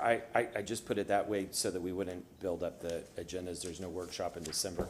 I'm happy to get to do a staff report. And the request simply is, tell us if you want, I disagree about the 30-year thing, but if you want it, whatever it is, tell us you presented like 5 things in the video that need to be done. I don't think all 5 things are under the money that we approved before. So we just need to know what needs to be done over what amount of time. There's some basic maintenance and some lifespan of different big pieces. And if we just know that as far out as we can and just be transparent with the public about what it's gonna cost and what the plan is. And I'm not building up a case to argue against it. I just wanna make this transparent to the public. There's 5 years of specific asset needs and dollars in our approved budget already, which is available to the public on our website. No, We but do that's what I everything we wanted can to to be as present here. transparent as we possibly can be. But just for the, Councilman Miranda, please. can you explain it? Can we put it out to the I want to satisfy everyone. Can we put it somewhere like tonight or tomorrow morning? Sure. Put it on your website, whatever it is, and explain that maybe you got to put a couple of words in there explaining exactly what you're doing, how you're thinking, Okay. what the total cost, here's anticipated cost for 5 years. After that, you don't know what it's going to cost because the inflation keeps going up. Something that costs $1 may cost $2 in another 2 weeks. There you go. Worldwide. But these are the things that need to be done, and I think, if I remember, when I went to visit that place, the facility is going to be down for quite some time to do everything that's got to be done. Am I correct or not? Yes, sir. And is that going to satisfy the needs of it totally, or just for 5 years? That downtime is for certain upgrades to be made. Certain things have to be taken down offline while those upgrades are made. That will happen in the near future. There will be other upgrades in the future will probably require downtime of certain assets as well. Thank you. Mr. Chair, you all did a video. You put all the work in to do a video, and you didn't answer the question, the basic question of the thing. If the information is available, well, all we had to do is present Can it I in ask what slides or put. information is missing? I apologize if I'm going out of order. I The want to video- bring this, Councilman Carlson, I want to bring this in for a landing. You have a motion that you made, Councilman Good seconded. I have a question, if I may, Chairman. Councilman Vieira. Thank you very much, sir. Appreciate that. I have a question, and again, if a council member has a report, whatever, and they want to have it continued, I think there's always a presumption that you want to agree with that because it's the right of et cetera. My question, though, is there anybody here who came in from out of town to speak today? We had one gentleman that unfortunately had to leave. Okay. He did come from Tallahassee. Yeah. Oh, I'm sorry. I had heard Oh, that. I had heard okay. you left. I didn't see you. So yes, this gentleman on his wife's birthday, if I might add, is here in support along with many other team members. We've got a lot of experts on this project from starting 4 years ago. So again, we feel really confident of what we've already gotten approved and what we're planning to do to improve this facility. We have a motion on the floor, and we all have but one vote. So I'd like to clear this up now so we can move on. I asked for a friendly amendment if Ms. Duncan could get the information that Mr. Carlson is looking for, all of us looking of 5, 10, what is it gonna cost? We know you got a shutdown time. What is it gonna cost, Mr. Harrell, to say what is this project in the end is gonna cost? I know inflation goes, but we can get a general kind of cost if we know we gotta replace this, replace that. I've been out there. You gotta replace a lot of stuff.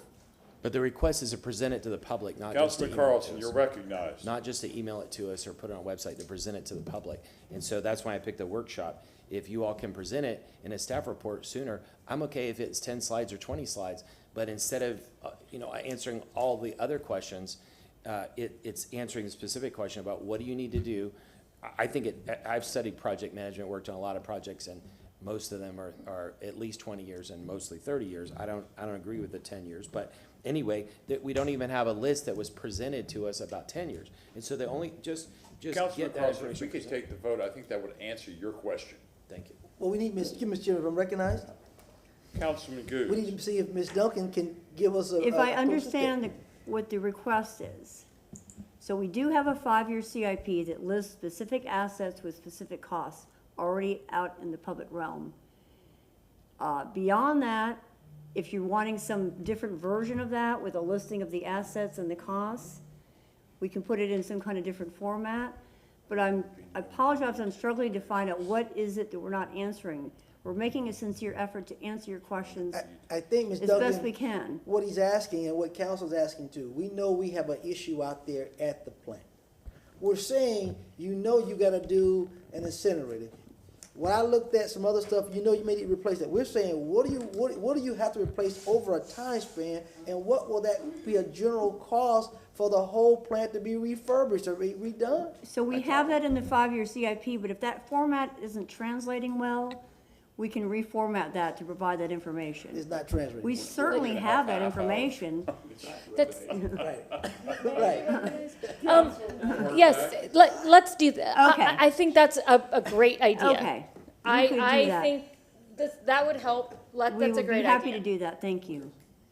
The idea to bring it back, to bring that CIP back in a easier to digest formula or format for the public and council. Is that an amendment that would work? Yes, the simple thing that, may I? Councilman Carlson.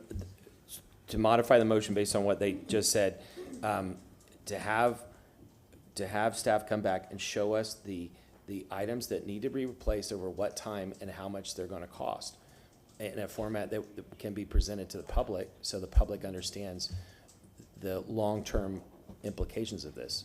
Not to justify it, but just to explain in a transparent way to the public. When you're, and at a date that you're ready sometime before If we don't January need 20. to justify it, then Ms. Duncan blasting it out on social media, blasting it out on our, blasting it out and making sure that the public gets every form of information. If we're not justifying it, then why are we postponing this? Yeah, I could see if, no, we need to have everybody in the city of Tampa see this before we make a decision. You're saying it's not justified. But we're going on. We have a motion that was made by Councilman Carlson, amended by Councilwoman Hurtak. What was, yes, Madam Clerk? Councilmember Lewis made the amendment, he suggested a shorter time frame. The date was not confirmed. As of now, we just need a workshop from Councilmember. Could you do it in staff reports on November 17th? Could We have a bunch of stuff coming back, but Can we December one by 15th one? is mostly empty. Councilman Goode, December 15th is good for you? Thank you very much. Motion made by Councilman Carlson, amended by Councilman Mr. Shelby. Yes, thank you, Mr. Chairman. I just want to make sure, Ms. Duncan, do you understand what is being requested now, and do you have any questions of the maker of the A listing motion? of as we know today, the items, the time frame for the improvement that needs to be made, and the cost of those. Thank you. That's what I just wrote down from the last comment that was made. And Mr. Carlson, did you want that as a written report? And No, I want them to, I said several times, I want them to present. to present? Understood. I understand, thank you. What about the effort? You believe that I never say a word?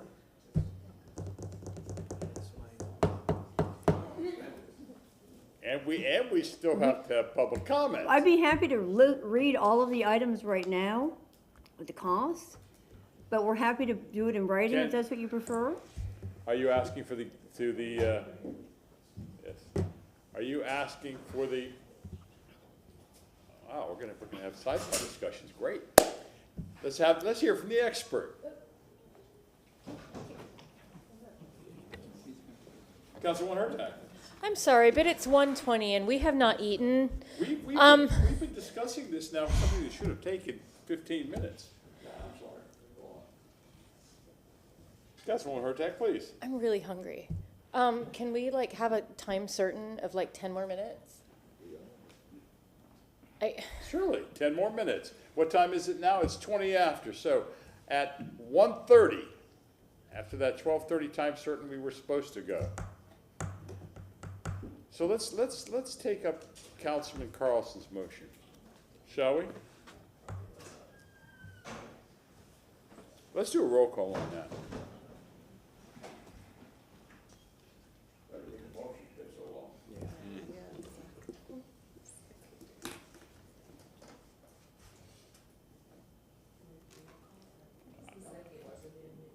That Councilman Goods was.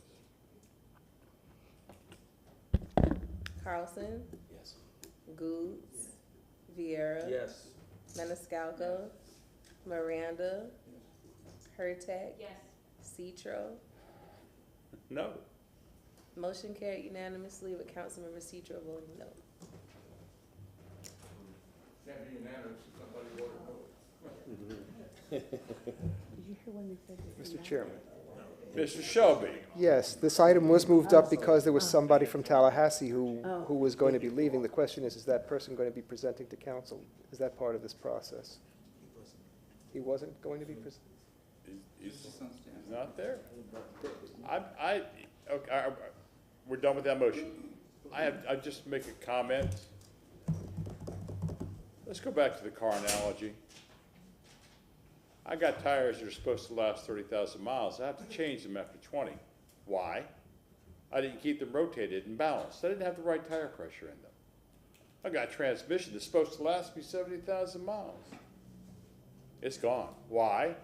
I didn't change the transmission fluid. I got an engine that's blown. It's supposed to last me for 200,000 miles. Why is it blown? I didn't change the oil. All right, we're supposed to be back at lunch at from lunch at 2 o'clock. Is this a continuation? Because I'm here for the public to make a statement on this issue, like the rest of them, all in 3 minutes. Mr. Robinson?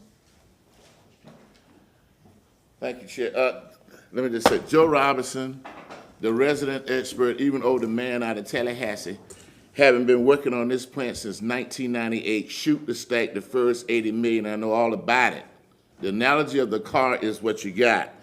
These numbers are already there. When y'all come back, these numbers are already there. We know that 17 million y'all done approved. This project could go to 60 million by the time it's done. If you wait too late, it's gonna be astronomical, because if you lose that turbine, you lose the transformer, this is all moot. Yes, sir. You're in blackout. Yes, sir. It's called a forced outage. Now, ain't nobody asked me nothing, but I'm volunteering this. Solid Waste is an enterprise fund.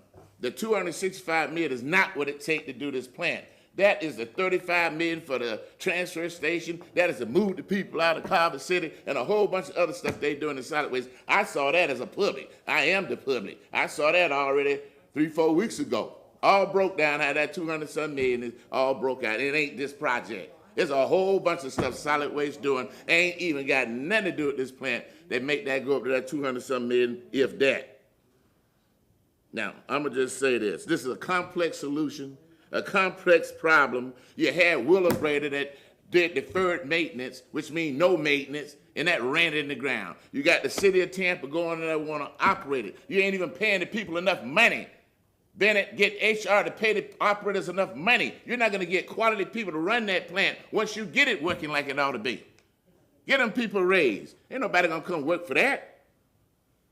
And they got a backup plan if it fails. If it fails right now, they know what to do. Wait a minute, you talking about 1,000 tons a day. What about all that debris we got laying around over in West Tampa at Rome Yard? What about all that debris around here when a hurricane hit? Be great stuff to burn in there. Why? Because it's clean. Listen to me. I've been dealing with this. I'm a mechanical engineer, the only PE in this room that worked on this project, I think. There's another PE mechanical in here. The city don't even have one on staff. I'm doing this free. But I'm hungry like you, Ms. Hurtak. I go get me something to eat. And I was gonna stay for this, and then I won't be back. I done had enough. I done documented enough. But I'm here to tell you, I agree with Charlie. Charlie is right on this one. You somewhat keeping it going, Mr. Carson, but they got what you want. I done seen every document it is, and they're gonna lay it on the table, and they're gonna break it out. But it's time to make it real transparent. And Charlie, told you it's like a car. You have to do maintenance or it will fail. If this turbine generator set fail, this is a moot point. You're probably gonna need another 100 million to get it, all the deferred trash, all the deferred locations. You better get those contracts in place, okay? You need to get a backup plan. And I'm gonna leave it at that. And I done gave y'all my civil service, and I do represent the public, Mr. Collins. Anyone else in public that would like to speak to this? We do not have anyone online. We are in adjournment till 2:30.